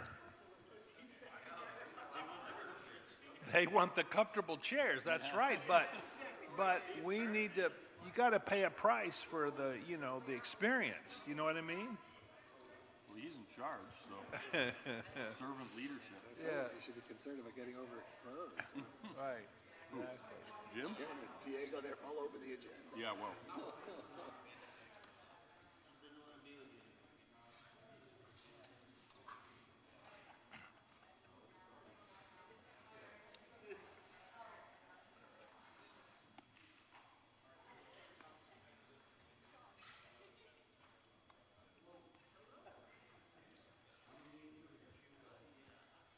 All right, one more request for you guys in the back too. If you're going to be a part of it, if you have a minute, come up front. That'd be much better if you don't mind.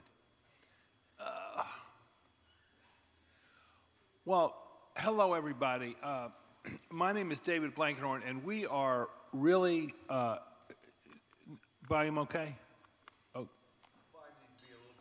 little bit louder. All right, my guy. There we go. Okay. This is a treat because this is going to be an interesting conversation that you're going to be a part of, and it's an honor for me to be on the podium with these two men. And Mark Krikorian on my far right is the executive director of the Center for Immigration Studies and has been for a long time. Frank Sherry, to my immediate right, has spent a lifetime, and I mean that literally a lifetime, working on issues of immigration. And these two men, both of whom have my genuine respect and admiration for their integrity and their intelligence and their, and sometimes fierceness of advocacy, you know, it's a treat to hear either of them, and especially in conversation, and that's what we're going to get to do. I'll ask these guys a few questions, and then we'll open it up to a more general conversation. One of the reasons we're here is that Braver Angels immigration project includes what we call an immigration policy roundtable, which brings together, I don't know how many, Peter, about 20 or so, 25 leaders in immigration issues for regular meetings as one part of our immigration project. And these two guys are a part of it, along with, 20-something other more. And so we thought for this convention, it would be good to have two of the people from the roundtable who don't agree really in terms of philosophy on immigration to come to see if we can avoid fistfights and mayhem from the crowd, and actually have a really good conversation, which I can promise you that is what's going to happen. So before we start, just very quickly, I want to ask several of you, just raise your hand, and what is your hope to get out of this session? Just what's on your mind about why you came? What would you like to do? What are you hoping for? Just anybody. Yes, ma'am. I don't know if I have a well-formed question, but I came hoping to hear just a little bit about the unfolding of the process, that maybe any parts that weren't linear or neat and tidy. What assumptions did you come into your relationship with, and how have those been challenged? Okay, good, thank you. Anybody else? Yes, ma'am, the lady here. I'd love to learn more about motivations. Why did you want to break bread together, and what obstacles or barriers did you face once you made that commitment and got started, and how you overcame those barriers? Great, thank you. Anybody else? Maybe one more. If anybody wants to say what they came into the discussion hoping to learn about. Yes, sir. Yeah, I thought it would be particularly interesting to see sort of how this process of bringing people together from different sides of the aisle works with experts, because we obviously hear how it works with, pretty much everyday Americans, but people who are actually experts on the issue, what it looks like when they are brought together and what those conversations look like. Right. Okay, well, thank you. We'll do our best to do that. Starting with you, Frank, just briefly, how did you get involved in this issue? What drew you to it? How did you get involved? Well, when I was in college, I didn't even know there was something called NGOs or nonprofits and all that stuff, but I was an angry graduate and went to teach at an international high school in Singapore, and ended up getting involved with Vietnamese boat people who were fleeing Vietnam after the fall of Vietnam in '75. This was the late '70s. And there I was, leaving the United States to go abroad, and I was dealing with people on a daily basis who risked their life for the chance to get to America. And I thought, maybe I should look at America through their eyes. And it really flipped my idea of what America is and represents. Like 22 years old or something. Yeah. And so I came back to America and just started working on refugee and immigration stuff, because I think it's represents America at its best when we do it well, which unfortunately we don't often do it well. But the idea that we attract people from around the world, I think, is pretty special about our country. And I think most of the people who come here are pretty special because they vote with their feet and are Americans by choice. Thank you. Same to you, Mark. What drew you to it? How'd you get involved? I grew up in a very, I mean, I was born here, my parents were born here, but I grew up in a very immigrant milieu. I mean, I didn't speak English until I went to kindergarten. Armenian? Yeah, I grew up speaking Armenian. My parents spoke English to each other, and I watched cartoons, so I didn't flunk kindergarten like my dad did because his English wasn't good enough. But and so I actually didn't know there were old people who spoke without accents until I was in high school. I thought it was just the Waltons, if you remember the TV show The Waltons. I thought it was Grandpa Walton, you know, that it was that kind of thing. But Good night, John. yeah, John, right. exactly. Because I'd never met any old people who didn't have accents. So, and in a sense, that kind of demystified the thing. I don't have sentimentality or romanticism about it because I sort of see the goods and Right. bad side and everything. And after graduate school, I spent 2 years in what was still then Soviet Armenia. It was a friend of mine, in fact, a good friend of mine said, if I ever step foot in the United States, there's no way they're going to get me out of there. I mean, in other words, it wasn't because of him but that sort of gave me an insight on how the unbridgeable mismatch between how many people want to come here and how many people Right. We can or should take. And, so anyway, and that's... Right. Well, these guys have been real sweethearts over the years. And just to give you one example, I want to cue up a little short video when all of us were younger and prettier. Can you show the video now?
Yeah, well, and then it goes on from there. And now, Frank, if you take, like, this is an unfair question, I understand, but if you could take up to 2 minutes to give your philosophy of immigration, your way of thinking about it, your frame for thinking about it in general. I think that immigration is a cornerstone of the American experiment. That we are not the only, but one of the few nations in the world where faith, skin color, background are not the defining elements of national identity, but ideas and ideals are. And that when immigrants come here to the United States and become new Americans, they not only adapt to the America that is here, but they help grow the America that is becoming. And so I actually think that part of the secret sauce of our country is that we attract people from every corner of the globe, and they bring their talents and their energy. And, you know, I could tell you 100 stories of people I've dealt with over the years, or 1,000 stories of, you know, the uneducated mom and dad, or the single mom, and the kid becomes a doctor or a lawyer or a, you know, business success. And it's you know, that American dream lives in the lives of immigrants in a way that I think is very special. Now, let me take another minute because I can already feel it. I am not for unlimited immigration. I am for limited immigration. I get that it's not an unalloyed good for the citizens of this country that we should have as many people who want to come in. That is a nonsensical approach to managing immigration. So we should have limits, we should have priorities, and we should have the operational capacity as government and as communities to deal with the folks that we do admit. We are so far away from that kind of system that I understand why this issue roils the politics of local communities and the nation. And I'm, as someone who has spent a lot of decades trying to think, how can I beat the you-know-what out of him so we can get our way? Maybe after a few decades of trying that, it's time to say, maybe we should look at whether there's some common ground that we could actually advance from a system that's kind of locked in the 1950s, and we're living in the 2020s. So I'm a proud pragmatist on immigration, even though I'm a huge fan of what it means for our country. Thank you. Mark, same to you. Took up to 2 minutes, your philosophy, how you think in general about the issue of immigration. Immigration is an important part of the formation of our country, but it's just one. And I think it's a kind of fetishized or totemized too often. We've had whole periods of our history with very low immigration, and other periods with very high immigration. And under our current circumstances of advanced communications and transportation, which shrink the world, a post-industrial knowledge-based economy where it's hard for somebody with just a strong back and a work ethic to actually get, you know, make progress if he doesn't have education, and with a welfare state, which personally I'm a conservative. I want it to be tighter and less likely to lead to dependency, but it's never going away. It's part of a modern society. You can't sustain mass immigration in that environment. And so the way I look at it is not zero immigration, but zero-based budgeting in immigration. That a country with 1/3 billion people that spans a continent doesn't actually need any immigration at all, but there are going to be particular categories of people we're going to have a very strong interest in letting in. And politics is one of the ways we decide that. If it was up to me, it would be husbands, wives, and little kids of American citizens, which really nobody disagrees about, but that's 300,000–400,000 people a year, so that's a big chunk of even current immigration. A handful of real Einsteins. Humanity doesn't produce that many Einsteins in any given year. And a handful of genuine humanitarian cases that cannot be dealt with in any other way other than bringing somebody here. So that's kind of, in other words, immigration minimalism, I guess, is the way I would think about it. Okay. Now, this is a quick question for both of you. 10, I want you to pick a number between 1 and 10. 10 is yeah, 10 is that the current system is working pretty well. There could be maybe some tweaks, but basically we're in good shape in terms of immigration policy, you know, except for tweaking. 1 is it's fundamentally broken. Pick a number. 3. Pick a number. Yeah, I'd say 2, maybe, yeah. Okay. There's a policy, I won't say it as eloquently as these guys would, but there's a proposal out there to really strengthen a system that's called E-Verify. And what that means is, I think, that it requires employers to look at the immigration status of anyone that they are considering hiring, and just says, you cannot, if you're not a legally residing person here, you cannot hire that person.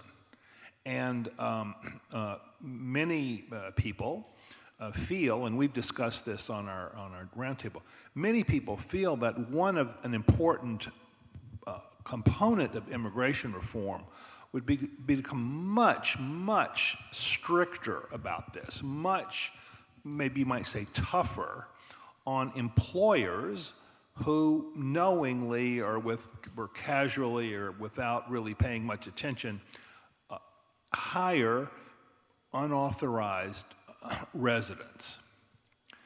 And so I want to briefly ask you two guys, starting with Mark, what is your opinion of that proposal to really beef up E-Verify just a bit, like all out? I'm not saying that's the total solution, but what is your opinion of that policy proposal? Yeah, generally I support it. I mean, E-Verify exists now, but it's voluntary, and about half of new hires are screened through it. But it also has various elements that make it hard to go after employers, because they can say, well, we didn't know, his ID had Mickey Mouse's picture on it, but who am I to say he's not Mickey Mouse? I mean, I'm exaggerating, but so it's constructed specifically in order to make it easy to for employers to kind of come up with an excuse that exempts them. Now, there's plenty of them that still need to be fined, even within the existing rules. But no, the answer is yes. It's essential to be mandatory part of all hiring. The concession I'd make is that at least at first we can just make it for only new hires, so that people who are illegally working and the employers don't know about it. Have been here. Yeah, you don't want to make it retroactive. You would kind of lock them in the job, but Yeah, the point is right, it would be right. imprudent But to... going forward, Yeah. okay. Frank, what is your opinion? If it's paired with other policy measures. E-Verify is part of the solution to the challenge of illegal immigration, which has emerged over decades, so that we now have a quarter of the immigrants in this country here without papers. If that's not evidence of a broken system, I don't know what is. But we need to do a bunch of things. One of every four. Right, one of every four. Okay. So if we only do E-Verify, what you're going to do is, and this is happening now with Haitians, which were just informed by the Supreme Court that they will not be eligible to work as of July 1st.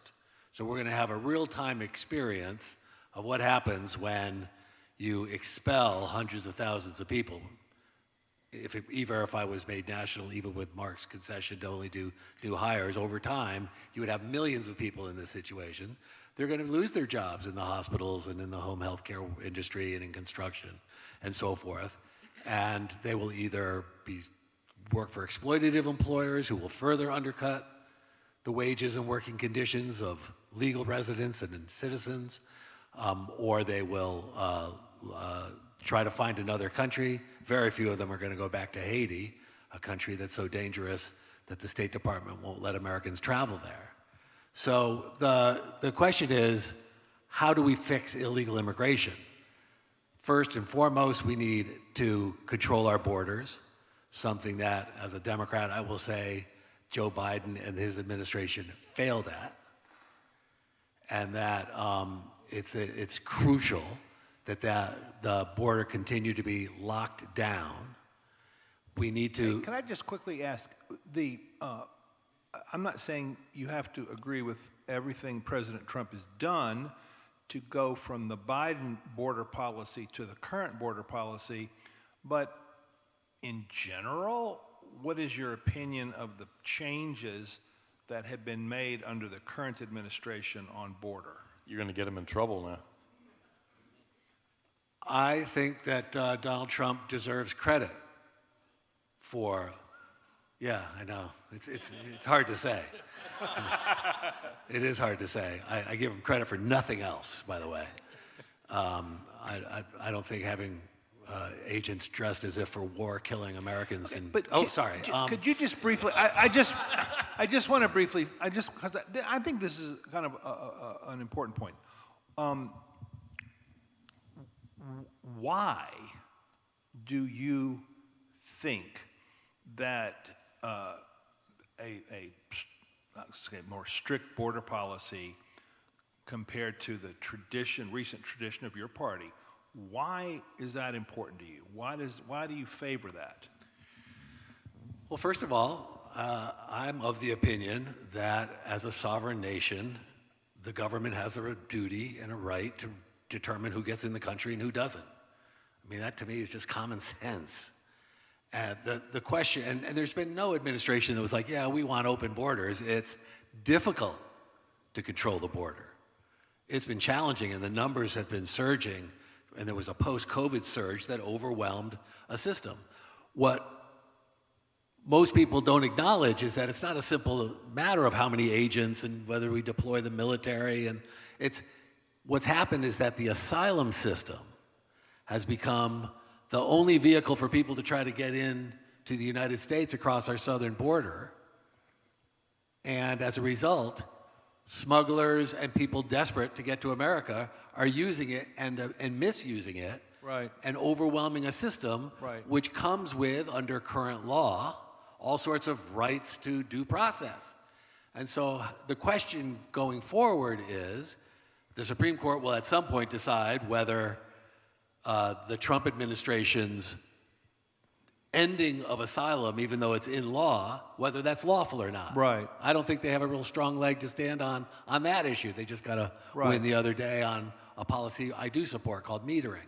The point is that we have to figure out how to solve a hemispheric refugee and asylum challenge, right, so that we protect refugees without having people overwhelm our border systems and create the kind of chaos that in fact blows up. And from a practical point of view, if you don't have control of the border, and you're talking about whether we should let in more immigrants or whether we should put undocumented immigrants who are been here 10 years on a path to legal status, like we can't even have that discussion. Right, right. So I want to make legal immigration work, and I want to make illegal immigration stop. Okay. But it's not so easy. So you're a guy who, I'm not trying to put words in your mouth, but as a, I guess you might say, immigration, you strongly believe the importance of immigration and immigration rights to the country as a part of the larger thing that you want. You favor this some of the changes that Trump has made at the border. Yeah. And I would favor E-Verify if we had a process by which hardworking immigrants who have been in the country and settled, and dreamers like Gabby Pacheco, who many of you saw on stage last night, I want some process by which people, and by the way, most Americans agree with this, the idea of some process where people can apply. Right. So that we do both things at once. We introduce E-Verify so that the hiring of unauthorized workers is illegal, at the same time that we're making unauthorized workers who have been contributing their hard work and taxes for years have a chance to do what they want, which is to become formal members of America. Mark, I'm assuming, well, I'm going to go to another question because I think there's been some agreement on the border and some agreement on E-Verify. If you ran the zoo, if you were in charge of immigration policy today, tell me one thing that you would want to do to make it better. You can only give me, I know you have probably 50 things.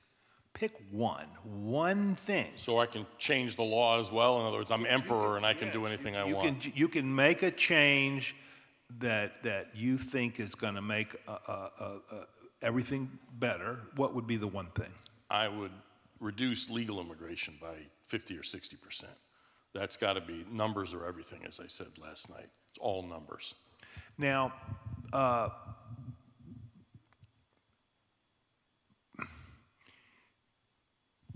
can talk longer to sort of match Frank's time, but to get at what I know is a disagreement between you guys, I want to just pick an aspect of this, 50 to 60% reduction. And I want to just note that it's legal immigration. I said illegal immigration. No, legal. Legal immigration, I know. Now, one group of people will say that currently very high levels of immigration, both legal and illegal, will hurt American workers. It will cause more competition for jobs and will hurt the wages and working condition and living standards of the people we already have here. Other people don't think that's true. In fact, they think it's probably the opposite, that over time it'll increase economic growth and a rising tide lifts all boats. Quickly, starting with you, Frank, are you in one of those two camps or are you in another camp? Yeah, again, none of these things are all black or all white, right? So, but you know, we debate we all have our favorite researchers, by the way. Yeah, that's right. The ones you like the ones that are objectively truthful. Objective, yeah, right. that's right. That's right. But I do think that the preponderance of evidence is that this has been studied thoroughly. And you're now seeing it because the theory of this administration is that if we reduce legal immigration through lots of administrative measures that they're using to slash legal, their goal is net negative migration, achieved through administrative measures, plus mass deportation, plus making people who have legal status have it be illegal so that they're subject to let's move people out of the workforce. That's going to. And one of the rationales that is offered is that they are worried about the American worker, the ones who are already here.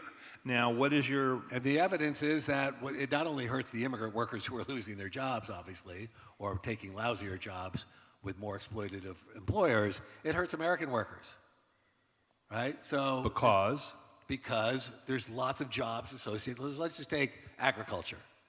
Not a lot of people are growing their kids here in the United States and saying, I really want you to be a strawberry picker, right? Those are jobs that are dominated by immigrant workers, half of which are here illegally. That's how we've set up the system. The idea that they don't have a path to legal status, they couldn't get one if they applied. And now, if they're subject to deportation, what happens is that then the pickers aren't picking. The crops go foul. The packers don't have jobs. The supervisors don't have jobs. There's a whole Meanwhile, ecosystem. these same kids are being. Agriculture, they're not all going the way to the grocery store and the consumer. So you have these supply chains with workers at every stage that are dependent on the workers in the fields. And so that's the challenge. And that's not to say we shouldn't try technology, we should try other things. But the fact is that that's true of every industry where immigrants are a predominant part, is that if you remove them, it contracts the economic activity, which hurts American workers too. Now, Mark, something tells me that you might want to quibble with that analysis. Just briefly, what is your opinion about the proposition that high levels of immigration, let's say currently, would tend to negatively affect the American workforce? What is your opinion about that? For employers, the point of immigration is to loosen the labor market. In other words, a looser labor market is one where workers have to hustle to find jobs, whereas a tighter labor market is where employers have to hustle to get people to work for them. And the most powerful social policy is a tight labor market. You can't say that If what you want is rising income and living standards. Yeah. If you want to improve the lot of Americans, especially those who are less prepared to thrive in a high-tech You want a post-industrial tight economy, labor market. you want a tight And you, labor Mark, market. want a tight Absolutely. labor market. And the thing is, it needs to be a sustained tight labor market. You can't say, well, we're in 6 months into this administration's policies. And what about this thing about Americans don't want to pick strawberries? That may be true. Agriculture is the one area you can in fresh fruit and vegetable harvesting is the one area you can make that argument without being laughed at.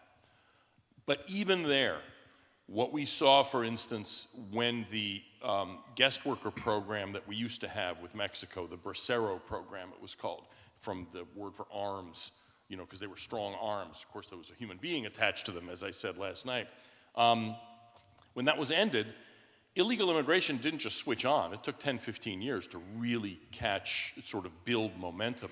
And what happened was, and there's the case study in this is tomatoes for processing, the ones that go into juice and sauce, which is the vast majority of any fruit or vegetable is used for processing, not what the produce department in the supermarket. That stuff was hand-picked. When the hands went away, that completely shifted to mechanized. So Frank has a point in a certain sector of the economy, but even there, it's a transition issue. In other words, there's always technological research into how to do these jobs, without as many people. You're always going to have some people working because somebody's still got to run the robots, you know what I mean? But the point is you reduce the labor demand. Another example of this is harvesting raisins. Raisin harvesting is probably the most labor-intensive activity in the United States. They're all harvested within 50 miles of Fresno, California, and the way it's done traditionally is, each bunch is cut by hand, put on a paper tray on the ground to dry in the sun, flipped over.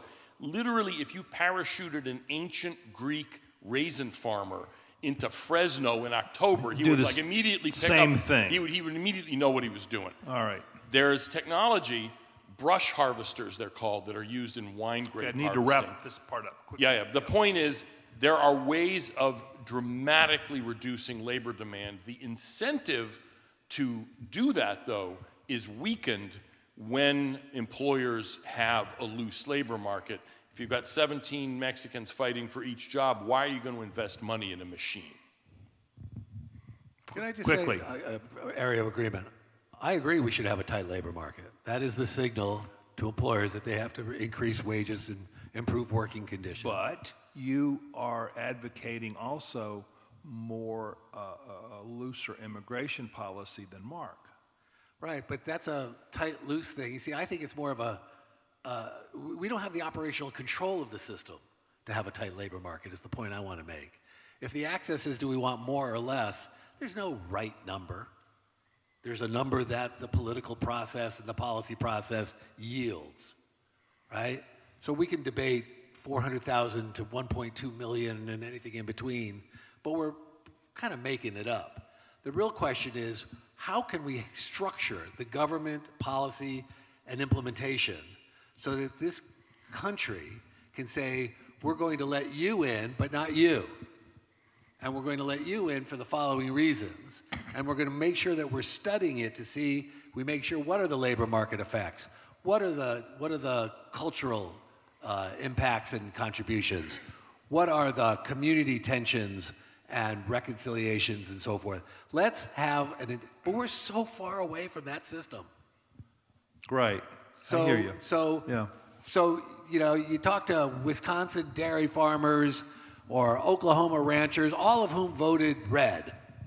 And they say, you know what? I'm all for Trump getting tough on those guys, but man, those workers have been with me 20 years. And they go to church with my kids and they play football on the high school team and they just can't get a path to legal status of any kind. Don't give them amnesty, but give them something. This is pure MAGA saying, you know what? we're kidding ourselves if we think we don't need these workers. And I'm just saying we have to deal with that reality. A combination of legalization, having a legal immigration system that's responsive to different labor sectors and to different regions of the country, some sort of variable system that can adjust based on real impacts, not just made up politics, and then have a system that controls illegal immigration in a way that's meaningful. I'm not saying it's going to be easy. We've been working on it for decades and we haven't gotten there. But the point is that that's how you have a tight labor market. That's how you have a system that protects whatever welfare state we still have. And that's a way where you have a system that's mostly legal, not that incentivizes looseness and illegality. 30 seconds only to last word. That was 30 seconds? Yes, sir. The fact is that if you're a dairy farmer and you can keep bringing in guest workers, which is what this administration has just said they can do now in a seasonal program into an industry that's not seasonal, why would you buy an automated dairy machine from the Dutch manufacturer? Because these things exist. They're already used now. There has to be an incentive to do it. And if Frank's worried about the people who've been working 20 years for the same guy and are clean cut and go to church and all that stuff, that's a legitimate concern.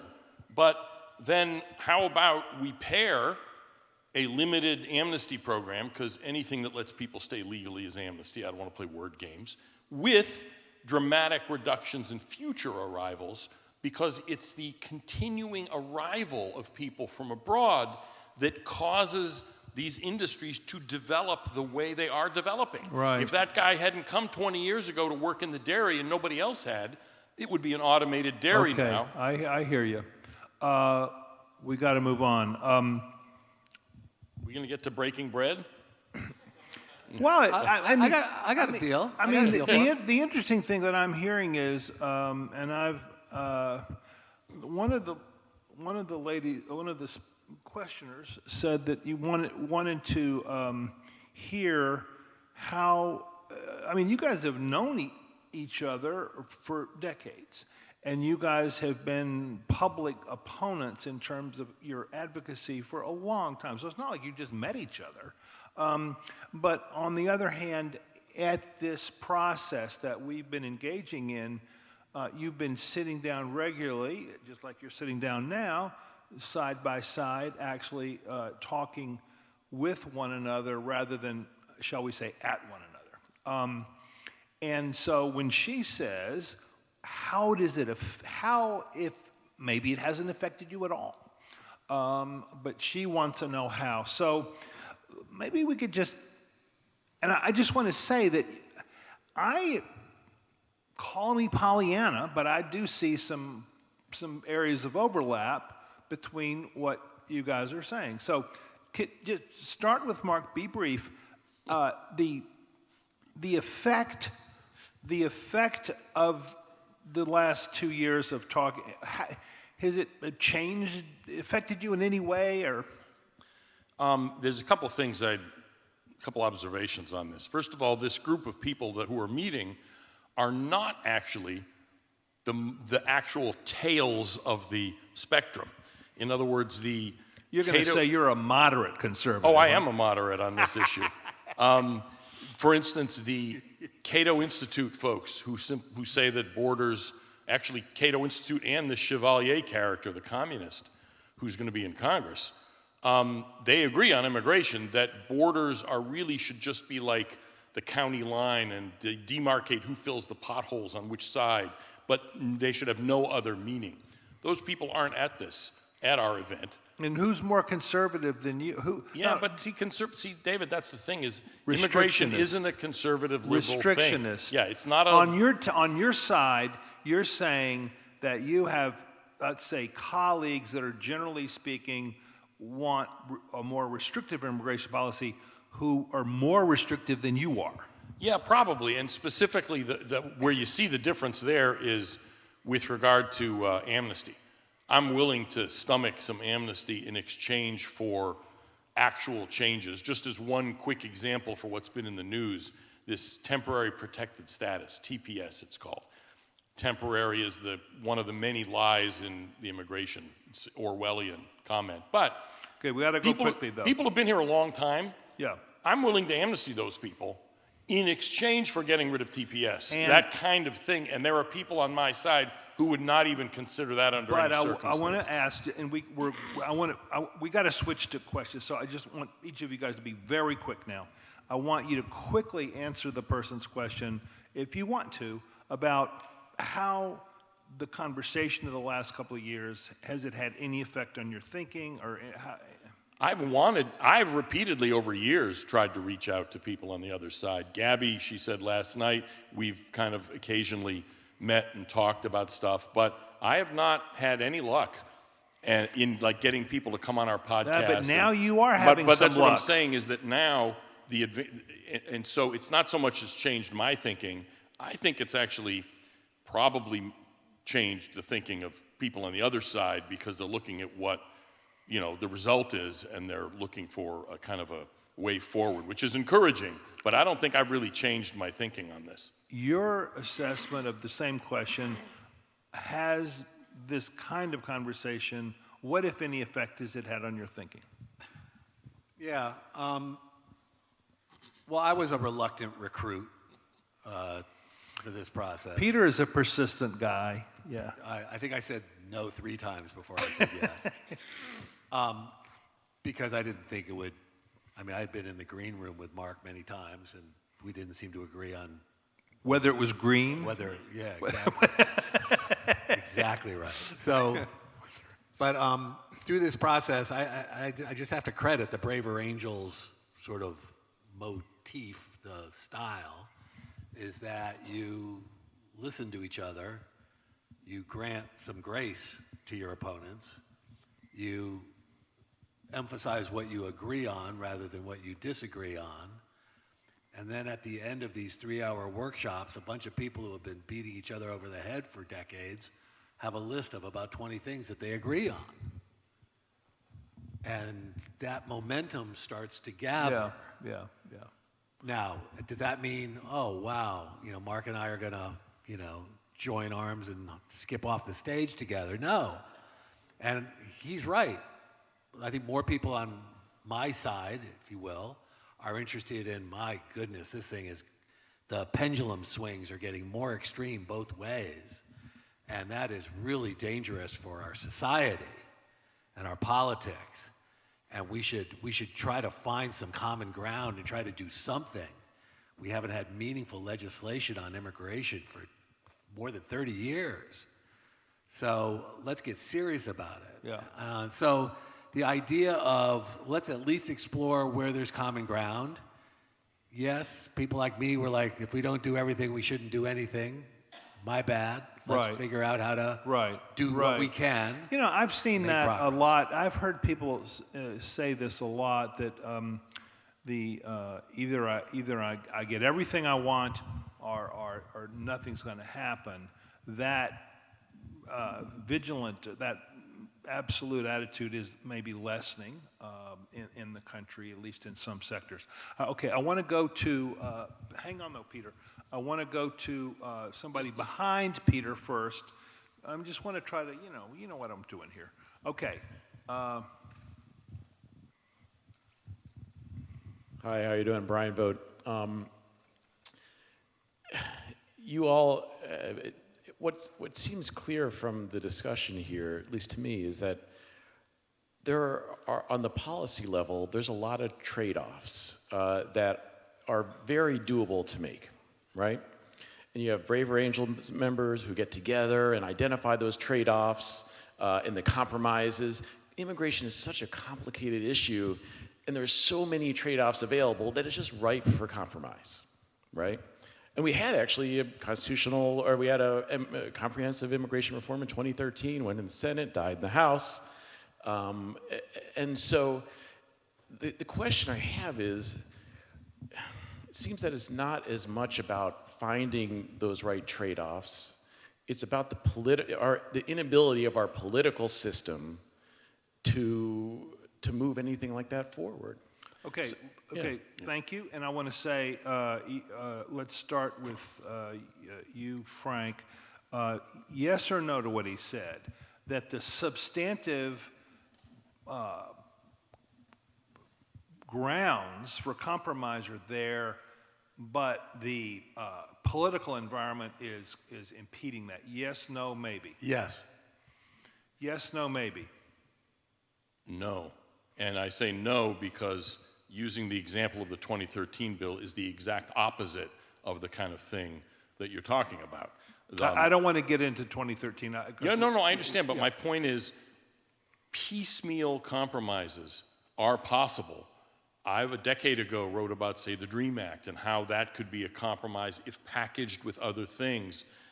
And I'm not trying to argue for myself. Well, I am, but the reason those things didn't happen is because the immigration maximalists would not accept meaningful trade-offs. That's the reason I say well, but so your argument is that people on the other side are more hard-headed and extreme than your reasonable people. I don't know if extreme, but unwilling to take a loss in exchange for a gain. And again, in a piecemeal, step-by-step. Look. Okay, just quick response. Well, that comprehensive immigration bill passed 68 to 32 on a bipartisan basis in the U.S. Senate. That's a whole lot of agreement. We shed a lot of blood to get that deal. Others did not. So Mark's right. My side's interested in where's the common ground. The question that most of us are asking is, are you gonna get there? But my point is, common ground is, let's do this little acre of land common ground instead of 150 square miles you of want common a ground. more, for you it has to be more broad. And look, I have to give a concrete example so people understand what I'm talking about. We got to keep going because I want to. We're keeping people in the dark because of my inability to point that out. No. Hard-headed opponents versus rationality, and you want them kept in the dark. Okay. I'm just giving you grief here.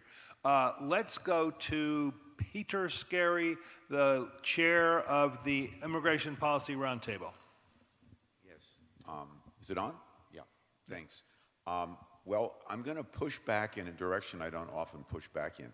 I've found the conversation a little too technocratic. I think I disagree with the gentleman over there. It's easy trade-offs.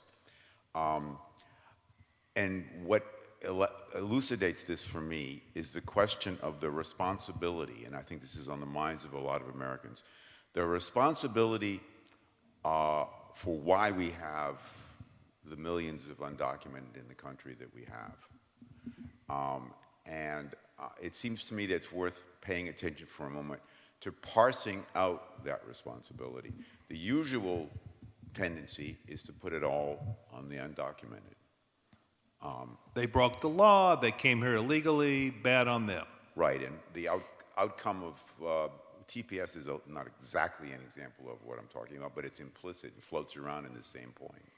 All those folks got to go back. So give us an alternative, give us your more accurate. Well, I was eager to hear these guys give an alternative if they had one, but mine would be that we're all in this together at some point, and that we've allowed employers to draw people here, and just to put it all on the undocumented now is grossly unfair and misunderstands what the dynamics of immigration are. They're here illegally because in some fundamental sense, we've wanted them to be. We want them, we have their benefits that particular parts of America get from this, and so therefore to say, oh, gee, we've just suddenly discovered gambling in the back room. And we haven't been able to get our stuff together. Yeah. To do something. Okay. In my view. I'm sorry to keep pushing for brevity, but I just want to get as much in as I can. What is your opinion about what Peter just said? Look, I do think that we need to look at the role of employers, which is a point that Peter makes often, and I agree with him. And I think it's actually an area of agreement here, is that we think that too many employers are taking advantage of workers in a way that exploits the workers, that undercuts American workers, and that undercuts their competitors who are following the law. Right. So if we want a level playing field in the labor market, we are going to need two things: legalized migration and illegalized hiring. And that's the thing that we need as basic policy tools. And that's where I think the sweet spot is for us to focus. But if you don't legalize the workforce and you have lots of workers who are subject to more exploitation, it continues the same cycle. So I would love to have come on, let's clean the slate best we can, won't be perfect, where we have the ability for employers to sponsor workers and the ability of workers to be sponsored to get status, and that we regulate the overall system with something like a Federal Reserve Board that can actually adjust numbers up and down so that we are about helping the economy, not just listening to interest groups. Mark, your Is it my turn? take on the the allocation of either blame or responsibility. Right. It's not, the bad lawbreakers and everybody else is shocked that bad things are happening, but a more societal responsibility. Yeah. I'd say it's something of a straw man to say that that the responsibility is only put on the illegal aliens. I mean, this administration clearly is not going after employers as it should be. I mean, I think we needed to see some employers perp walked. And it's hard to do that. The law intentionally makes it difficult to do that, but you can, in fact, hold employers responsible. I just want to point out that Mark is making a point that many people of his adversaries make, and that Frank on Border is endorsing a point that many of his adversaries make. And so Yep. But it's important to point out, I do want to push back a little, illegal aliens are grown-ups. The dreamer issue is a separate thing. The whole premise of that is that those people came in as minors and therefore aren't legally responsible for what they did. Although most of them are 16, 17 years old, so they really are responsible. But little kids, obviously not. But illegal aliens who come as adults, they're grown-ups. They know what they're doing. And exempting them from criticism is kind of infantilizing them. Absolutely, employers are responsible. Absolutely, this is something we have allowed to happen because there are powerful interest groups that have obstructed attempts at fixing this. Yeah. But the illegal immigrants themselves aren't, blameless. They're not blameless. Right, they're regular people and they have responsibility. Right. Yes. Yes. Hi, Dave. Earlier on, you asked both of our panelists to choose a number 1 to 10 as to why they thought the system was broken. One chose 2, the other chose 3. I'd love to hear a one-sentence summary as to why you chose those numbers, because this still isn't clear to me. But it seems like you both agree that it's broken. Why? Say briefly, Mark, you first. If I restrict myself to one sentence, does Frank have to restrict himself to one sentence? I want you to briefly say, sum up why you think the system is broken, why you gave it such a low number. Well, I actually give it a higher number because I would have given it 1, except that even the current rules do, in fact, limit immigration to some extent. I mean, if we didn't have our current system, as fakakta as it is, pardon my Yiddish, there would be tens of millions of extra people here. Because frankly, living on the street in the United States is probably a step up from living in Haiti. And so, for me, the question really isn't why was the number so low. For me, is why was it so high? And it's higher than 0 because even our existing system does in fact do something to limit immigration. Before I go to Frank, I would say from your point of view, the single worst aspect of the system, to the degree to which the system is broken, what is the single worst broken part? Chain migration. In other words, the sort of endless links of immigration that our current system grants special immigration rights to people kind of endlessly. Because they're related, they have a sibling, they have a brother, they have a whatever, and it's sort of one of those, like the shampoo ad from years ago. tell two friends and they tell two friends, if anybody remembers that Right, ads. right, Well, that's right. what our immigration system Okay, is. Frank, the man's question about the essential reason why your number was so low. The fecklessness and cowardice of Congress. They're under the Constitution, they have what's called plenary authority. They're in charge of immigration rules, and they haven't meaningfully set those rules. And so we have a system that's so disfigured. That's, everything that's controversial is because of a failure to regulate it the way it should be regulated. So should we have secure borders? Yes. Do we have right now the mechanisms to do it in a sustainable way? Not really. Should we deal with the population of people who don't have papers in this country? Yes. Do we have policies to deal with it? No. Should we have a flexible legal immigration system that's more based on skills than, say, family, that's more directed to labor markets that need workers, not labor markets or regions that don't? No. So we don't have a system by which we have legal immigration that works, illegal immigration that's reduced significantly, and that the American people feel like the government is making decisions based on our values as a nation and our interests as a people. And so that's what galls me, is that the people with the responsibility to do something about it have done squat. And I agree. Obviously, Congress is, they can't even name post offices. This is a broader problem with the dysfunction in governance. But one of the reasons for that is increasing polarization on immigration. There are no Democrats, and literally, there's only one member of the Senate who even thinks that border enforcement is legitimate. That's Senator Fetterman, and he had a stroke. But my point is, you don't that, attribute motives to.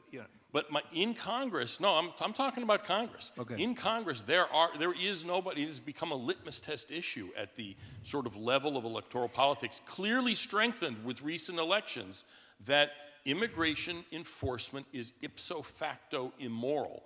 And Frank has got a lot of work. I'm not ascribing anything to Frank. I'm saying that the more moderate view has a lot of work because the Democrat Party at the kind of institutional level has gone off the deep end. Okay. He's half right. All right, I'll give him that. He's half right. He's half right. Say say both halves really quickly. There's a faction of the Democratic Party that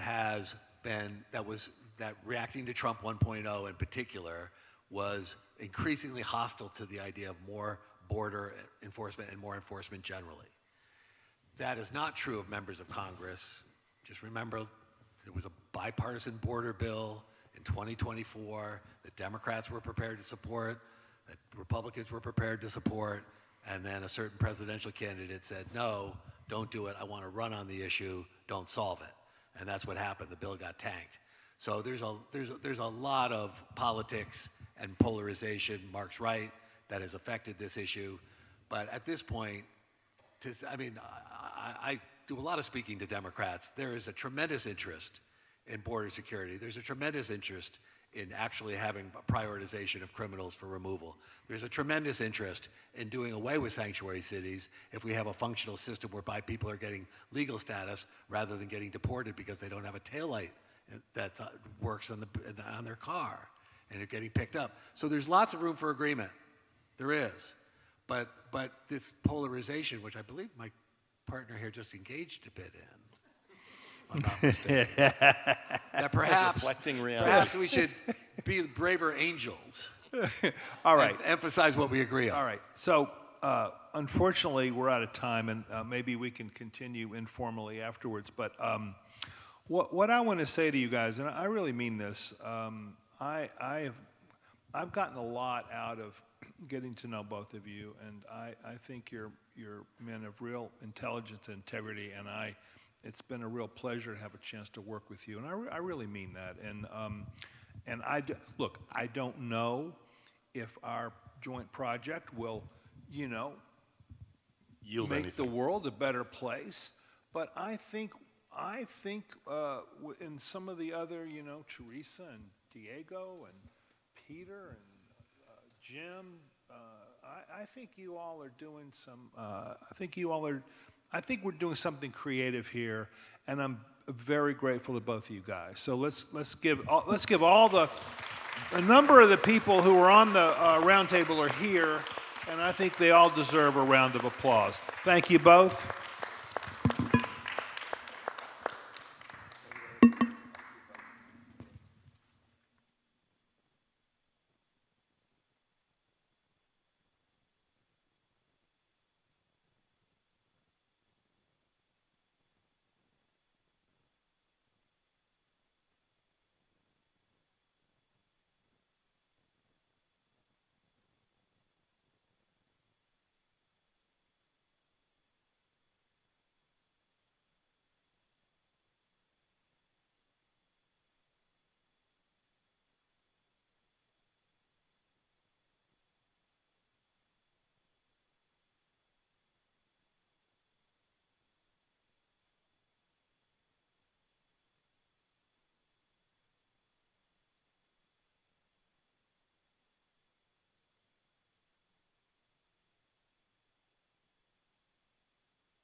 Hello, everyone. We are getting ready for our plenary 5, which starts in about 45 minutes.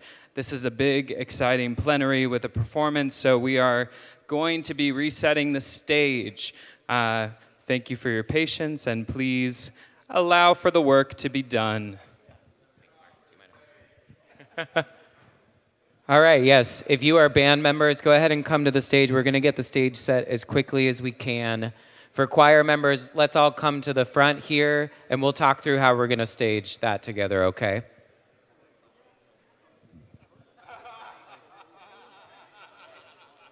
Ben, you really did a great job putting everything together. We're trying. I can't thank you enough. Oh, you're welcome. Thank you for being a part of it. Oh, yeah, I'm happy to. The rehearsal sounded great. So, Yeah, thank you. You're welcome.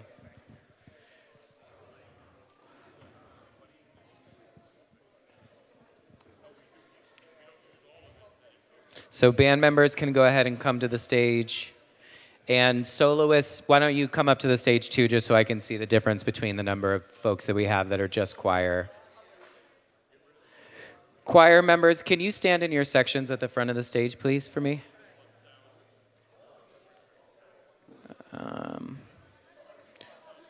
So soloists and band members to the stage and choir members to the front.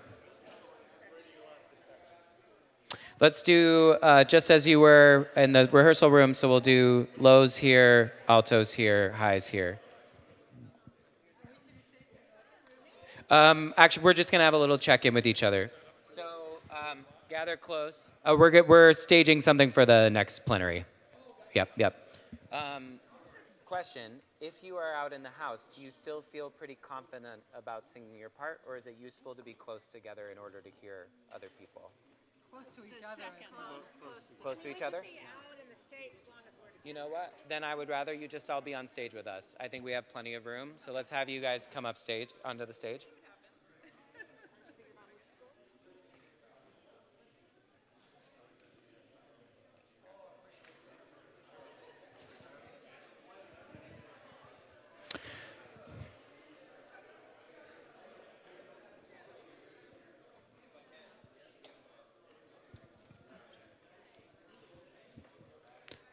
So let's get our band members plugged into their amps and ready to play. Is it possible actually to set up the kit? That feels pretty far away. Is it possible to have it here?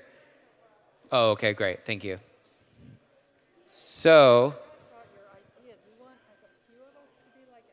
no, I think let's just have everybody hear each other. Okay, so choir. For this song, I think we still want to be able to see the band. So what we're going to do is we're going to make a group of the highs over here. So highs stay here. Altos, let's have you all be, there's going to be a drum riser there. So maybe altos we'll have in the center here. Let's just see how many bodies we have. And then sopranos we're going to put on this side over here. So sopranos, come on over here for those of you that we have. And let me just see how many folks we have. Thank you all for being here. Yes, lows on that side, exactly. So we're basically going to make what will likely just be a semicircle around the stage. Cool, cool. Looking good. Great. So acknowledging that this table will be here, let's see. We'll get these stands here. I guess this is probably good for now. I think we have just enough bodies to make a beautiful semicircle across the back here. So let's see if we can get you in a line, if you don't mind. So some of you, one of you maybe down here. Yeah, and kind of a rainbow across the back. Excellent. Cool.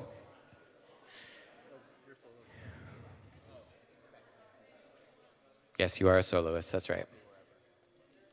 Are you a low or a mid? Who's the lows? Altos. Let's create a little window for the band to be seen. So a little bit this way. Yep, yep. You all will be in your low world over here. Let's get it set up for everything else first, and then we'll figure that out. Yep. Can we get mic stands and mics for the front here?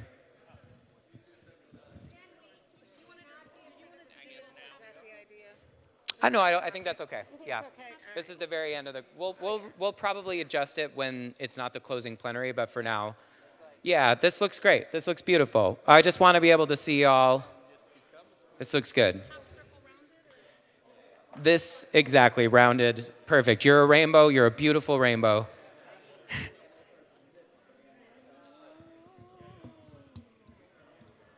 Excellent.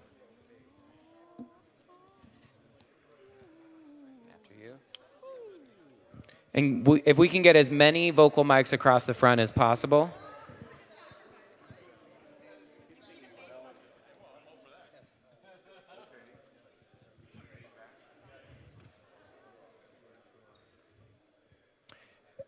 And then we just need the rug for the drums, please.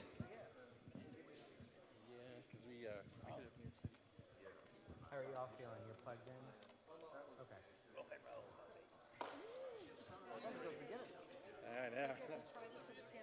No tambourine. No tambourine. Yep. Okay. Back to work and all that? Work mode. On the floor, right. Yep. Where would you like the drums? Right here. Right here. Yep. Thank you.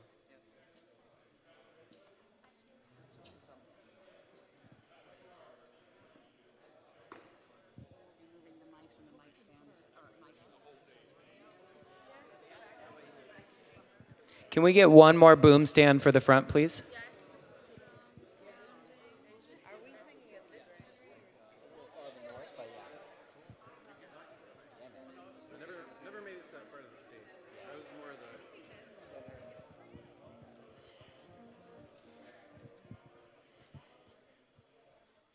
Oops, sorry.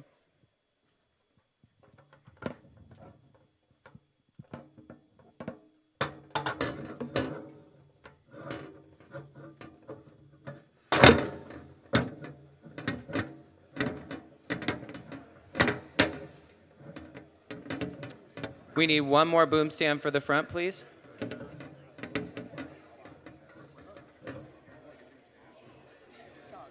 We'll adjust the height. Can you grab another boom stand, please?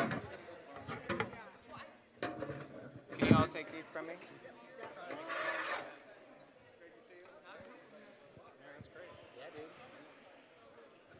Is Emily around?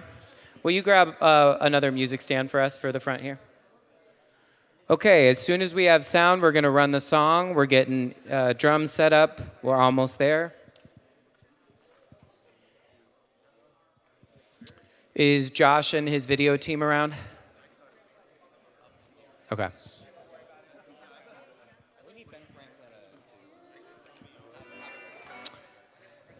Did anybody, I did not bring any of the lyric sheets down from upstairs. What's that? I'm sorry? Thank you. Yep. Okay. Well, what I mean to say is none of these have lyrics on them. Do we need that? Are you, no? Here is great. We're going to do, yeah, exactly.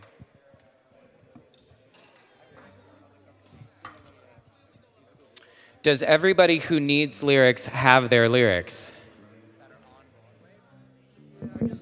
Okay, great. Perfect. Thank you very much. Do we have an extra vocal mic? Yes. Wonderful. Actually, if we can get one more boom stand out for this one, that would be awesome.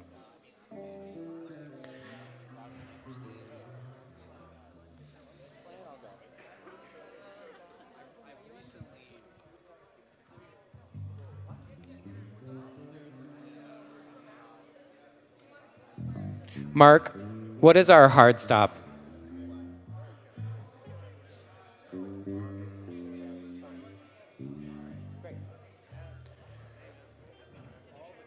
Okay, so we are close to being able to run it. I just want to check in with everybody. Does everybody who needs lyrics have their lyrics? Does everybody who needs lyrics have their lyrics? I'm noticing none of these stands have lyrics, so I just want to, okay. Okay, so can somebody run downstairs and grab the lyric sheets from the stands that are down there? Thank you.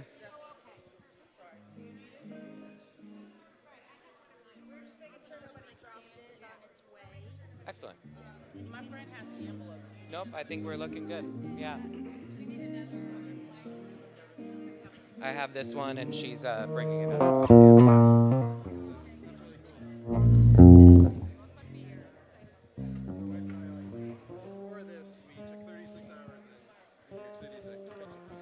Okay, so I'm giving audio standby that we're going to sound check shortly.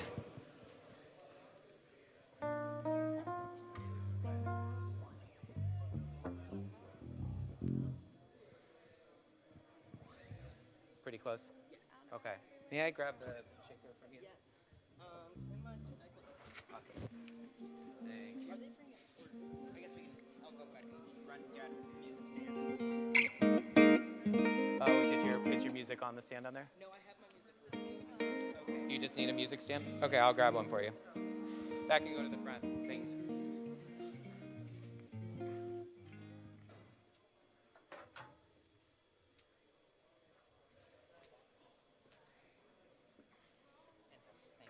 You're welcome.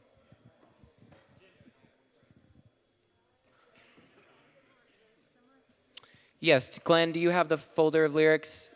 Is Glenn around? Yes, somebody needs lyrics here.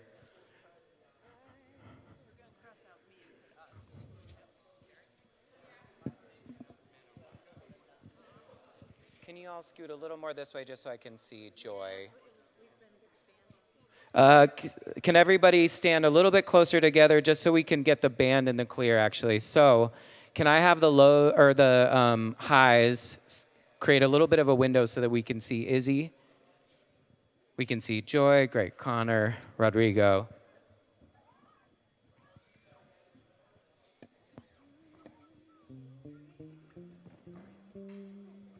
Okay.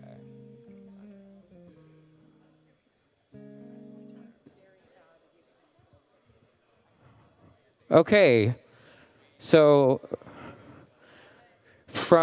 before we run the song, I just want to make sure that the band and everybody can hear each other. So let's, Izzy, if you can, when you're ready, let's count into a chorus. We're going to do sort of essentially the loudest part of the song, just so we can see how well we're hearing each other. We'll stop at the chorus. We'll take some notes for who needs more in their monitors, and then we're going to start and do the whole song, okay? Cool.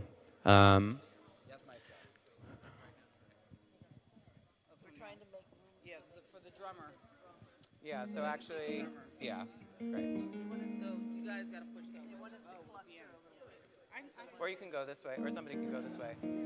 You all different parts. No, we're all the same. We're outside, but Oh yeah, then no, go ahead. Yeah.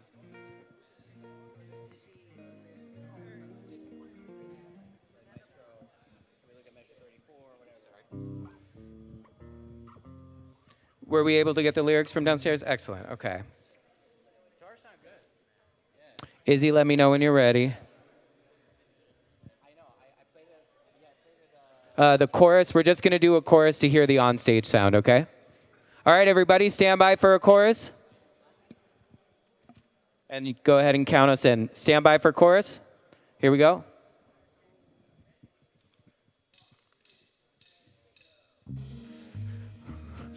We won't be divided by the fight.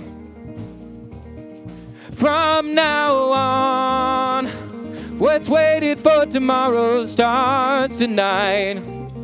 Tonight, and let this promise in our start like an anthem in our hearts. From now on, from now on. Okay, hold. Okay, sorry, I can't hear any vocals on stage, so can we get a bunch more vocals, all the vocals in the monitors?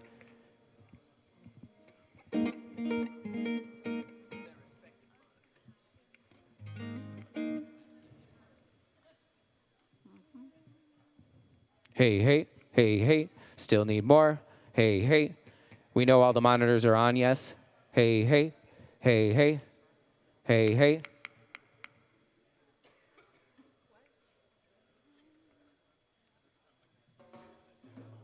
Some of these monitors are not on, that's why. Can we check and make sure they're on? Check. Hey, hey, hey, hey. Always check power first. That's what they say.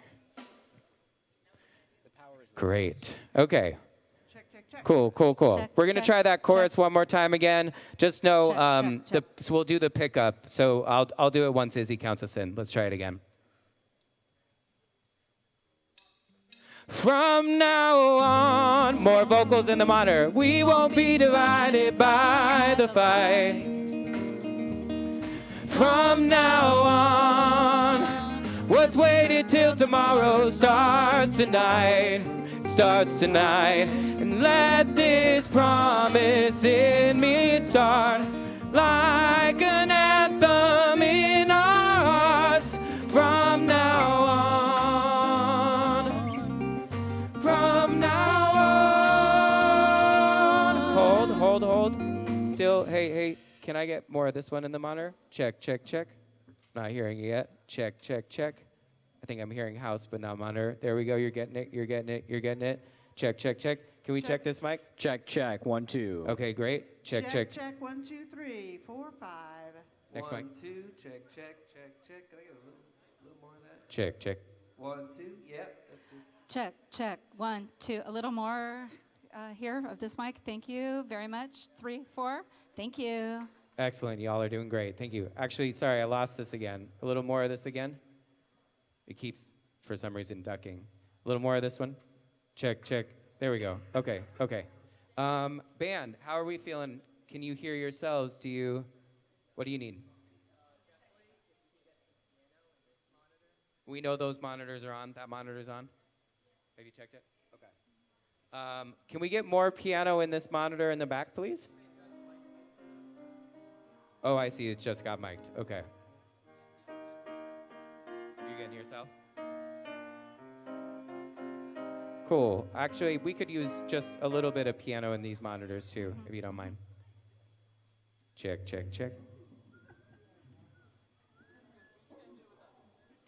Piano check. Do you have a monitor, Izzy? Is there a monitor for you over there? There's no monitor? Okay. Can you play the piano a little bit more, Joy?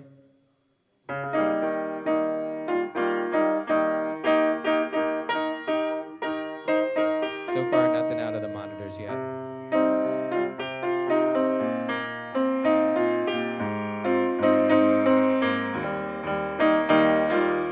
That's all, I think, going to the back, but check. You know what? For now, I think that's probably okay. As long as we can hear ourselves, it's probably good, and then we'll hear the onstage sound. Choir, how are you feeling? You can hear yourselves well enough? Do you want to, what do you mean? Do you want to try singing it, is what you're saying?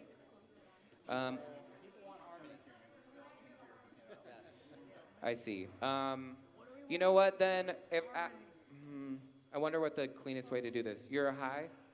can we actually get you, rather than doing the beautiful rainbow, can we actually get parts just a little bit? Can you all come close to Cynthia and sort of be, because I think in order to get you, we actually just need you in proximity. Pretend you're in the Grand Ole Opry and you're Opry singers. So come closer, closer, closer, closer. Okay, let's see. I don't know. Lowe's, can you come up next to Brent? I don't bite. So Brent's going to be sort of in here, and you all on the choruses and stuff come towards the mic so you can be a little bit more on the mic. What's that? It's fine. I'd rather hear you a little bit. I don't know if altos, I think this is the best we can do, but I bet you sound fabulous, and hopefully we hear you. Okay? All right, we're going to try the song from the top, shall we? Okay, Izzy, give us a count in, and we're going to take it from the top. What's that? From the top of the song. Yep.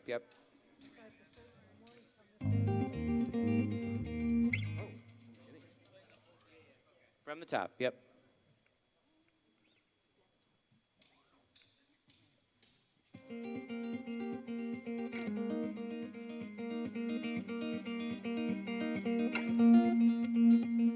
We've seen the dream begin to dim and felt the civil winds grow cold.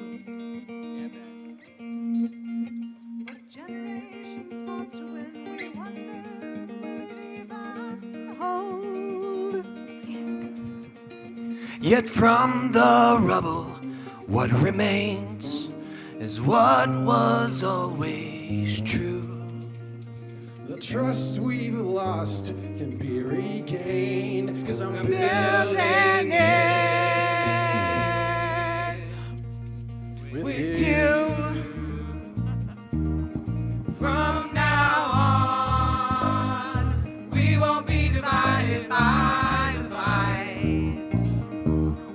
From now on, what's waiting till tomorrow starts tonight, and let this promise in us start like an anthem in our heart. From now on, from now on. Our nation's tearing at the seams. Machine. Oh, not yet. Was that good?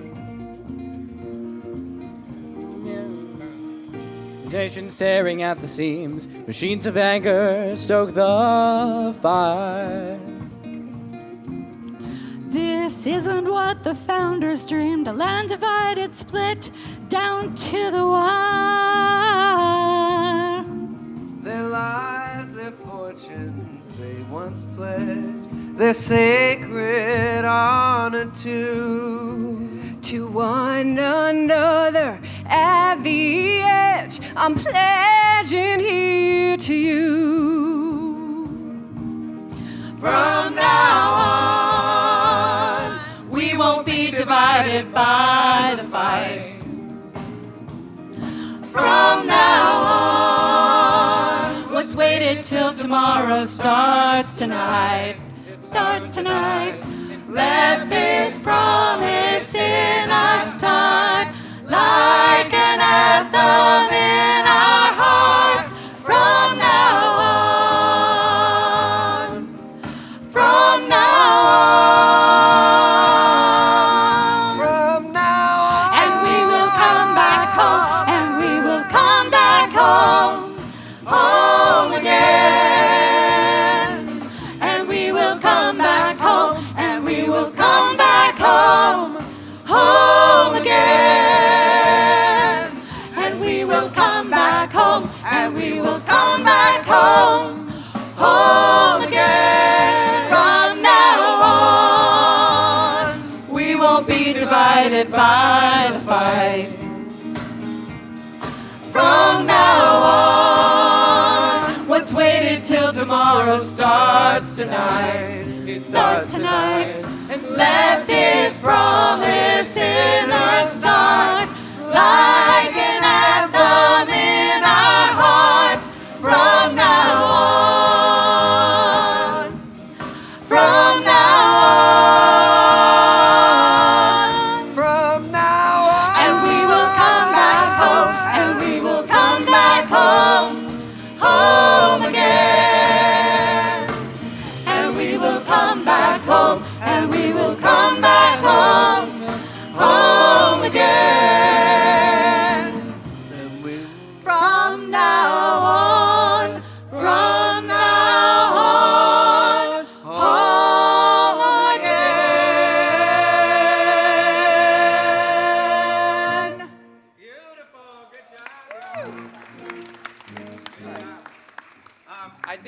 actually an opportunity in here to do a little bit of clapping. I think when we get to the drum breakdown, so the third time through the bridge, where it breaks down to just drum and vocals, I think we go, and we will come back home. Oh, wait. And we will come back home.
It's also human nature to show compassion. It's also human nature to show bravery in the face of adversity.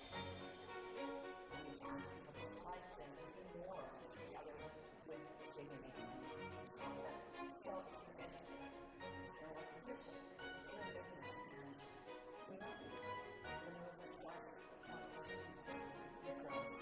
And we have the dignity movement that has spread the entire country.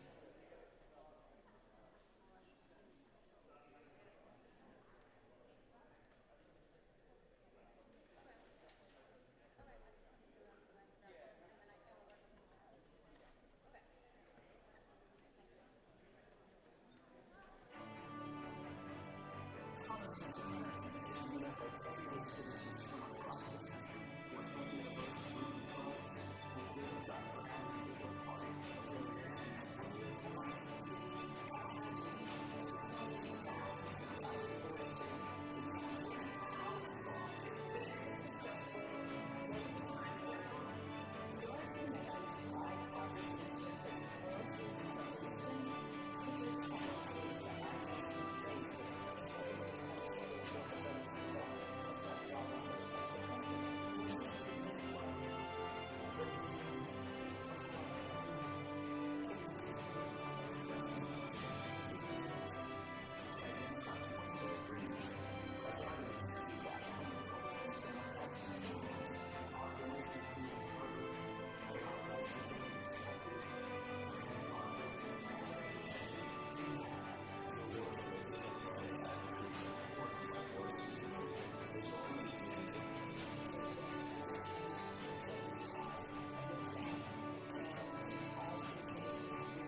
Hello, braver angels.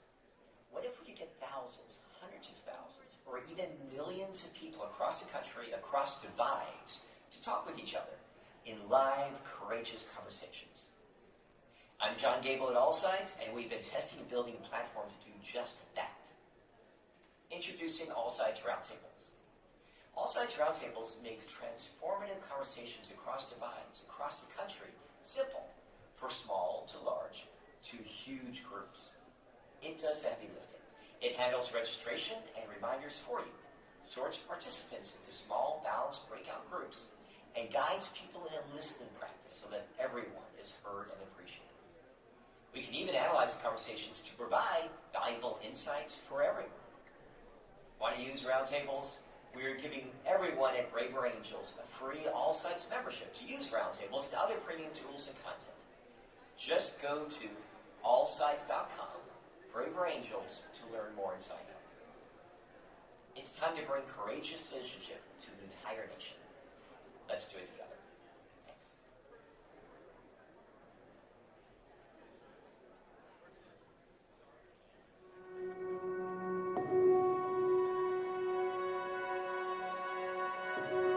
Ned Ripley is the author of High Conflict, Why We Get Trapped.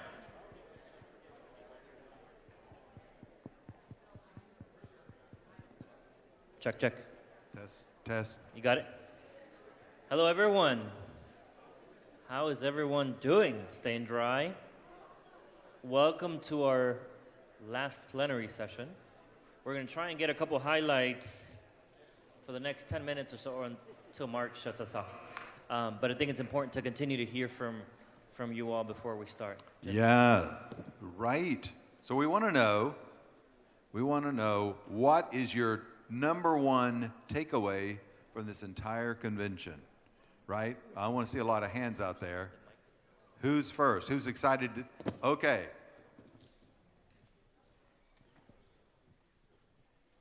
A common love for the country, the patriotism. It was awesome.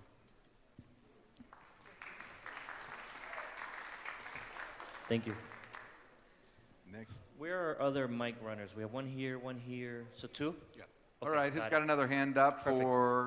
Back there to our left. Where? Hand? Oh. I'm excited to see young people here. I'm really, really excited to see young people here.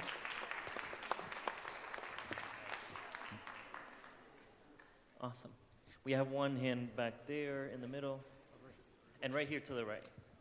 Maybe we can start here with the right. Yes, let's start here. I've been struck by how we're emphasizing how everybody needs to do something actively and also connecting us with more of those things that we actually can do actively. Exactly. Thank you so much. All right, back there. If we keep showing up to do what that woman just said, we're not half as screwed as I thought. We have another hand in the Good, middle. I guess. I think I've learned that Winston Churchill is correct, that as Americans we'll try everything, but eventually we will get it right. I love that. Any other hands? Please raise them high so we There, can see you. right there. Don't lose hope. Love that. Thank you. Any other folks in the middle right here? Right there in the front row. Oh, okay. Right there. Right No, there. no, there. There we go. My biggest takeaway is that yes, we can. Yes, we can. Okay, hands. Any other surprises? Any other moments of hope? Any other inspirations? Things that you're taking away from the convention? Over here. Right here to the left. Hi. When I first came here, all I knew was the local alliance and an idea.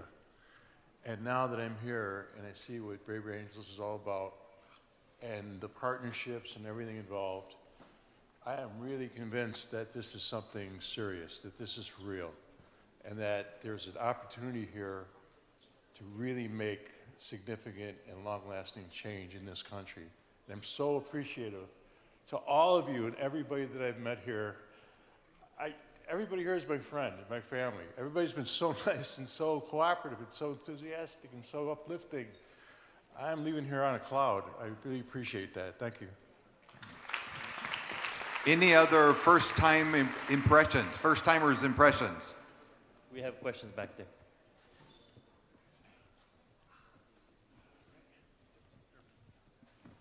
Hi, Glenn from Pittsburgh, Pennsylvania. Our first convention. New to Braver Angels. I'm so encouraged and happy to see so many other sister and brother organizations here that also want to help. That blew my mind. Thank you. Thank you. We have a question. I have a few friends and even family members that think that I'm on a fool's mission being here, and I got to tell you, you're my kind of fools. I'm so happy to be here. Thank you very much.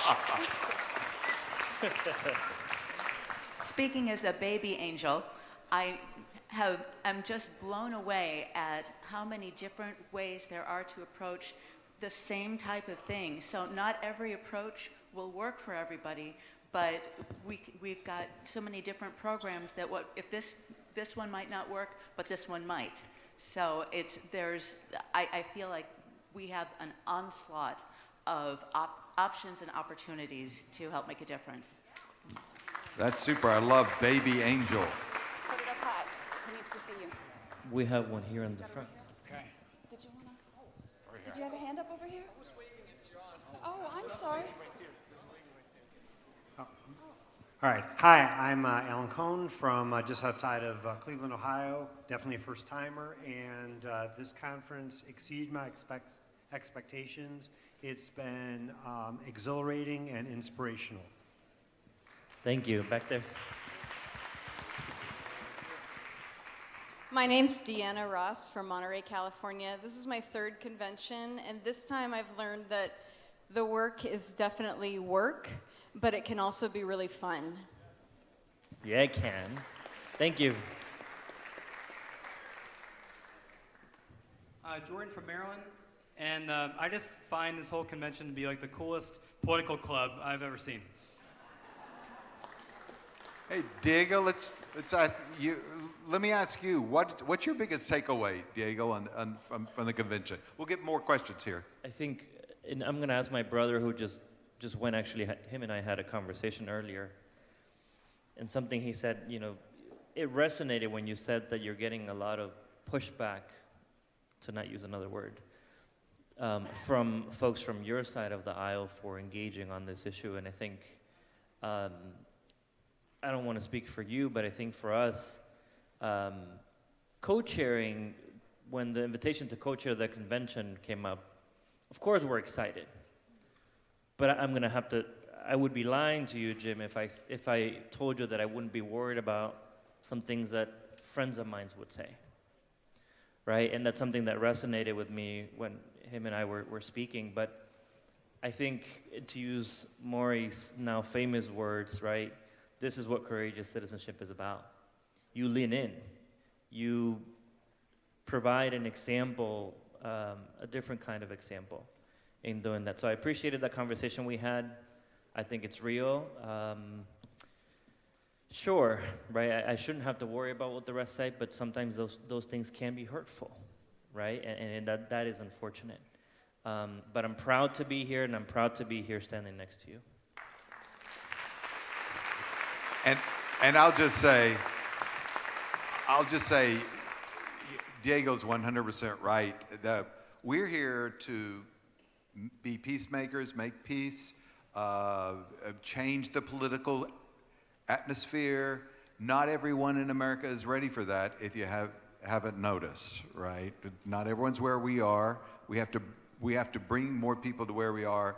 But a lot of us, like it was pointed out in Diego's and my experience, is there are some people behind the lines that are kind of shooting because peace is threatening, right? That's why people keep wars going on, because peace is threatening. Jim, I'd like to put a couple people on the spot. Where are mic runners? Mic runners, where are you? Okay. Coming. I'd like to put Bill on the spot. Then I'd like to put David Blankenhorn on the spot. And David Lapp. So Bill's right here. We'd love to hear from you, Bill, and you've been to a gazillion of these conventions. Highlights, surprises, whatever you want to share. You put me on the spot, but I have a PowerPoint prepared.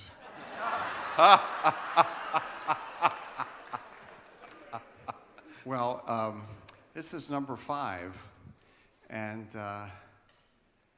we've just come a long way. And somebody said exhilarated. I feel that. I feel the presence of so many new folks and the partner organizations. That's part of the thrill. So I just want to say we've come a long way, and we have a long way to go. So let's keep moving. Thank you, Bill. Our friend, David B.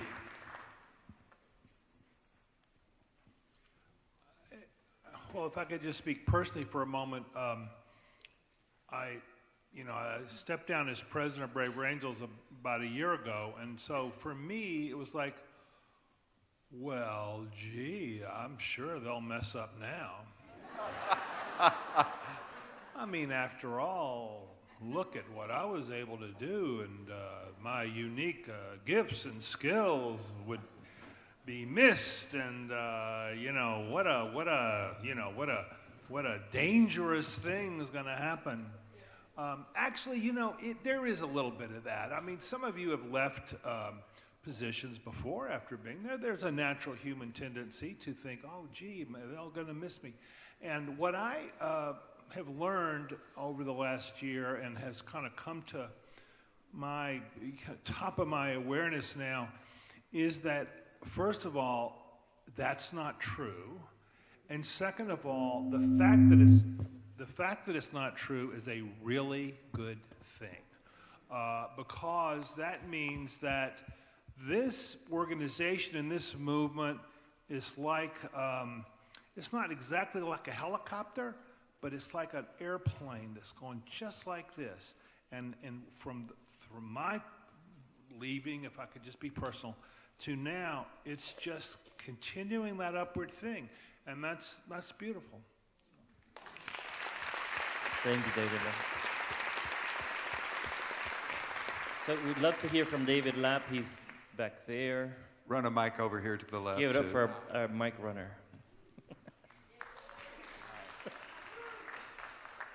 Mike? No? Awesome.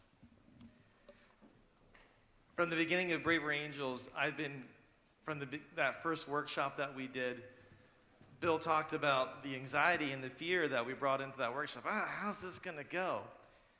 And then being surprised by joy, the joy of connecting with each other and rediscovering each other as fellow citizens and maybe even friends. And then that has been my constant experience of these conventions, is being, you're planning all these sessions and all that stuff, and then I'm sitting at a late night impromptu jam session last night in 1300 Hall singing Country Road, and This Land Is Your Land, and joy, being surprised by joy. And it's that feeling that I have right here being with you all now. So that's what I'm thinking about. Thank you, David. Thanks to all of you for sharing, and now we're going to transition to our next partner videos. Hello, Braver Angels. What if we could get thousands, hundreds of thousands, or even millions of people across the country, across divides, to talk with each other in live, courageous conversations? I'm John Gable at All Sides, and we've been testing and building a platform to do just that. Introducing All Sides Roundtables. All Sides Roundtables makes transformative conversations across divides, across the country, simple, for small to large to huge groups. It does the heavy lifting. It handles registration and reminders for you, sorts participants into small, balanced breakout groups, and guides people in a listening practice so that everyone is heard and appreciated. We can even analyze the conversations to provide valuable insights for everyone. Want to use Roundtables? We're giving everyone at Braver Angels a free All Sides membership to use Roundtables and other premium tools and content. Just go to allsides.com, Braver Angels, to learn more and sign up. It's time to bring courageous citizenship to the entire nation. Let's do it together. Thanks.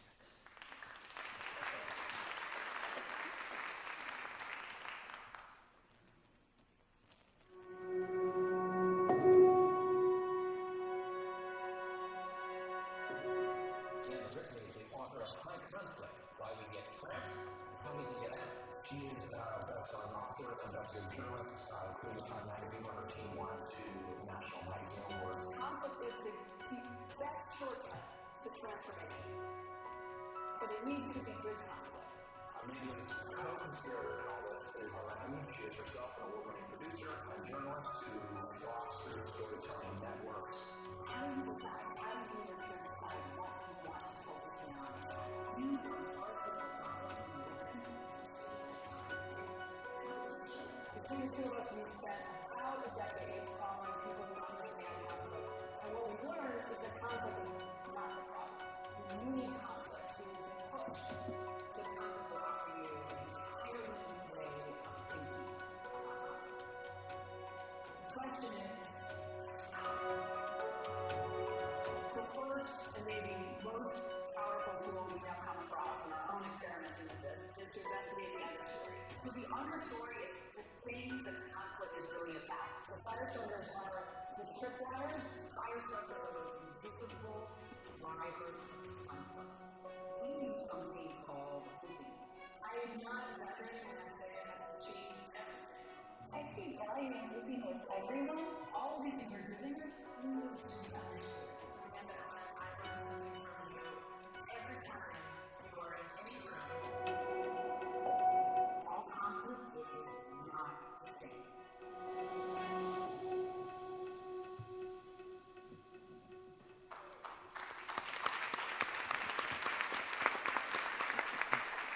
All Good afternoon, everyone, again. We're now called this plenary to order. Jim, and I'll turn to you for a few announcements. Yes, there's just going to be a few. Okay. We're soon going to be checking out, right? That's tomorrow morning, right? Right, tomorrow morning. And so we're going to go over the process again. When you're ready to check out of housing, it is very important.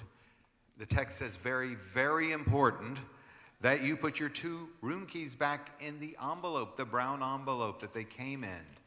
If you don't put your cards back in the envelope, you'll have to report to the annihilation chamber, which are conveniently set up in every housing dorm.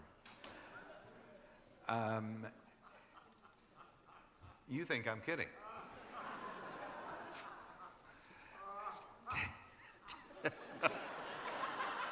Please give Peter some water. I give you Peter's scary. Temple will not know what room they're for if you don't put the keys in the envelope. See, the thing in hotels, you just drop them off. It's all coded. They don't. Here, they need the keys in so they'll know which room is being freed up, right? If the keys don't go back, Brave Angels gets charged $70, which times 400 rooms or so is a serious amount of scratch. Okay, so that's a good point. $70 for Brave Angels if we don't have the tickets. Bring the envelope to the front desk and give it to a Temple staff member. Do not just leave it on the desk. If you have lost it or no longer have this envelope, where do you go? The annihilation chamber. Gosh, you guys are slow-witted. Keep up. If you lost it or don't have this envelope, you must, and we mean must, give them directly to a housing staff member so they can check you out. If you don't have, okay. After this plenary, next announcement. After this plenary, we are moving out of the student center. That's not where we are here. Right? Because the student center will be vacated of the swag, and the info desk and the bookstore, Read Swag, will be set up here. And tonight and for tomorrow, we still have lots of fantastic T-shirts, totes, and stickers available. Go get them while we've got them. If you leave here with any money in your pocket, you've not bought enough. We were going to do a group drone photo after this plenary, but unfortunately, drones have been grounded by the weather. So instead of that, we're going to do it right here. We're going to do a big group photo right here in this room. So when this plenary ends, please remain in your seats and join us for the special photo for America 250. Okay? Good, good, good. You think I'm done? Not yet. After the photo, grab dinner and come right back here for our closing night concert. You'll hear performances from our Braver Angels music team, this year's featured artist, Carrie Menelaukos, not quite, and Derek Richard Thomas. And you'll hear the premiere of the song written by our participants in this year's songwriting workshop. The concert starts at 7 p.m., and then there will be a closing night party in Mitten Hall across the way starting at 8:15. A DJ will be spinning a set on the dance floor until 10 p.m., and I hear there may be some partner dancing. There is also a bar. Okay. That's it. Now for the serious part. So this final plenary is called the Pledge Renewed. This is where the convention has been leading us. We began by reflecting on inheritance and responsibility. We asked how renewal begins with each of us. We saw that what action at scale can look like. We remembered that renewal happens together. And now we come to the question of commitment. Courageous citizenship is intentionally engaging across our differences to build together. And a pledge means nothing until we live it. So this afternoon, we renew it, not in nostalgia, but in practice, as individuals, as leaders, and as citizens. We will honor volunteers and friends of this work. We will return to the declaration. We will consider the mutual pledge, and then we will each be invited to think about what pledge we carry home from this convention. Before we move to the heart of this final plenary, we want to recognize some of the people who embody this work. Throughout the convention, our Alliance volunteer spotlights have reminded us that Braver Angels is carried by people who show up faithfully in their communities, often quietly and without seeking recognition. For our final volunteer spotlight, we'll watch the 2 videos in a row, and after the videos, we'll invite Herb, Swati, and Brady to the stage for a moment of recognition. Please turn your attentions to the screens.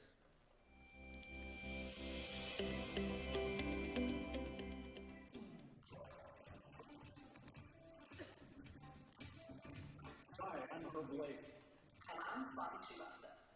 We are co-chairs of the Long Island Alliance. And we are proud to nominate Nick Caruso for the Volunteer Impact Spotlight in the Innovation in Action category. In our alliance, we often talk about confirmation bias and how hard it is to move beyond it. And how community is essential if we want to depolarize even within ourselves. Nick found a brilliant and innovative way to bring that to life. He created Immigration 101, a Japanese-style quiz on immigration law and policy. It's fun, fast-paced, and a little humbling. Because people quickly realize how complex this issue is and how much we don't know. Nick runs the game with music, buzzers, and great energy. And then we follow it with a conversation that's more thoughtful, more curious, and more open. Beyond that, Nick is always behind the scenes. Supporting the hybrid events and making everything run smoothly. He's also a trained workshop moderator. Nick is an essential part of our leadership team and a great volunteer. And a true innovator in how we can make depolarization fun and engaging. Go, Nick!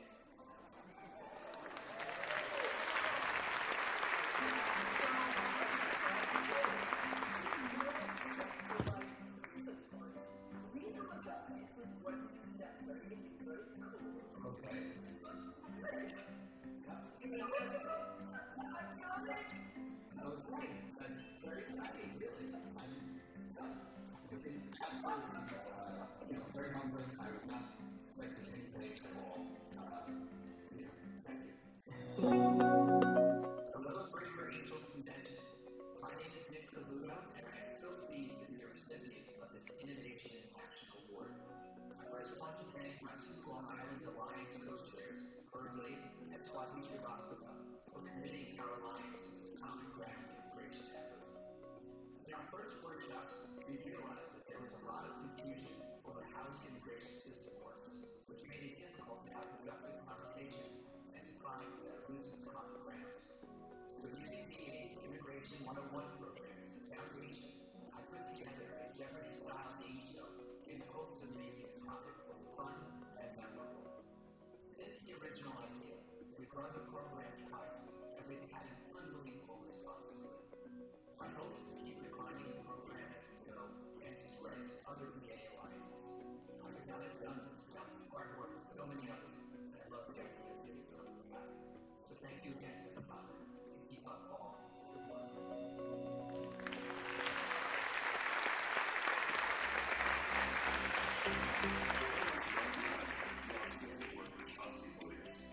Chauncey truly embodies someone who follows the Braver Angels way.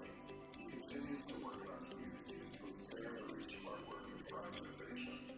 He participates on the steering councils of multiple alliances in Colorado and is a tireless volunteer helping almost every event we hold. However, what really makes Chauncey stand apart is what he does in his spare time. For several years, Chauncey has embarked on an activity which he calls Chats in the Park. Chauncey visits parks in the Denver area, sets up a poster that says, "What's on your mind?" with 2 chairs next to it. 1 chair for him and 1 chair for anyone who would like to have a conversation. He openly engages in political conversations with people who sit down to chat with him. His efforts show an incredible desire to make an effort to openly engage, listen, and learn. He does this in a very simple and effective way. And you, so you're going to be friendship through your conversations with the more. Well, thank you. I appreciate that. I'm honored that HOP nominated me for this. One of my hopes was that these shots in my heart would be something that other folks can do. It is an honor to be spotlighted for what's been a passion about performing. Through it, I met all manner of people. I had a chance to sit down with some of the guys and talk about the FSB. And I learned perspectives that shifted my views on local vaccination. At times I've been frustrated by their stubbornness, embarrassed by my own ignorance, and moved to tears by the stories being pushed here. A guy named Chuck once shared a fun story of clean waterboarding. That's it. We were more constructive ways to engage than once a day. And if thumbs up, so this is awesome.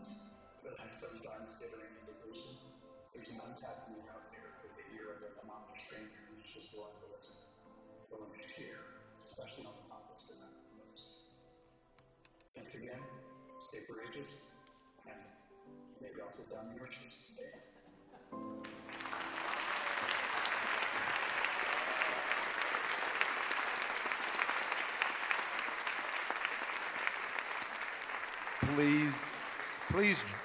Please join us in welcoming Herb and Swati, who are here on behalf of Nick Cavuto, Brady Young, who is here on behalf of Chauncey Williams.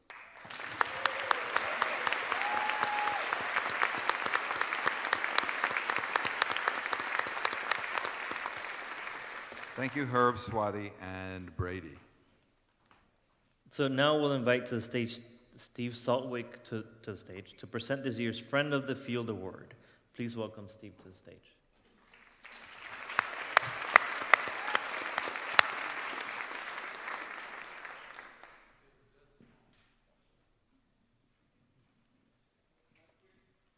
Can you hear that? No. Yes. It's on. Duh. All right. Hello, Philadelphia dudes.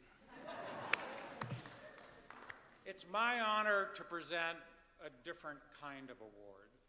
This is not an award like the volunteer spotlights we've had. This is an award that at the national volunteer level, we pick one person who's had tremendous impact on the field on a continuing basis. And we call it the Friend of the Field Award. And it's only granted at the time that we are in convention. We started in 2023, and if I could have the next slide, Josh. And the recipient was Andrew Stillman, our Chief Technical Officer.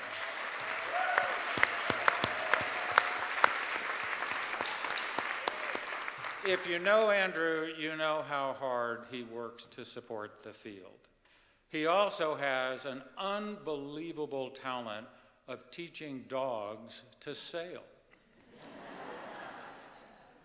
I was honored to be the recipient of this award in the Kenosha 2024 convention, and so therefore it's my honor to present it to the recipient this year in the 2026 convention. And before I introduce the person, I want to tell you a little bit about the program impact of this person. So the program that this person did, and if I could have the next bill there, right, are programs that are having measured impact with very little advertising external to Braver Angels or even internal to Braver Angels. The second thing about this program is that they are having impact on our red-leaning members, far in excess of other major programs. And then the third aspect of these programs is that it has a net promoter score. And if you don't know about net promoter scores, those are scores that, you know, people indicate how likely are you to recommend something to someone else. So it's kind of like a word of mouth score. And the net promoter score of the programs from this person rank higher than any other program in Braver Angels. This is impact. So with that, if you'd go to the next slide and do the click, I want to read the dedication of this plaque I have. And I cannot read those words back there. So what I'm going to do is I'm going to read it off the plaque, right? It says, with deepest gratitude for her unwavering dedication. So there's a hint. Half the audience is now no longer eligible, right? With deepest gratitude for her unwavering dedication, collaborative spirit, and impactful contributions to the local and national efforts of Braver Angels, demonstrating a true commitment to courageous citizenship in our communities and across our nation. And if we could have the next slide, ladies and gentlemen, please welcome Donna Murphy to the stage.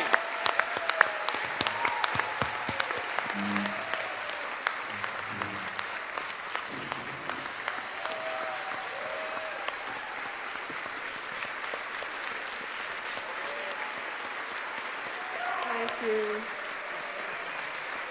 Thank you so much.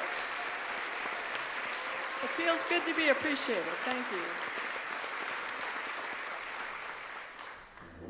So, soon after the 2016 presidential election, David Blankenhorn called Bill Doherty, and he said, you know, we're thinking of getting, David and Lab and I, we're going to get some people together, Reds and Blues, to talk to each other. And Bill said, well, okay, so how are you going to structure that? And Blankenhorn said, well, we thought we'd just wing it. And Bill Doherty said, oh, no, you won't. And that was the beginning of Bill using marriage therapy techniques to craft the amazing workshops that thousands of people have attended. I joined in 2017 a Blue who had no friends who were Reds. That didn't last long. I ended up driving 3 Red friends to our first Better Angels convention in Harrisonburg, Virginia, where I was honored to serve as a convention co-chair along with Greg Smith, who sadly is no longer with us. But Greg is still with us here.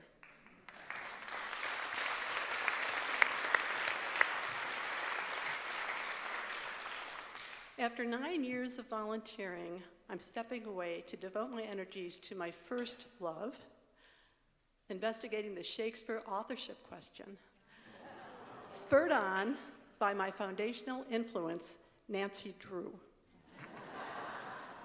I'm writing a book called The Glorious Deception.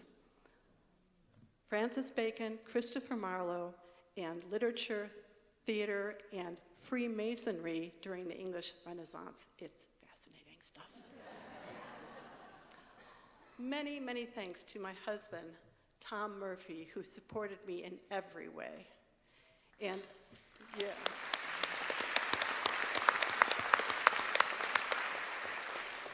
I am grateful to Dave Kaufman and Paulette Stamm for agreeing to take over leadership of the One-to-One Conversations program. Dave is here someplace today. Where? Dave. Great, Dave. So please come up to either Dave or me, find us, and tell us about your experiences of one-to-one conversations. Thank you.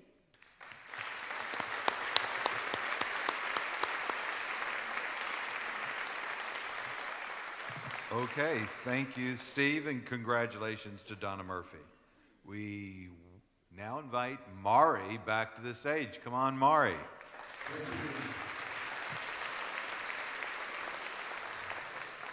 One more little surprise of something special.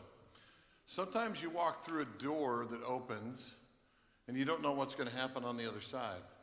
Rarely do you get to walk across that door, open that door that opens, and find someone that not only has your back, catches you, helps you understand where you're headed, and shows you all the things that you need with unwavering support and vision. Check out this video.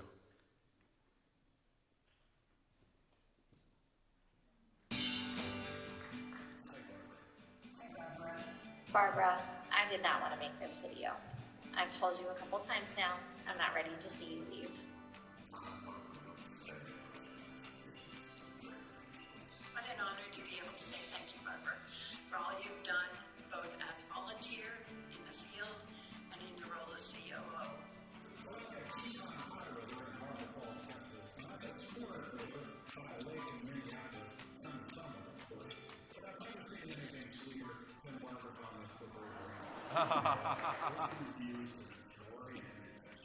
Thoughtful, steady, and deeply relational.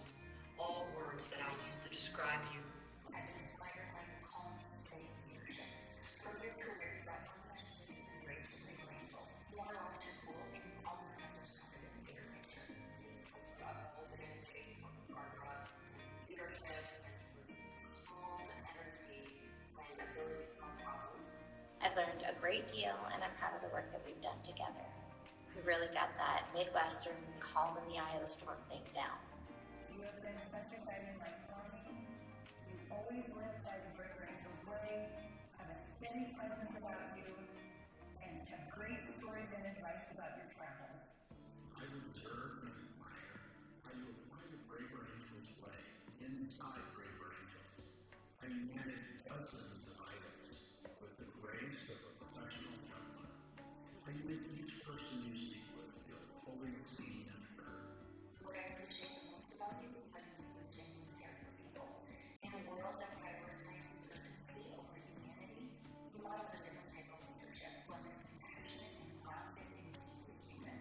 And most people don't recognize so much of what is in place now is because of your support for building infrastructure and processes to help support our alliances and the work that we do. You have touched so many lives that you'll have no idea how much your skills, your talents, your patience, your wisdom has influenced so many of our lives and the direction of the organization. Thank you for your wisdom, your leadership, and your expertise that has been so influential for us in Braver Angels. Braver Angels is better because of Barbara Thomas. You were the bridge over troubled waters. You helped our staff get a sense of coherence in their work and their contributions. You helped us through a very perilous time with a founder in his final hours and in bringing a new leader on board for a crucial role. As I told you personally, I think you saved Braver Angels. And you taught me something. How to fail at retirement. You guys teach us all how you succeed at retirement. A big thank you. Thank you, Barbara. Now go out and enjoy the retired life. You have definitely earned it. And Barbara, y'all come down to Texas again because we've got Fredericksburg Beach out there for you anytime. We wish you all the best in learning to be a retired person. Selfishly, I'm glad that I get to continue to work with you in some capacity. I really hope she's not taking phone number. I will be calling her for advice and assistance to keep your schedule. What is true Braver Angels action? Retirement is volunteering.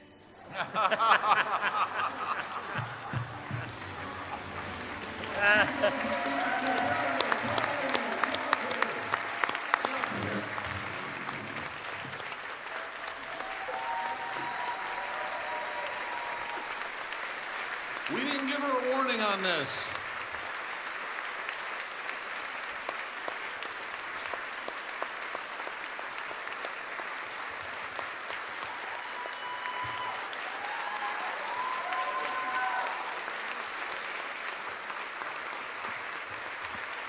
Here's a pie, fresh pie for you.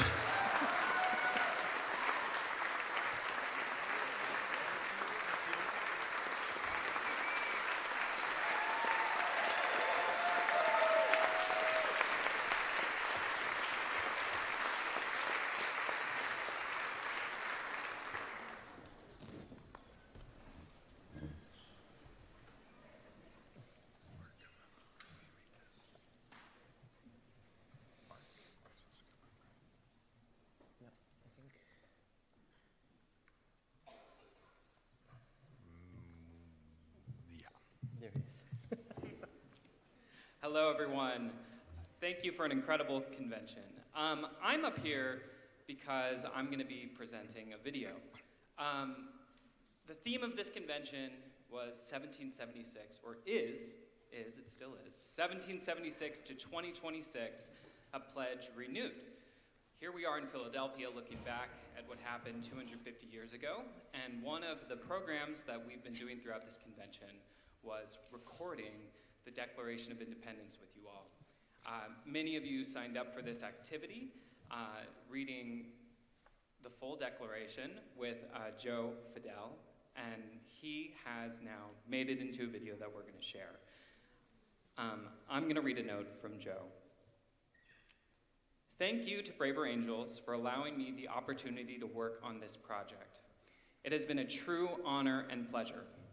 Meeting all of you who participated and shared your stories with me was sincerely an inspiring experience. I truly enjoyed getting to know all of you a tiny bit during our sessions, and you are all beautiful people and did an amazing job. Thank you again, and enjoy the video.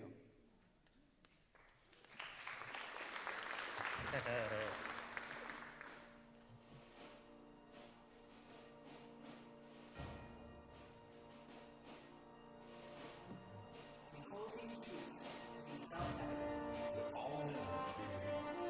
That they are endowed by their Creator with certain inalienable rights, and the boundaries of life, liberty, and the pursuit of happiness. That to secure these rights, governments are instituted among men.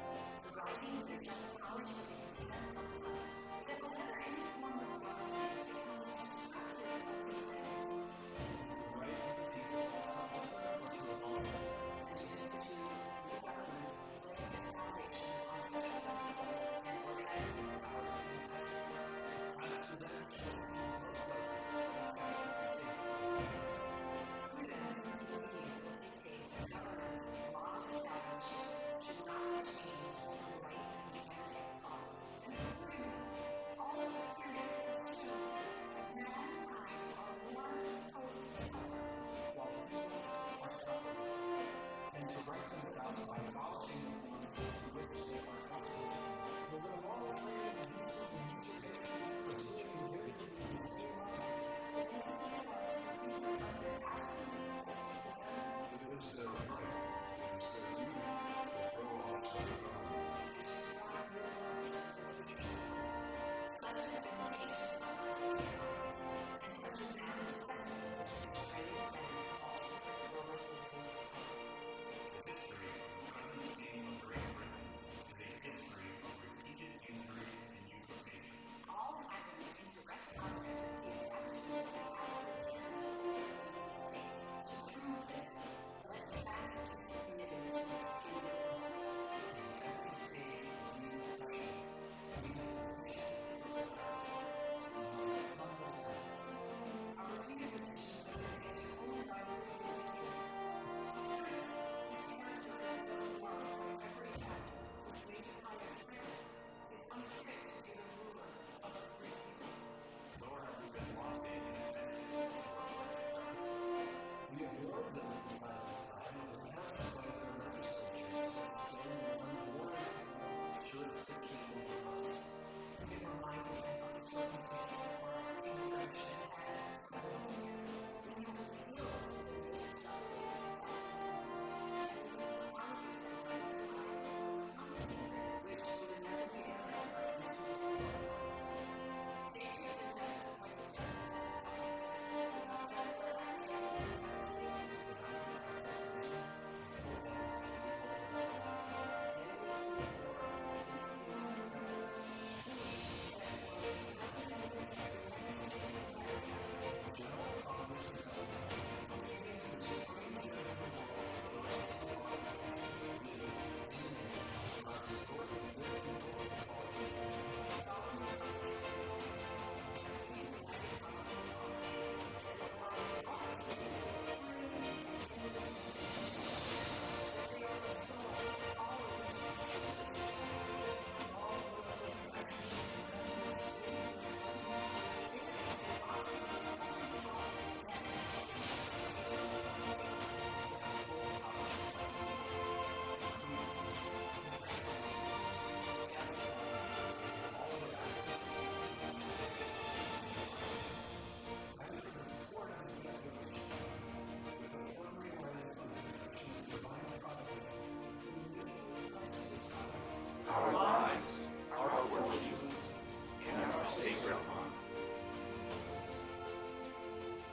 Thank you, Mark, and thank you to Joe and to all of you who participated in the video. It was beautiful. We now come to one of the central moments of this final plenary, the presentation and ratification process for the mutual pledge. Throughout this convention, we have been asked what courageous citizenship requires of us, not only as an idea, but as a commitment we are willing to live. To guide us through this next step, we're pleased to welcome Elizabeth Dole and Sam Richek. They will present the final draft of the mutual pledge to the delegation and lead us through the process for considering and voting on its ratification. Please join us in welcoming Elizabeth Dole and Sam Richek.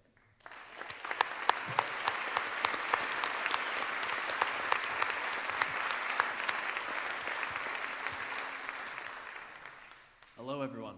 In the spirit of this emotional and moving plenary that has come with so much gratitude, I want to begin by thanking the team that we assembled to build this pledge together across differences.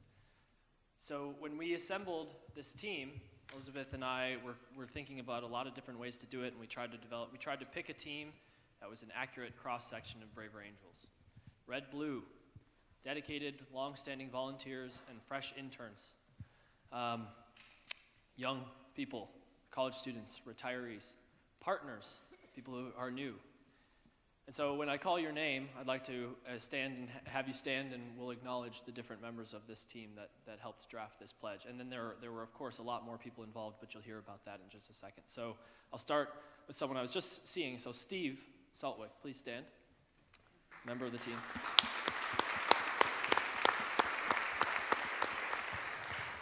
Claire Ashcraft.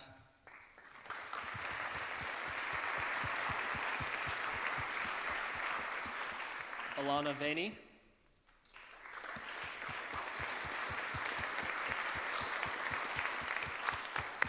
Mary Thomas Valens.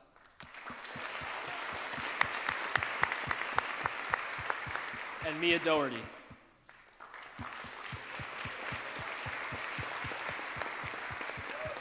Thank you all for helping us get to where we are. All right, so to get here, we went through a fairly lengthy and rigorous process, but in a short period of time. So the process to developing a pledge began with the core team, which came up with a container for writing the pledge itself. And they passed that off to Sam and I as co-chairs to pull together the team that Sam just listed off and who all stood up. We came into our first meeting together, each with an individual idea of what we conceived of as a good, courageous citizenship pledge. And from there, we ironed it out to 3 versions of a pretty similar draft. And we brought that into a Converge session a couple of weeks ago ahead of the convention that Mari asked everyone on a call for feedback about. We came back together, we revised from there, and then we held another Converge session, which more people joined, and we asked them for additional feedback on which of these versions they thought was best, what they would change about it, if anything, how they might refine it or add to it, what it was lacking, and then we held sessions here. We've had a couple of breakout sessions. I led a breakout session yesterday. Sam led a breakout session today. Again, asking for feedback from all of you. How should we revise this pledge? What should this pledge say? What should this pledge look like? And we heard from 202 delegates and members in total. And we could not have done it without each and every one of you. After that, we put our heads together at lunch today, and the team finalized one version of the pledge. And so we will display that up on the screen momentarily. And Sam and I would like you to all join us in reading it together. So that'll come in just a second, but I do want to say, one thing, this pledge process ended up presenting us with a pretty powerful metaphor, and I'm going to introduce the phrase e pluribus unum. There were a number of times, in this development process where we had to go from multiple drafts of a pledge, and we had to get it to one. It started with, we had 7 drafts, we had to get it to 1. And then we revised, came up with different suggestions, we had 4, we had to get to 1. And that phrase kept echoing in my brain, that this was this whole process, all of you, 202 of you, were involved in some way in the shaping of this pledge to get us to one final draft. So here's what we've landed on. Let's all read it together. Ready? I pledge to be a courageous citizen, to choose curious listening over contempt, to build alongside those with different politics, and to embrace our shared duty to renew America's civic culture. Elizabeth's going to take us.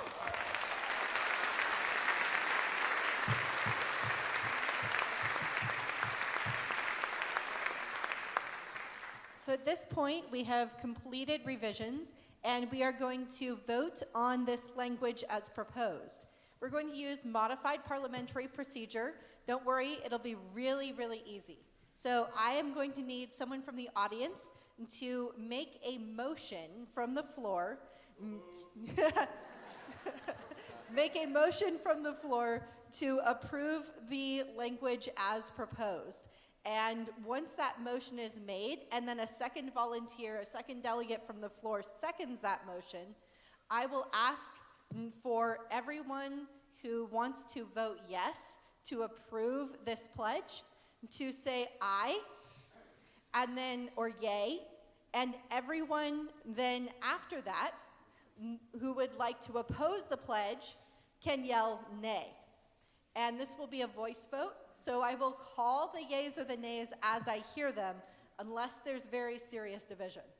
All right, and with that, I would like to field a motion from the floor. There are several. All right, it sounds like there's a motion and a second. And so with that, let me hear the yays. Yay. And any nays? The yays have it. We have adopted our pledge. Looks like they do. Just a little.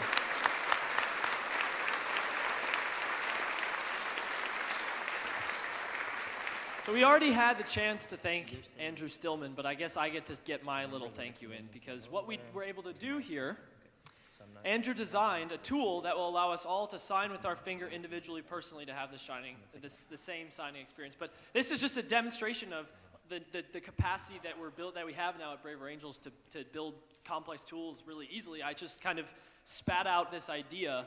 If we could do this in an email, and Andrew was on there, and he said, okay, and then now an hour later he G-chatted me, and was, here's what we've got, and here's how we've done it.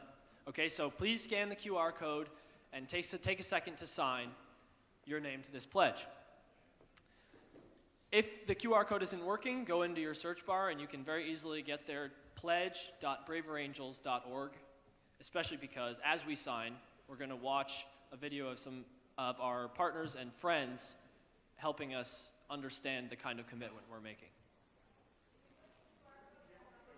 The QR code will go back up, but in the meantime, pledge.braverangels.org will get you there.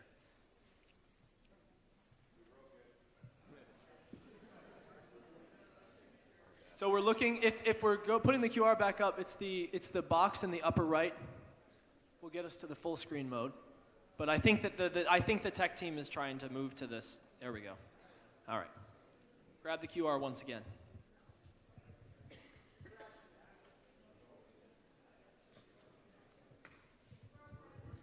Tech That's true. issues. So then try pledge.braverangels.org. But this pledge will not end with us and our work here today.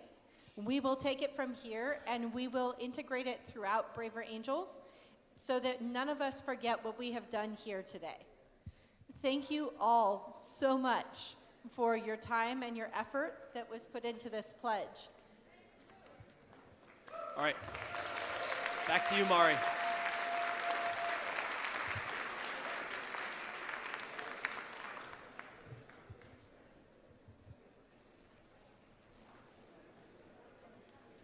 And the tech team will do their best to repair here's this the video. quickly, I'm sure. Our first Free Rangers meeting was in December of 2016. We convened 21 people, about half of them had just proudly voted for Donald Trump, and the other half had just proudly voted for Hillary Clinton. And we met in a community center in South Lebanon, Ohio. None of us knew where it was. I'm Ellie Nelson, I'm Tim Driver. I'm Stan McChrystal. Steve Baker here from Harvard University. He was here leading up on University School of Public Policy. This is Katie Woodard at the TPAC. Hi, this is John Pitt. My name is Don Pitts. Steve Phillips. Oh, Frank, this is Dan Garland. That's actually good. It is awe-inspiring. It is just amazing to me that over 1,000 Americans have gathered in Philadelphia, the place where our country was founded 250 years ago, to debate, to discuss, to agree, to productively disagree, to do the work that will help us realize the promise of democracy. Some misinterpret our mission as mere blindness. It is not. This work is not an exercise in soft-heartedness or civility for its own sake. It is an exercise in rigorous citizenship. Not to agree, not to be nice, not to be separatist. Free Rangers doesn't ask you to be different, but to bring who you are to the table. Conviction does not require cruelty, and disagreements do not require one to be disagreeable. Disagreement does not require contempt. The choice is in front of us. Easy citizenship or courageous citizenship. I believe we drifted into what I call easy citizenship. Citizenship that asks little or nothing of most of us, and everything that's due. But easy citizenship is a luxury this country can no longer afford. The freedoms we cherish are self-evident, but they're not self-executing. The signers of the Declaration pledged their lives, their fortunes, and their sacred honor to each other. Not to people who agree with them, but to each other. Freedom needs a partner that says, yes, we are all free and we are all going to flourish and prosper hopefully, but we also have to take responsibility. Freedom without responsibility can turn into tyranny. Engaged in symmetry. Giving people willing to be peaceful. Consider shutdown. Giving people to take choice instead of despair. Giving people to connect instead of lie. All people are all powerful. Everything for the common and are working together. Keep doing hard things in real life with real people. That's what democracy actually is. Standing up for your ideas and values, but also listening to other people's ideas and values. Does it mean that you change what you believe? Does it mean that you stop fighting for the things that you think are true and right? But it means that you simply believe it's true to you. As my Christian faith something, as people made in the image of God, as neighbors, worthy of love, worthy of belief, worthy of respect. And I want to give a great example of what it is to be the great Jesus that I'm talking about. And the two brothers and sisters and great friends of the church and the children of Christians being fueled by power and ways of goodness. And what does he say? I don't have a minute to hate. I will pursue justice for the rest of my life. Continue. Because justice is what love feels like. Tenderness is what love feels like. People have it. That is what I call courageous citizenship. That's courageous citizenship. The bravery is called courageous citizenship. And courageous citizenship is a choice. Courageous citizenship means steadfastly adhering to our principles. All of us are in this work together. A courageous citizenship. Courageous citizenship. What it means to build courageous citizens. Courageous citizenship is what this country was built on. Courageous citizenship is what will carry us forward together. Have faith in each other. And most importantly, have faith in America.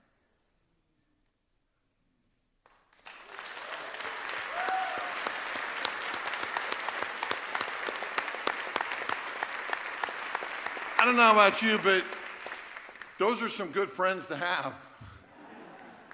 They're talking to you, to you, to you.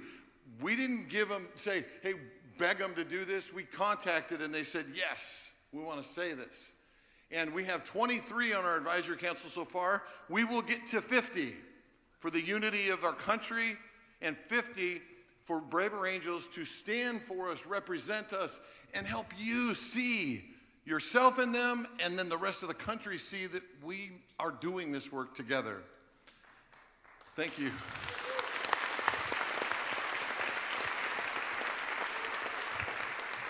It's pretty amazing what something amazing can do when you go to other people and just ask them, help us. We need you to say this so that we get the legitimacy across the country and more people hear about this.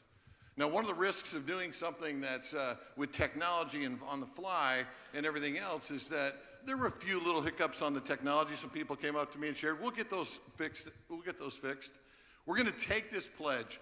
All of our partners that are here, we're going to ask you to take the pledge to your people. Will you do it?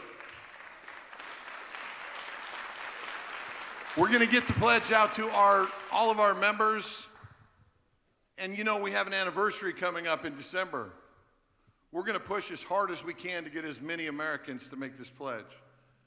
But what's most important tonight, and this is what I need you to do right now, it's great to do this thing that drives forward, but so much of what we've learned and talked about during this convention is that the one thing that I have 100% control over and that you have 100% control over is my own agency to act instead of react. And so what I'd like you to do right now is pull out your booklet or your phone or some piece of paper, and I'm going to do, as best I can, Bill, a chance for you to do a particular assignment. So I'm going to be quiet. I'm going to give you 30 seconds to think about it. We're going to be totally quiet. But here's the ask, and I mean this from the bottom of my heart. What are you going to do differently when you leave here? What is your personal pledge? What are you going to do differently when you leave here? What is your personal pledge? Write it down. I'll be quiet for 30 seconds here to think as you begin to write.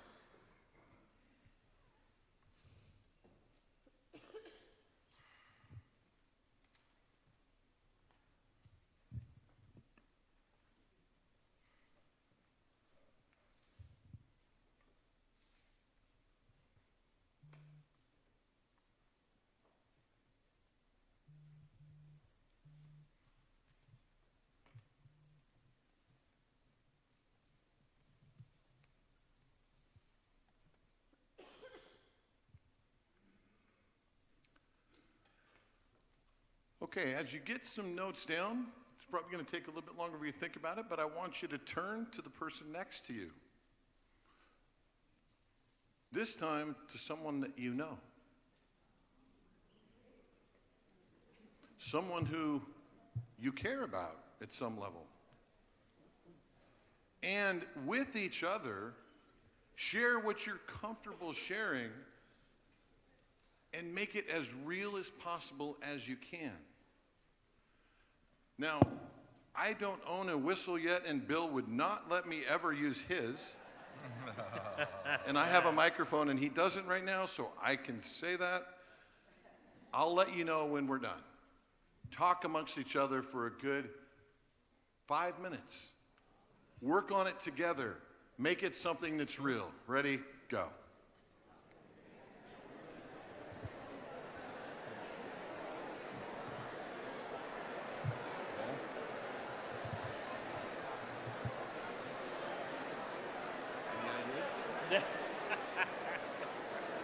I'd love to have a meeting with my right-wing antagonist, but I'm afraid to do so because I'm afraid I would be, I'm afraid it could make matters worse.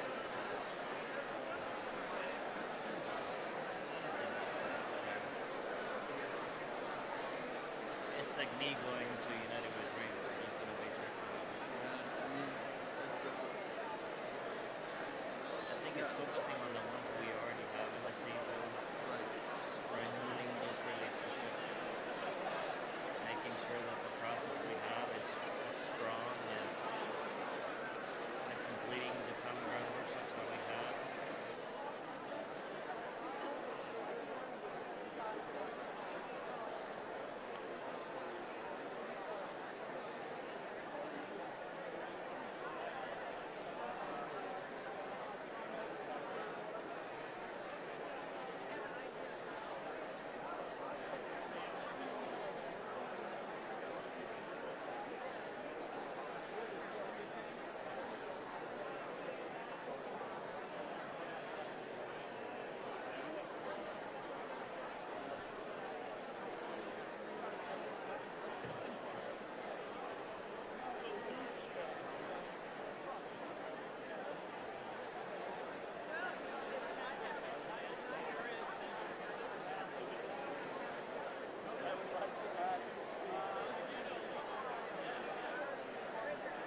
You still have 2 minutes. You have 2 minutes. Keep going, 2 minutes.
One minute, 1 minute, 1 minute.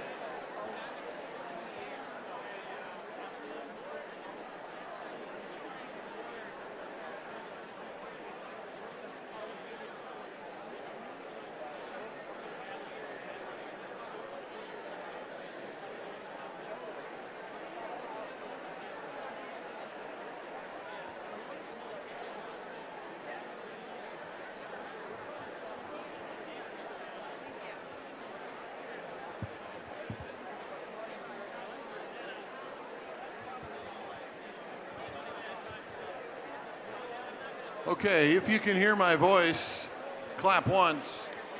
If you can hear my voice, clap twice. If you can hear my voice, clap 3 times. If you can hear my voice, clap 4 times. If you can hear my voice, give you all a round of applause.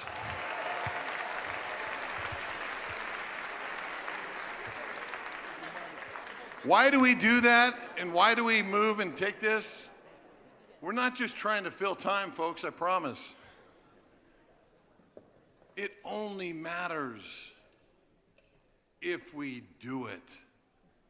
It only matters if we do our best, and then we're gonna fail, and we keep going, and we reach out to others. Now, these are all personal, but I'm gonna tell you, Wade, he said, I'm going to find an alliance near me in Maryland.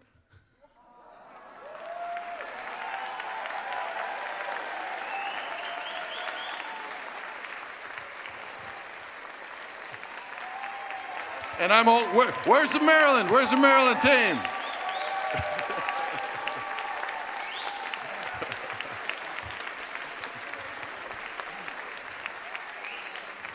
By the way, take pictures of these, share these, and we'll get them around. The last thing I'll say is for mine, I'm going to do all I can to better understand the life reality for the healing of my children. Thank you very much.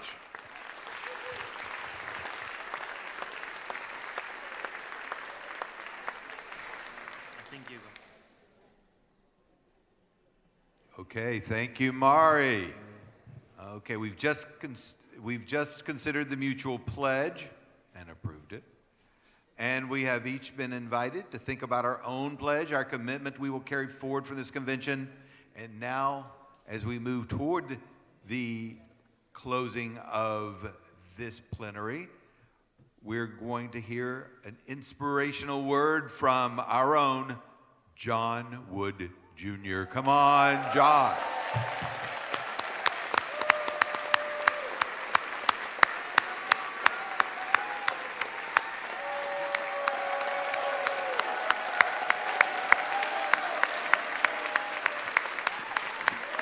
Man, I was thinking about standing behind the podium. I guess I'll do that, but you know, sometimes I like to move around and dance a little bit on stage. Some of y'all have probably noticed. Hello, Braver Angels. And hello, Philadelphia. Oh my God, it has been quite a time. You know, we are coming to the close of a very meaningful arc over the last few days. This is, what are we? It's 2026. I have to do the math these days. 9 years in? 10? And the truth is that even though it's easy to feel like we are pushing a great boulder up a hill and gravity is working against us, as troubling and trying as circumstances in America may seem to be, the ground we have held for grace and civility and courage in American life is and will bear fruit for a future in which we can all believe. And the work that you are doing here and the stories that come out of this gathering will serve as a testimony to that fact. But here, in the 250th anniversary of our nation, it is worth reflecting on who we are as a country, because Braver Angels is here telling a little bit of a different story than what other people hear and what other people are articulating out on the airwaves of our toxic media. And in the lives of our neighbors who are genuinely feeling their own sense of what America is and what it means to be American, pressed in upon by the circumstances that surround us.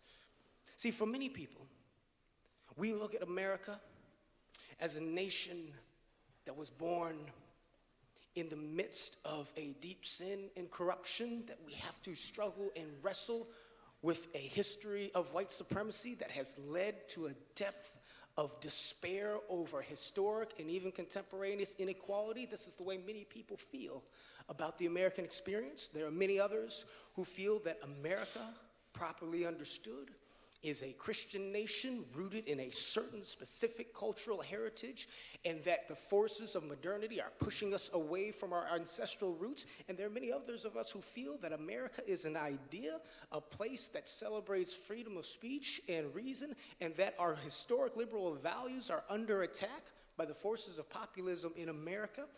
There is understandable experience and validity in each and every one of these different points of view, but there is a greater answer to be given to the question of who we are and who we have been. We are a nation born from a heritage of bravery, a heritage of courage. We live out the fruits of a story of brave men and women willing to cross the divide in the service of establishing a more perfect union. At the founding of this nation, men willing to pledge to each other their lives and their sacred honor while combating the opposing element to courage, the reality of fear, and the idea of taking their lives in their own hands to start off in a new experiment in representative government, facing the most powerful military force in the world, the British Empire. But after winning that victory, experiencing the fear of believing that it could be the case, as the naysayers were saying, that the sun might set on the experiment before it even began, that one faction might exert a strong centralized government rule over a free people and quash the foundations of liberty, and other people believing that it could be the case that an aspiration towards an ethos of liberty might keep a functioning central government from being able to keep this new republic together. And yet James Madison, Thomas Jefferson, Patrick Henry, and many individuals besides came together with the courage to believe in the goodness and decency of their fellow Americans to forge a compromise that has sustained us across 250 years of the American experiment, such that we can be here today. But the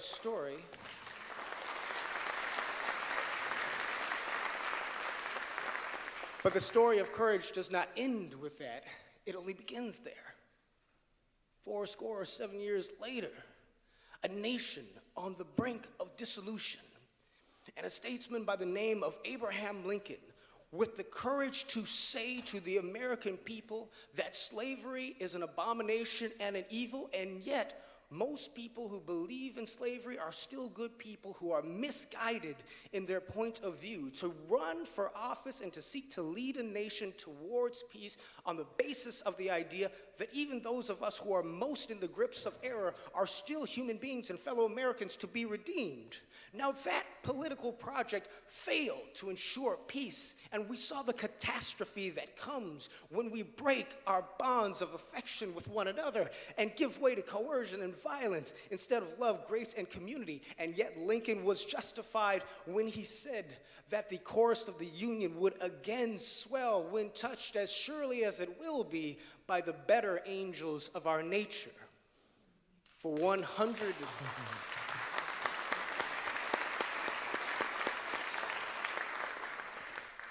For 100 years later, there was a movement of nonviolence that sought to take up that historic question, that historic project of liberty and equality for all Americans and for all God's people, of every religious persuasion and each of the other color of our skin, and did so in a way that strove for justice while emphasizing the humanity of all Americans, including those who might be caught in the midst of a moral mistake.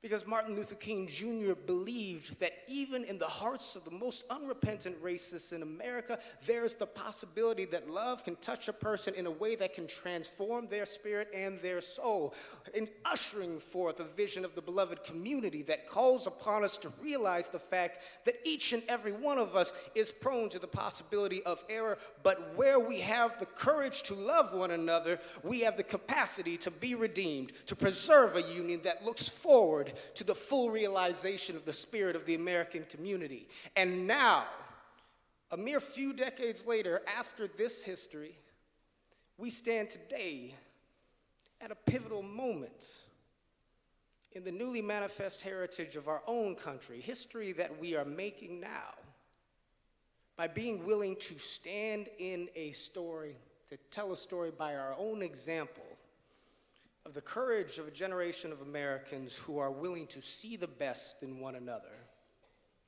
and to make that the flag that we plant as we chart a course towards a union repaired, a union healed. You see, we can talk about courage, but we must be honest about the reality of fear.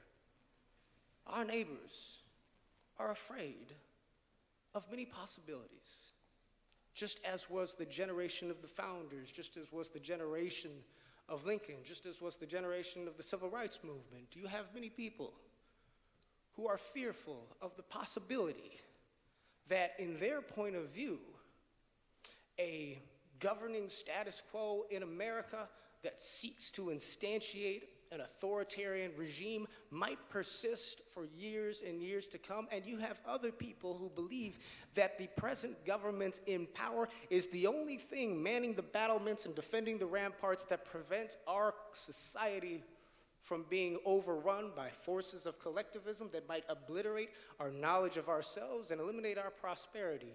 And while these feelings have roots in our own particular experiences, it takes courage to stand in the gap to remind each side of this conversation that on each side of this conversation lie your neighbors who are the Americans with whom you must build a future in which we can hear one another in the fullness of our fears and concerns, but aspire and inspire one another towards an endpoint of unity, in which we can compromise and reason together towards a way of doing democracy that allows us to pursue a tomorrow in which our institutions are revitalized. We, all of us, are seen and heard in the context of our democratic society.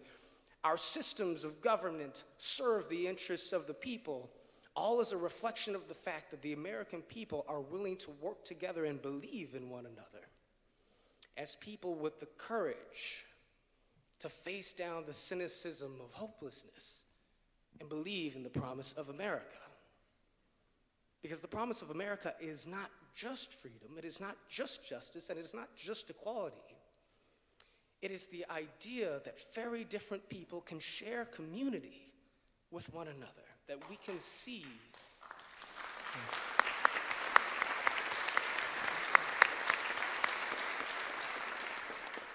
that we can see one another in ourselves, that we can love one another as ourselves. And in a time in which many of us will face criticism, even from those who disagree with us, for being willing to acknowledge the humanity in those whose politics may seem to be a threat to our interests or even morally wrong, the most courageous thing any of you can do is to be willing to stand on the humanity of those who think differently than you and those who have a different history but are still with you, a part of the greater history and the greater family of the American people. Braver Angels sets the example and the pace, and you, each and every one of you, in your hearts, the capacity to reignite the fire of love again if you have the courage to believe. Thank you very much.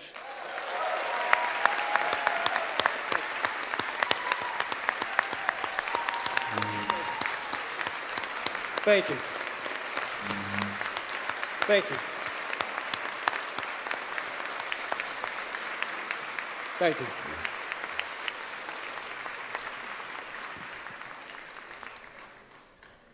Thank you, John Wood Jr. Now please welcome to the stage the Braver Angel featured artist leading a performance of From Now On.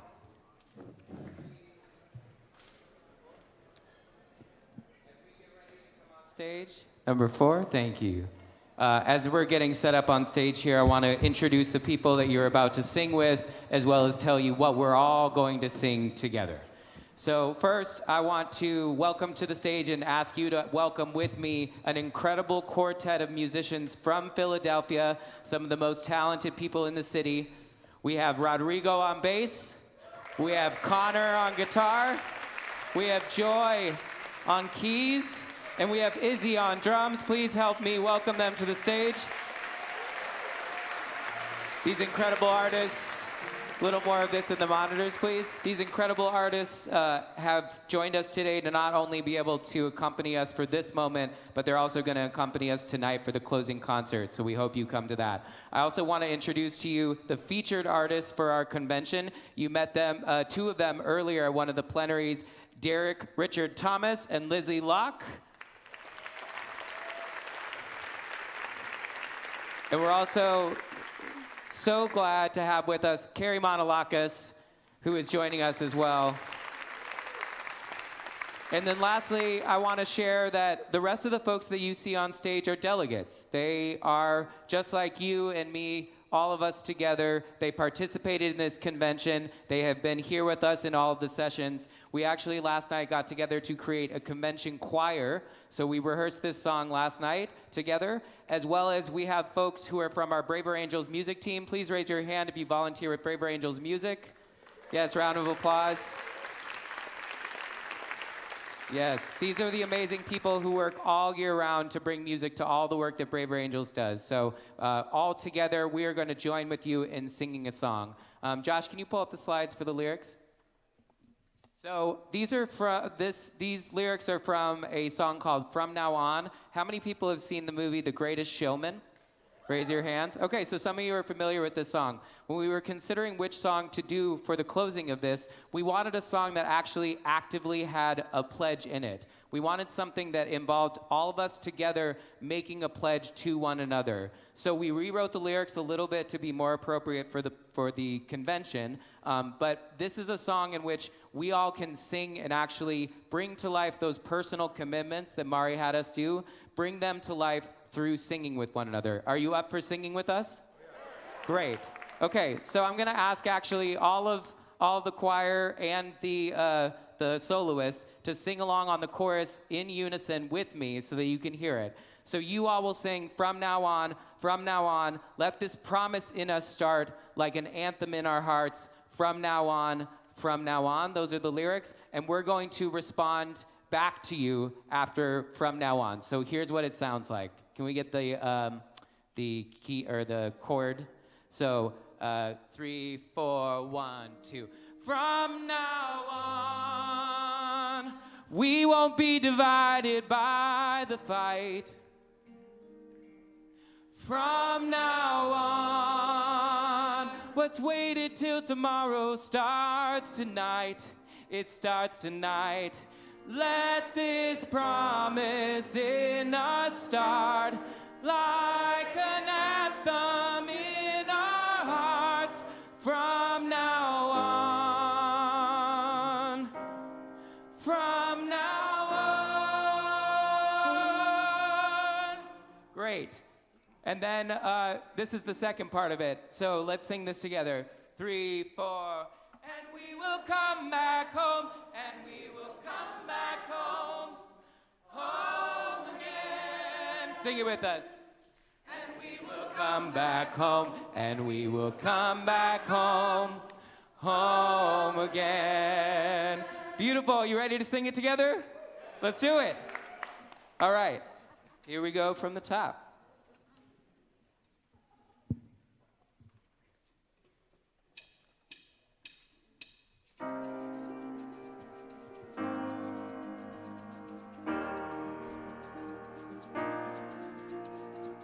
We've seen the dream begin to dim and felt the civil winds grow cold.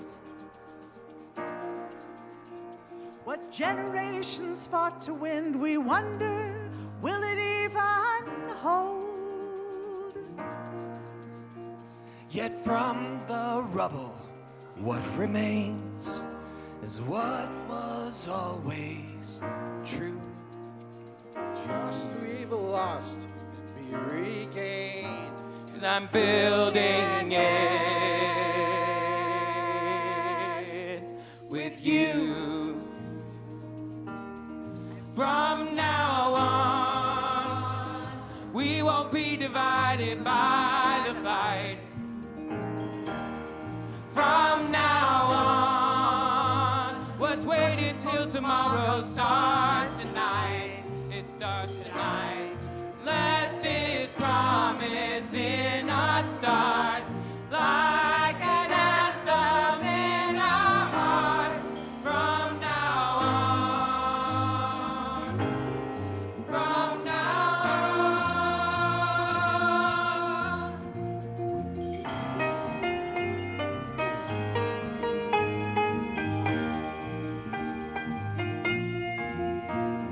Our nation's tearing at the seams, machines of anger stoke the fire. This isn't what the founders dreamed of, undivided, cut down to the wire.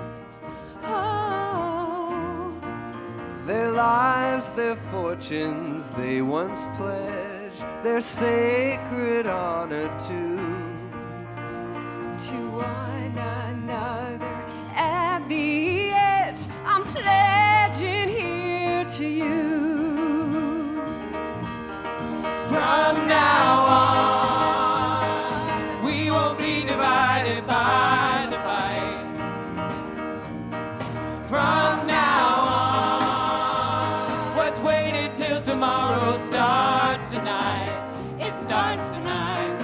Let this promise in us start like an anthem in our hearts.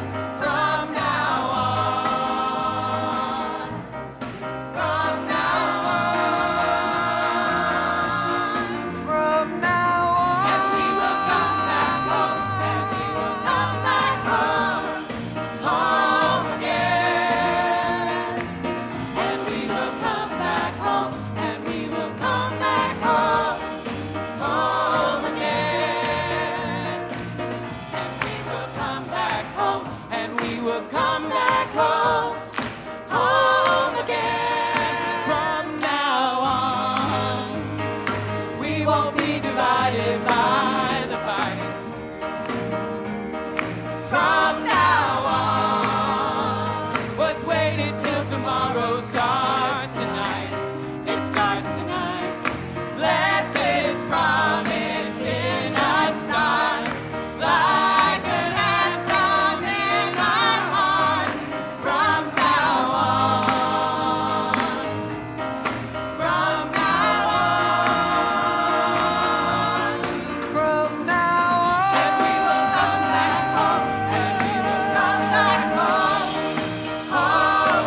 Give it up for the convention choir and all of Braver Angels music. Thank you so much.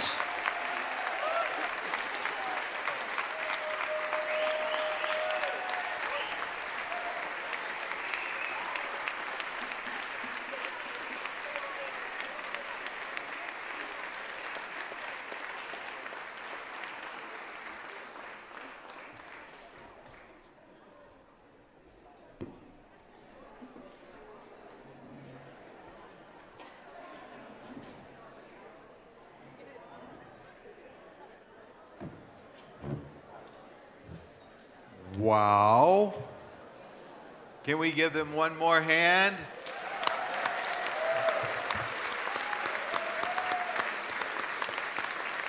I'm now ready to welcome the Braver Angels dancers. Wait, that's us later on.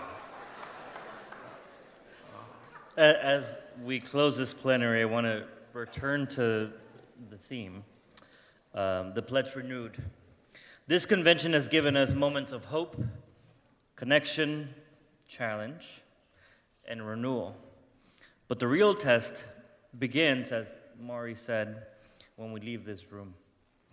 So we encourage you to remember the mutual pledge, take your own pledge seriously, and take one another seriously as partners in the work of renewing the country, one relationship and one community at a time. Now I'll do some final announcements, and then I'll kick it to Jim to adjourn the session. Please join Braver Faith for an interfaith service tomorrow morning at 8. We will have refreshments. They will have refreshments after the service. It will be held in the chapel that is downstairs in this building. The sign-up says it's full, but we have room. And join us for Science, Humility, and Courage to Rebuild Trust, where Wilkinson will be in conversation with Dr. Francis Collins and Dr. John Loanides. Last thing, if you lost a clicker during the convention, come find our staff at the bookstore in the lobby of this building. Attention exhibitors. The exhibit hall is now closing. We kindly ask that all exhibitors clear the exhibit hall at this time. After we adjourn, we will do the group photo in this room. So please stay in your seats as we get up. Now, before I turn to Jim, I just want to say it's been an honor to serve as co-chair for this convention. I thank you so very much. Jim. Thank you, Diego. It's been an honor to serve with you, and my great honor to serve as a co-chair. As we adjourn the plenary, remember that the convention is not over. Again, tomorrow morning we have the faith service at 8 a.m. with refreshments. And then after that, we have a fantastic dialogue between Francis Collins and Wilkinson, who will continue talking about the rebuilding of trust after the COVID episode that we all endured. So thank you for your presence, your courage, for being here, your good humor, and this plenary is adjourned.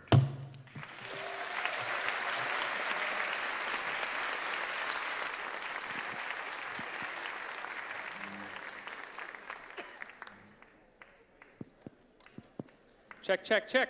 Hello, so we are going to do the group photo. So everyone, please stay in your seats as we start to get this organized. Also to note, the pledge that we all created together, this is going to be in Mitten Hall tonight at the party. This was drafted by Wade Forbes, and we would love you all to sign it on paper in addition to the digital signing, which is back online. Thank you, Andrew. Woo! Great, so we're going to start clearing the stage, but the first thing that I want to happen is I want people up here in the front to stand up, and we're going to create a line right along these dots that you see on the floor. So come on up and start filling in these dots and get nice and cozy, and this is going to be the back of our group.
everybody.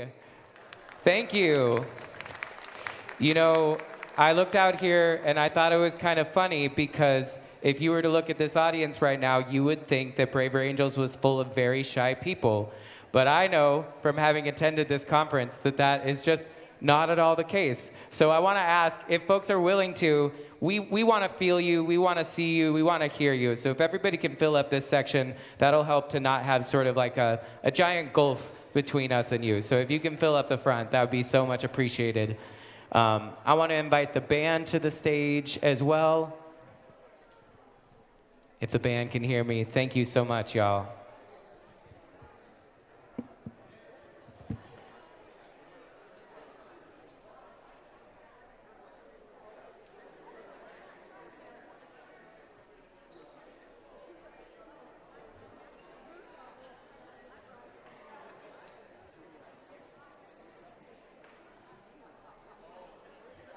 Excellent.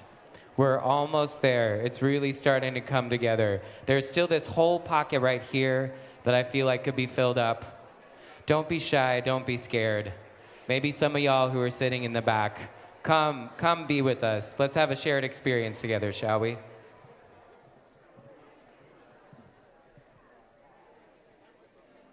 All right. So, we all met before, but just again, to remind you, my name is Ben Karen. I am the co-director of Braver Angels Music. And welcome to the stage, my co-director, John Carroll. Thank you all so much. My name is John Carroll. I'm the co-director of Braver Angels Music. We are really excited about tonight. Thank you so much for being here, first of all. I want to say a few things about the way that music works. I think some of y'all are familiar, but in my experience, both in this work with Braver Angels, as well as in the world, the next 75 minutes that we're about to experience together is a co-created experience. It's one that's based off of the energy that the folks who come up here give to you, and the love and the energy that you give back to us, and the tension and the focus, right? There's gonna be some moments of tonight that are gonna be really tender. There's going to be some moments that are going to be loud and boisterous. We're asking you to take this shared journey with us in music tonight. We want you to sing, we want you to clap, we want you to cheer, we want you to holler. Maybe you get up and dance even. Who knows? Are you on board with us to have a beautiful, co-created, fun music experience tonight? Excellent. Well, I want to help us welcome to the stage two people that are pivotal to the work that we do, Kevin Smith and Cameron Swallow. Please come to the stage. Give it up for Kevin and Cameron. The four of us together meet regularly because we are together the Braver Angels music leadership team. So everything that you've seen from us is done as a shared effort between the four of us, and we love you too, and we're so glad to get to work with you. Thank you so much for the energy. Same back. Yeah. Also, some love to Eric Law, who might be watching on the live stream. If you know Eric, we love you. We're sorry you can't be here, but Eric's the other member of our leadership team. So give a round of applause for Eric Law. How many of y'all were at the incredible program, the Omni-American, Jazz Blues and the Omni-American Project on Thursday? Excellent. Wasn't that amazing? Round of applause for that incredible program. So well designed, so well executed, really meaningful. So we thought, we were inspired by what they did at the very end when they sang Lean On Me with y'all. And so we thought we would kick this off by doing that together. Is that all right with y'all? Okay, let's put up the lyrics on the slides, please. And we're all gonna sing this together. Let's take it from the top.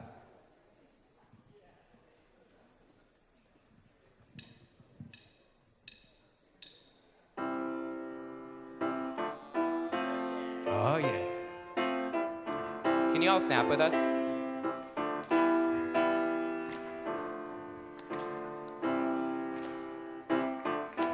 And let's take down the house lights, please.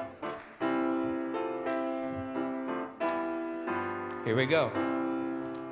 Sometimes in our lives, we all have pain. We all have sorrow, but if we are wise, we know that there's always tomorrow. Lean on me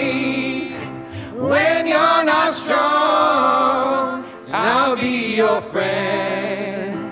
I'll help you carry on, for it won't be long till I'm gonna need somebody to lean on. Please swallow your pride.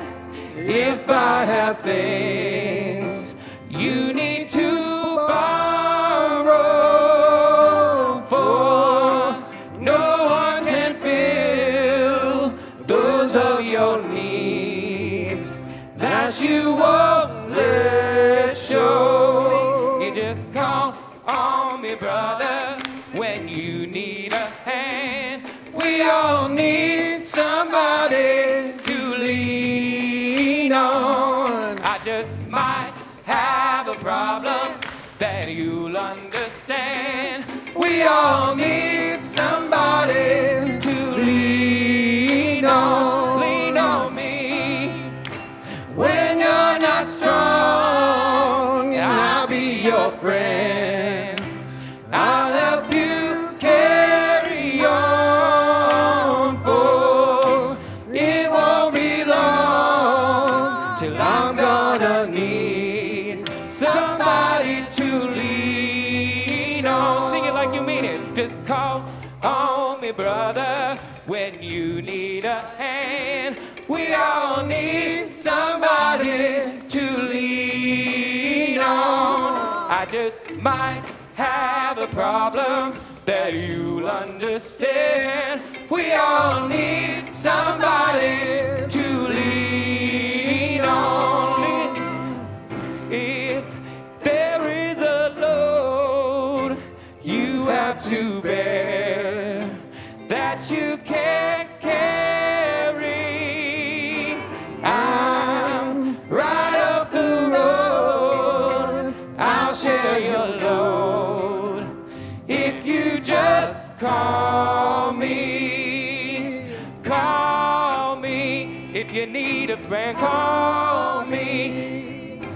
Call me. If you need a friend, call me. Call me. Call me. Call me. Call me. Call me.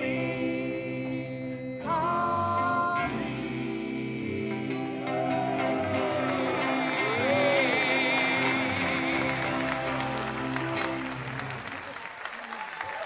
Yes, I see you are here to have some fun, to make some music together. Great. That tricky final verse that I always forget is there on that one. Great. Thank you so much again to our music team. Round of applause.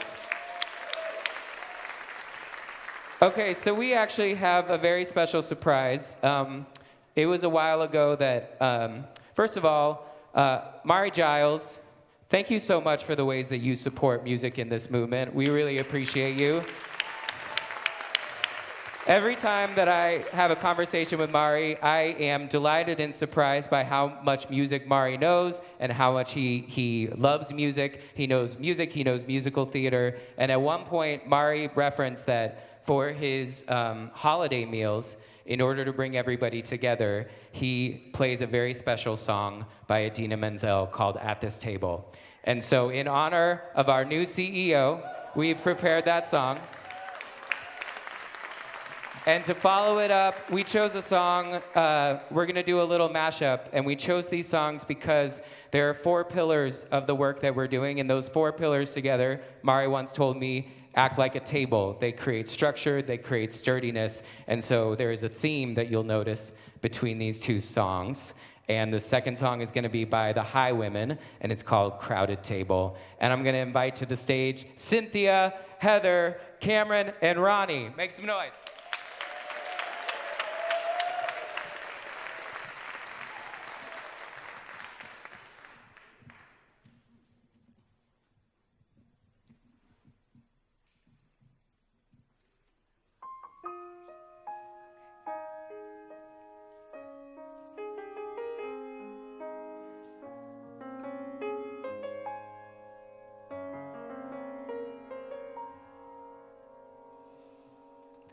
At this table, Everyone is welcome at this table. Everyone is seen. At this table, everybody matters. No one falls between. At this table, you will be respected. At this table, you can speak your mind. At this table, we can work together. There's a space for everyone.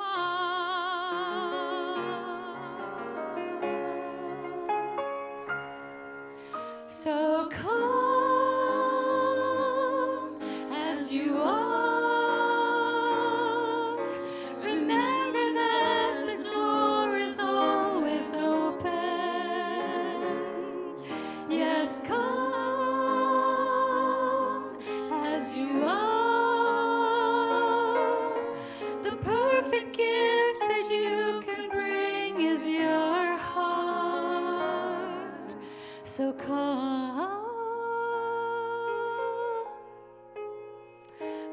as you are.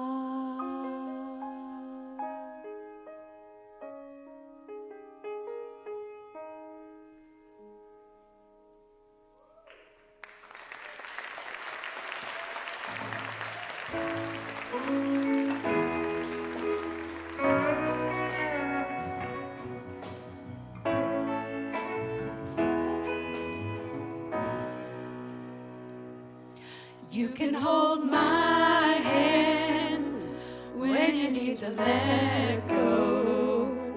I can be your mountain when you're feeling valley low. I can be your street light, showing you the way home. You can hold my hand when you need to let go. I want a house with a crowd and a table and a place by the fire for everyone. Let us take on the world while we're here and able, and bring us back together when the day is done.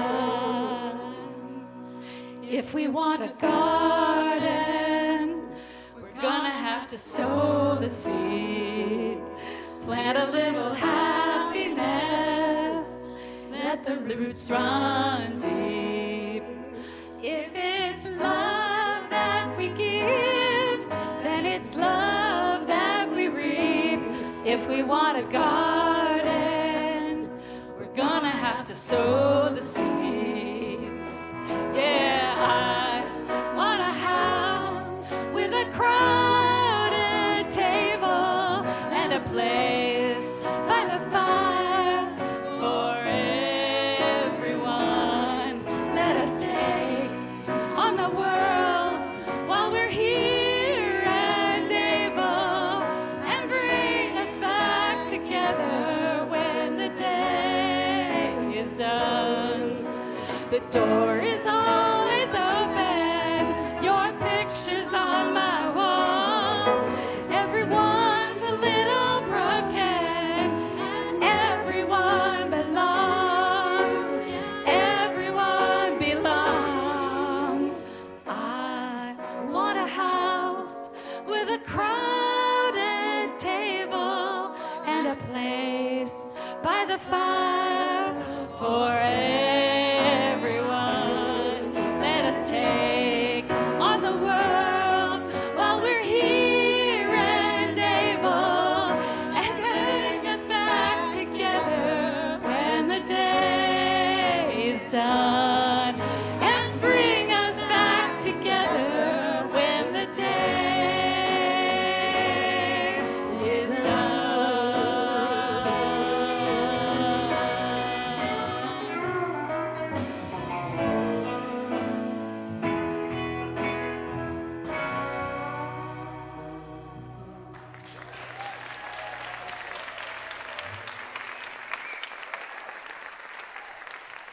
Give it up for Ronnie, Cynthia, Cameron, and Heather.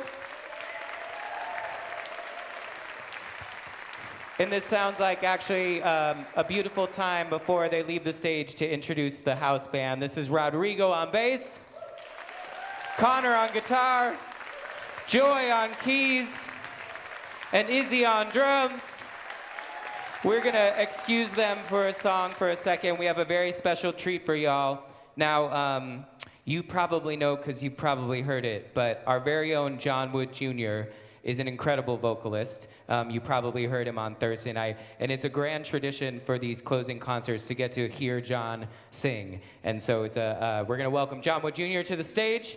And we're also gonna welcome back John Carroll, our co-director of Braver Angels Music. And as we were planning this, we were joking that this is the John Squared section of the program. And so please welcome to the stage, playing together for the very first time, John Squared!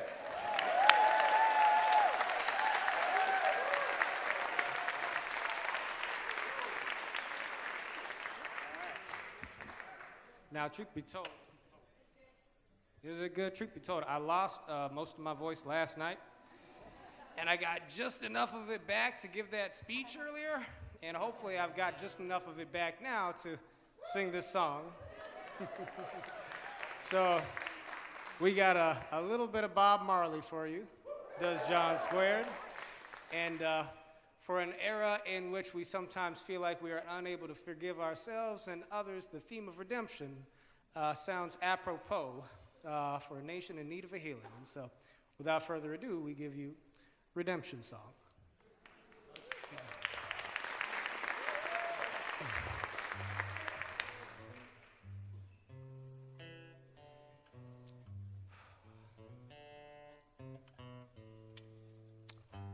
Oh, pirates, yes, there are by, sold I to the merchant ship.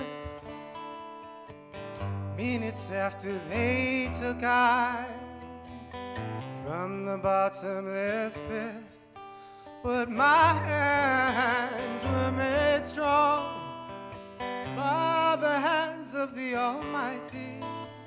We forward in this generation triumphantly. Won't you help to sing these songs of freedom? 'Cause all I ever had, oh, redemption songs, redemption songs. Emancipate yourself from mental slavery.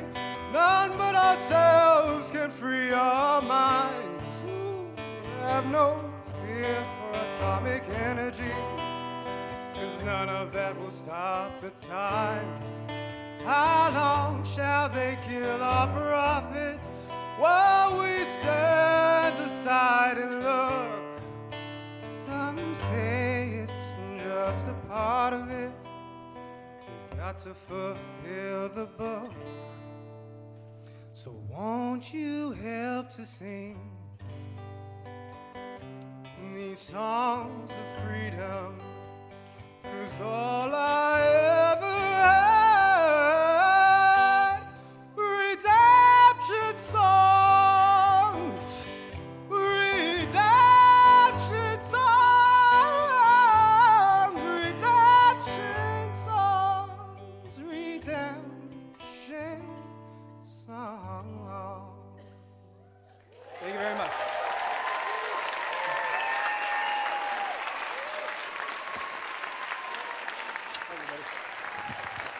What do we think? This could be a touring duo, huh? John Squared, give it up for John Squared. John Wood Jr. and John Carroll. Great job, brother. Thank you. All right, we're gonna welcome Ronnie Smith to the stage. Ronnie, are you around? Sorry, I know we're jumping around a little bit. Ronnie has a very special song to share with us. We're gonna welcome the band back. And Ronnie has some special words to share as well. So please make some noise for Ronnie Smith.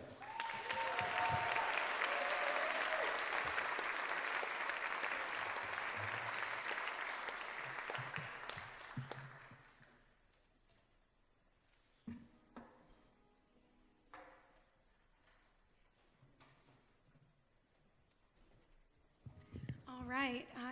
Some of you may have seen me from conventions past, and I'm gonna, like Ben said, will be singing a very special song that, to tribute my dad, Greg Smith, my father, who was very well known and loved by many of you. And yeah, actually this song, I didn't know what I was gonna sing at his service.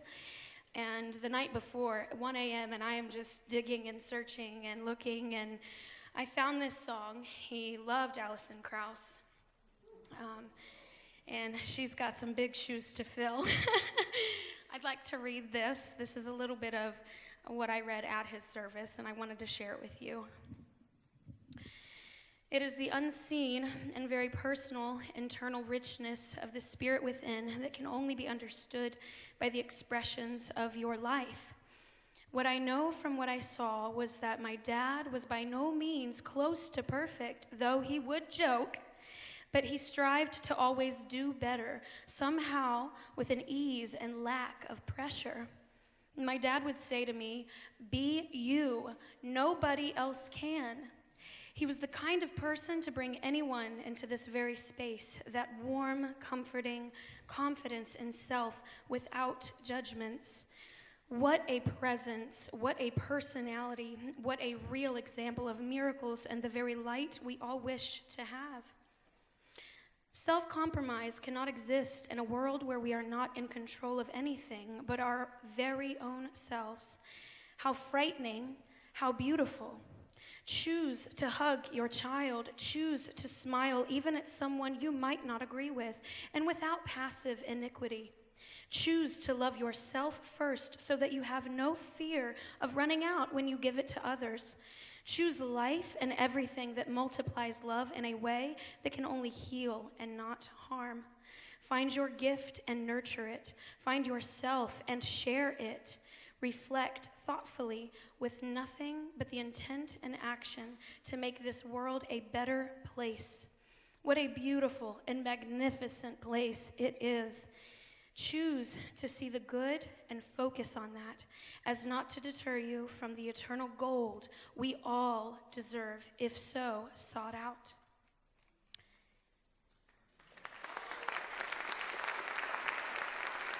In writing that the night before, it came out where it felt like I wasn't writing it.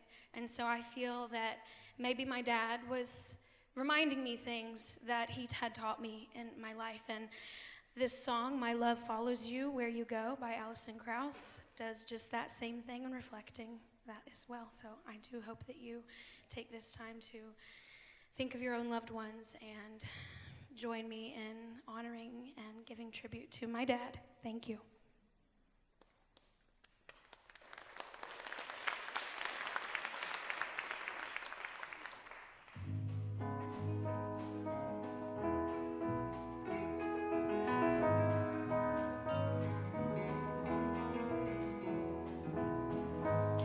More wishes than 1,000 hearts can count for you.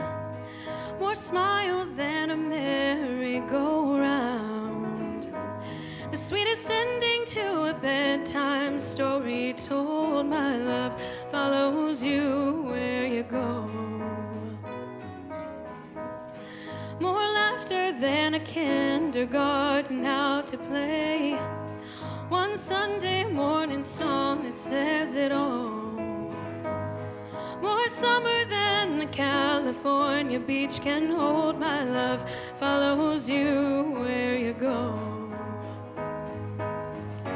Future like a promise, you're a city of gold. Stubborn in your bones and Jesus in your soul. Seeing you stand there, staring at the unknown. I won't pretend that it's not killing me, watching you walk away slow.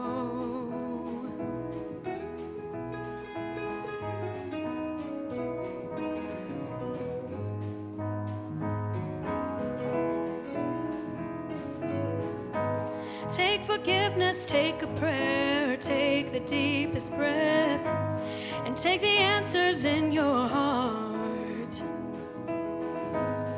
When you wake up world is cruel and cold, my love follows you where you go.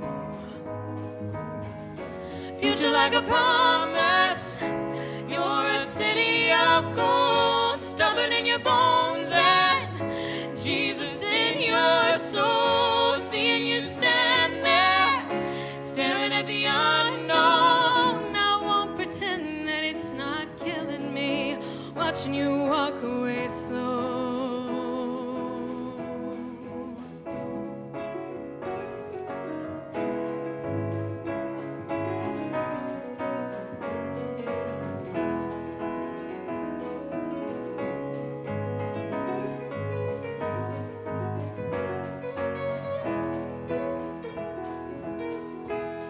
More freedom than a field of flowers in the wind. More beauty than a morning after rain. Up the steepest hill, a dark and crooked road, my love follows you where you go. Future like a promise, you're a city of gold, stubborn in your bones and Jesus in your soul. Seeing you stand there, staring at the unknown. I won't pretend that it's not killing me, watching you walk away slow.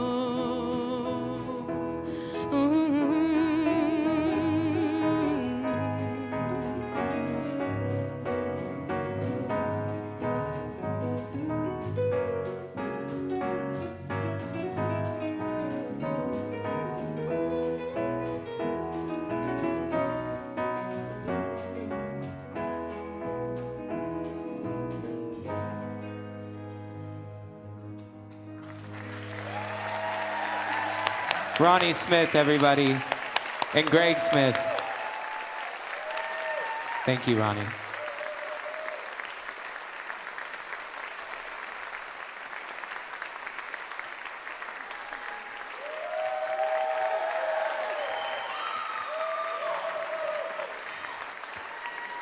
Ronnie has been another incredible fixture of these conventions. She has sung at every convention that I've been at, and I believe she's sung at every convention that there's been. She's been a huge part of the founding of our music program, and is just always a blessing to hear, am I right? She has the most lovely voice.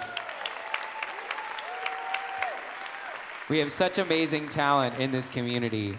So up next, we are going to invite the songwriting workshop participants to the stage. Come on up.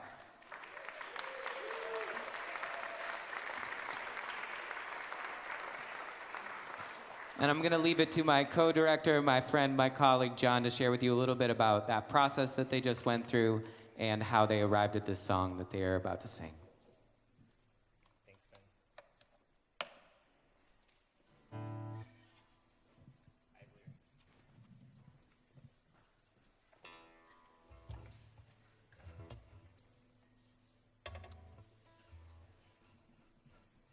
The songwriting workshop is a really special event that was founded by Cameron, where we combine a fishbowl in the beginning, a fishbowl conversation over a very divisive topic. Tonight's was immigration. And we follow that fishbowl up after having had the hard conversations in the fishbowl. We say, what does it mean? Okay, let's write a song out of that. And we find the process of going through the process of songwriting, of listening to each other's stories, trying to really listen to each other's stories, find common themes, common values, common emotions behind those stories, and trying to distill that down and going through the process of compromise and trade and making for sure everybody feels heard is an incredibly meaningful experience and an incredibly meaningful way of relating to one another. So when we get together, we tell everyone to write the room and not try to write a radio hit. Yeah. So what you're going to hear tonight is represents stories. When we got together, there were just very meaningful stories about immigration, about people that they knew that had gone through very hard times through immigration. We also had stories about how a quote that comes to mind is that we have to find where to place the detriment. Did I say that right, Rebecca? Yes, find where to place the detriment. And so we had differing viewpoints there, and we brought it down to a chorus, and you said, all right, what do you want the people to hear from our time together? And we came up with a very institutional kind of chorus, and the thought behind that was we are holding ourselves to like a standard. This is something we're telling everybody, but despite our different views, this is something that we want to live up to, like we want to live up to like a moral code or, like the Constitution. So that's part of what you're going to hear tonight. And the other part of what you're going to hear tonight is they said, there's a lot of tension in what we have to say. And so we're going to rock out a little bit, and we hope you rock out with us and appreciate that. And here we go. And we've only sang this 6 times ever. America, America, land of opportunity. Reclaim our soul with the shared goal. Dignity For you and me. humanity. For you and me.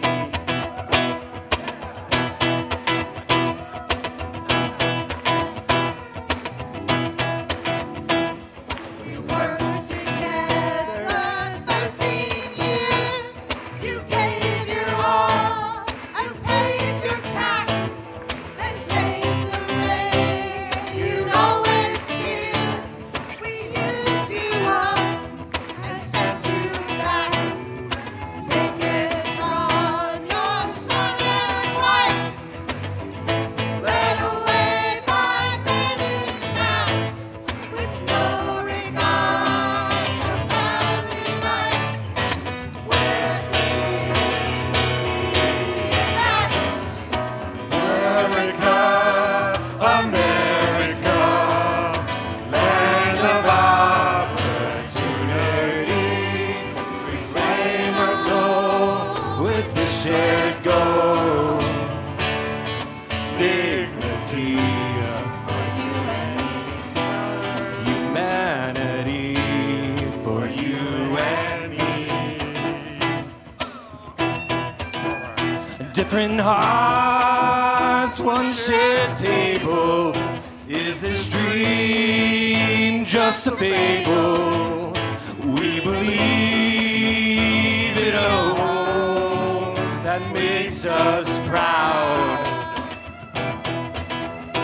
Open doors for who needs saving while preserving a safe haven. Protect the frame, protect the flame, be the crowd.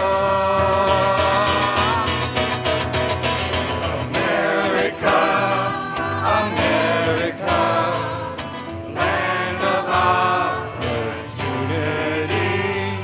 Reclaim our soul with this shared goal. Dignity for you and me.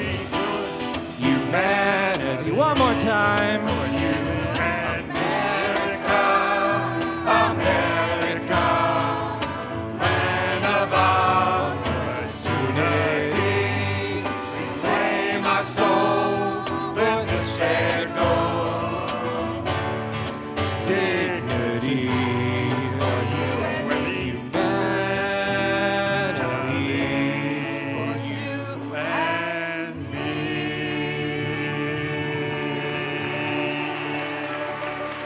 Yeah. Thank you all to the songwriter participants, co-writers here on the stage. Y'all were amazing.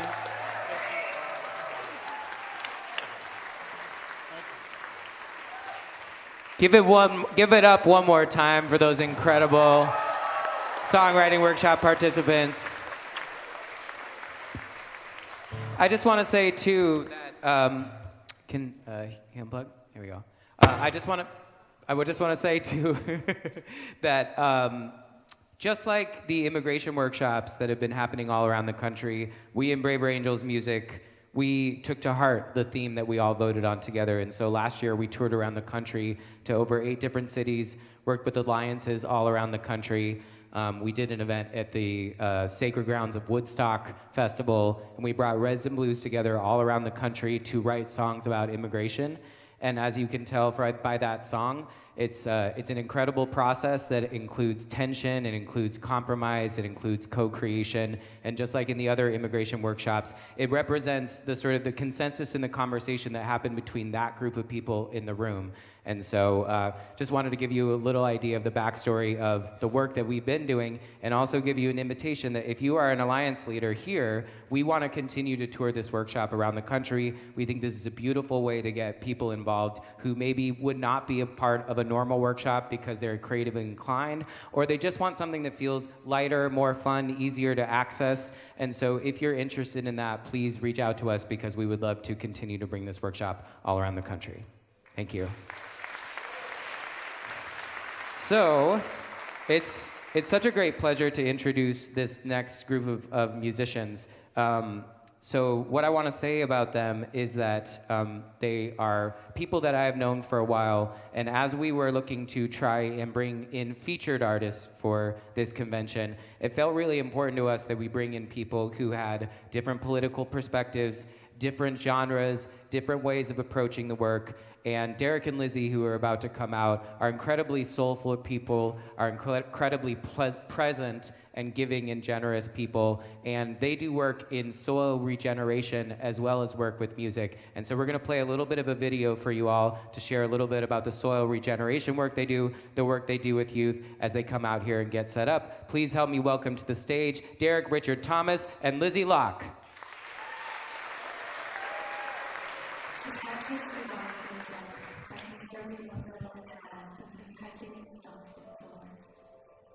A fruit tree in a forest survives differently. It feeds the soil, feeds the ecosystem, it feeds itself. Where resources are scarce, survival depends on protection. Where resources are abundant, survival depends on connection. So what determines how the plant evolves?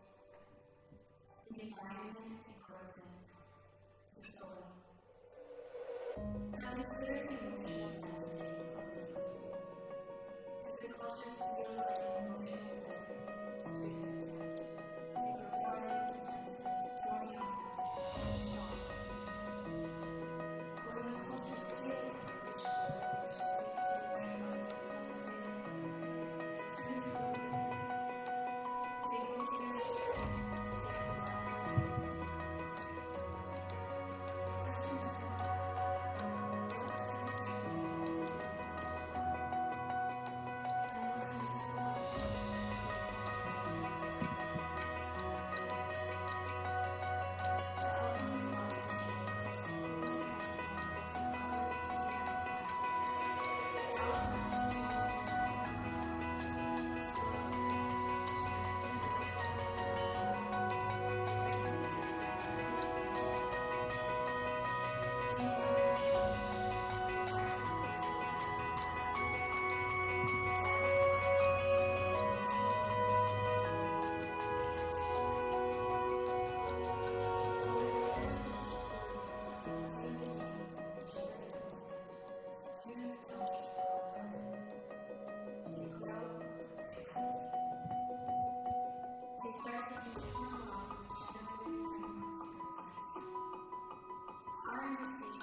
This is how culture regenerates, inside and out.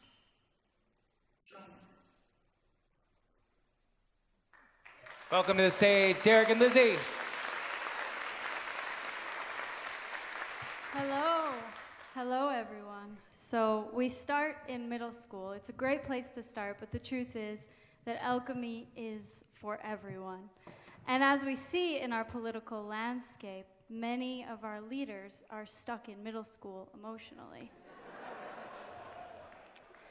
The good news is that anyone can do alchemy. It's a simple framework for transformations that's thousands of years old.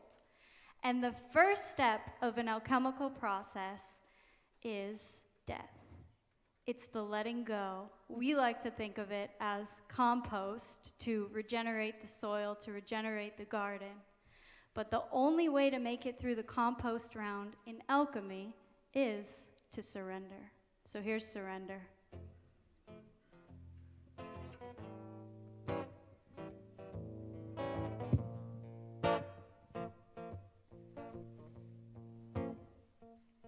Don't wanna guess or be put to the test, so I'll abandon misunderstanding what I'm saying. How could you know my tongue in cheek? It ain't no joke. Trying to be understood, but it ain't doing me no good. Holding on to letting go till I finally lose control and surrender. Surrender. I gotta find a way to surrender. Surrender. Surrender. I gotta find a way to surrender. Talk less, listen more. 'Cause what the hell are we living for? Aren't we blessed just to be born like little kids still waging war? Trying to be understood, but it ain't doing me no good. Holding on to letting go till I finally lose control and surrender. Surrender. I gotta find a way to surrender. Surrender. Surrender. I gotta find a way to surrender.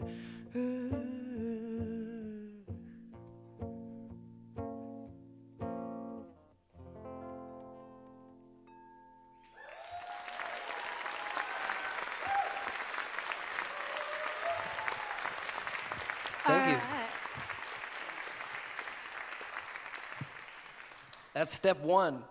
That's step one. And so instead of just talking about alchemy, we're going to do a little alchemy with you right now. So this process is so simple.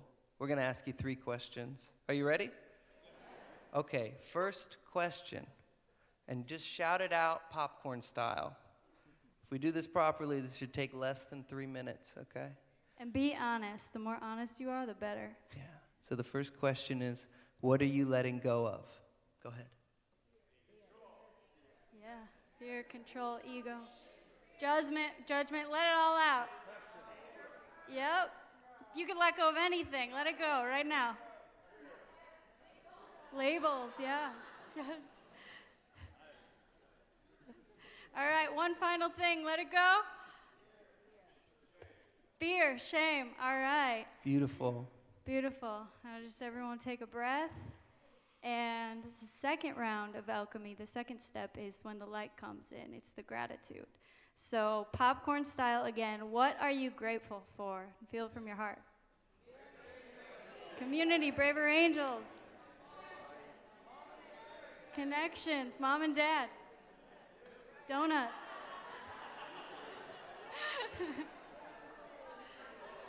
Everybody say one thing they're grateful for at the same time. 3, 2, 1. All right. Now, the third question is, what are you creating? So you could shout out your pledge. You already did it. Or something else you want to create. Go ahead. What are you creating? Community, understanding. Yeah. Clarity. The ability Yeah. to say no. Yeah. Community. Justice. Community. Good vibes. Good vibes. All right, one more thing you're creating on 3. 1, 2, 3. Beautiful. Great. Give yourselves a round of applause. Woo! You guys all just did an alchemy pot. And so to bring forward alchemy, the fourth step is called rubedo. This is integration. It's doing it again and again and again and again and again until it's in your blood, in your body, in yourself. So we invite you to do alchemy with yourself every single day and to bring about that change. Yeah, to bring about that change, you know, one thing we know about change is that the only thing you can change is everybody else. Right? No? Yeah, the only thing you can change is yourself. And when you change yourself, your whole world changes. Everybody around you, we all are connected. So when you change, everyone must change in a way. And at least the way we relate to them and the way we see them changes. So this is a song called Change.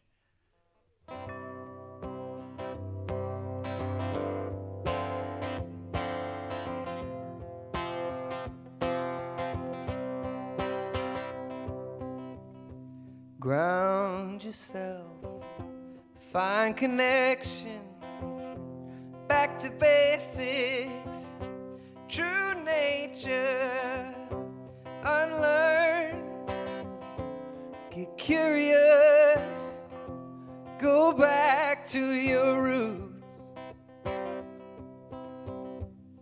open your heart, remember your truth. It's our time for our voices. It's everything that we thought it could be in our minds. It's our time. 'Cause if we wanna change something, then we gotta change one thing. 'Cause if we wanna change anything, then we gotta change ourselves. I don't wanna get it wrong, I knew it all along. Why did I ever doubt myself? 'Cause I know a part of me is also a part of you and everyone else. But it kept on showing up, that's so-called not enough. Trust on the shelf, passing the blame with the fear and the shame while we're making a game of our lives. If we wanna change something, then we gotta change one thing. 'Cause if we wanna change anything, then we gotta change ourselves. If we wanna change something, you guys got it, come on. Change one thing. If we wanna change anything, then we gotta change ourselves. If we wanna change something,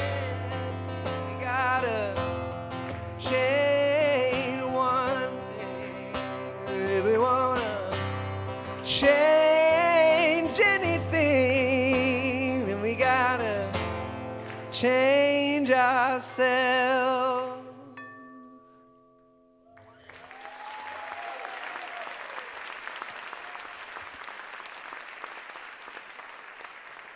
Speaking of change, we're going to invite the band out, and I'm going to change my tuning so that I can play with others.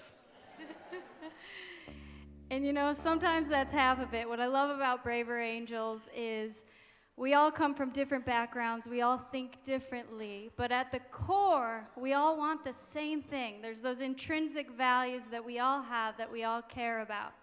So as we go into this next song, I invite all of you to visualize. The power of seeing it and creating it is magnificent. So I invite you all in this room to collectively visualize those qualities that you want to see in our shared world.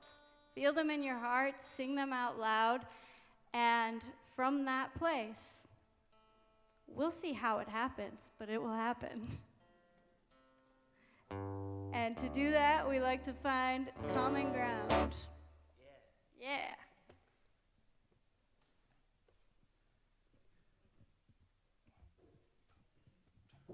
Ain't it strange? We ain't that far apart. I know it in my heart and my soul. There's a light shining in the dark, but it needs a little spark to get started. And I promise there ain't that much in the way. It'll all be okay. We're gonna find it today. Common ground.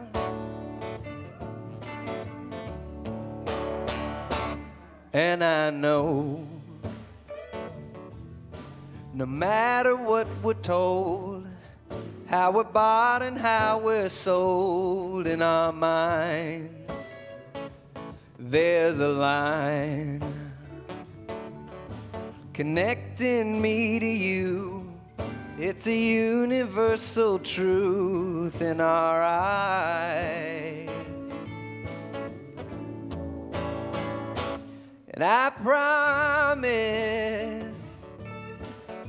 there ain't that much in the way.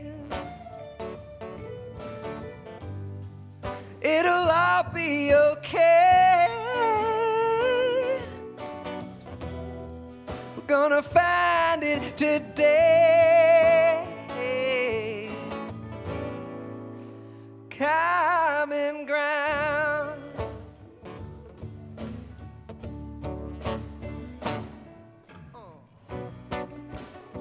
We spend all our time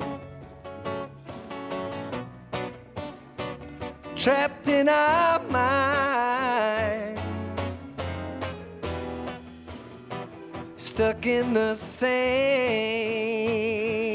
old game, too afraid to change.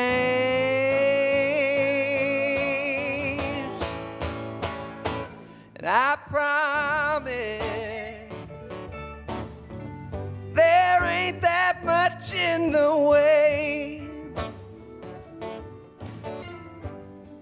and it'll all be okay. Oh, we're gonna find it today. Common ground.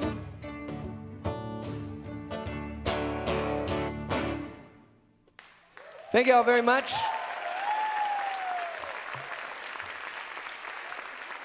If you'd like to follow along and go a little deeper with us,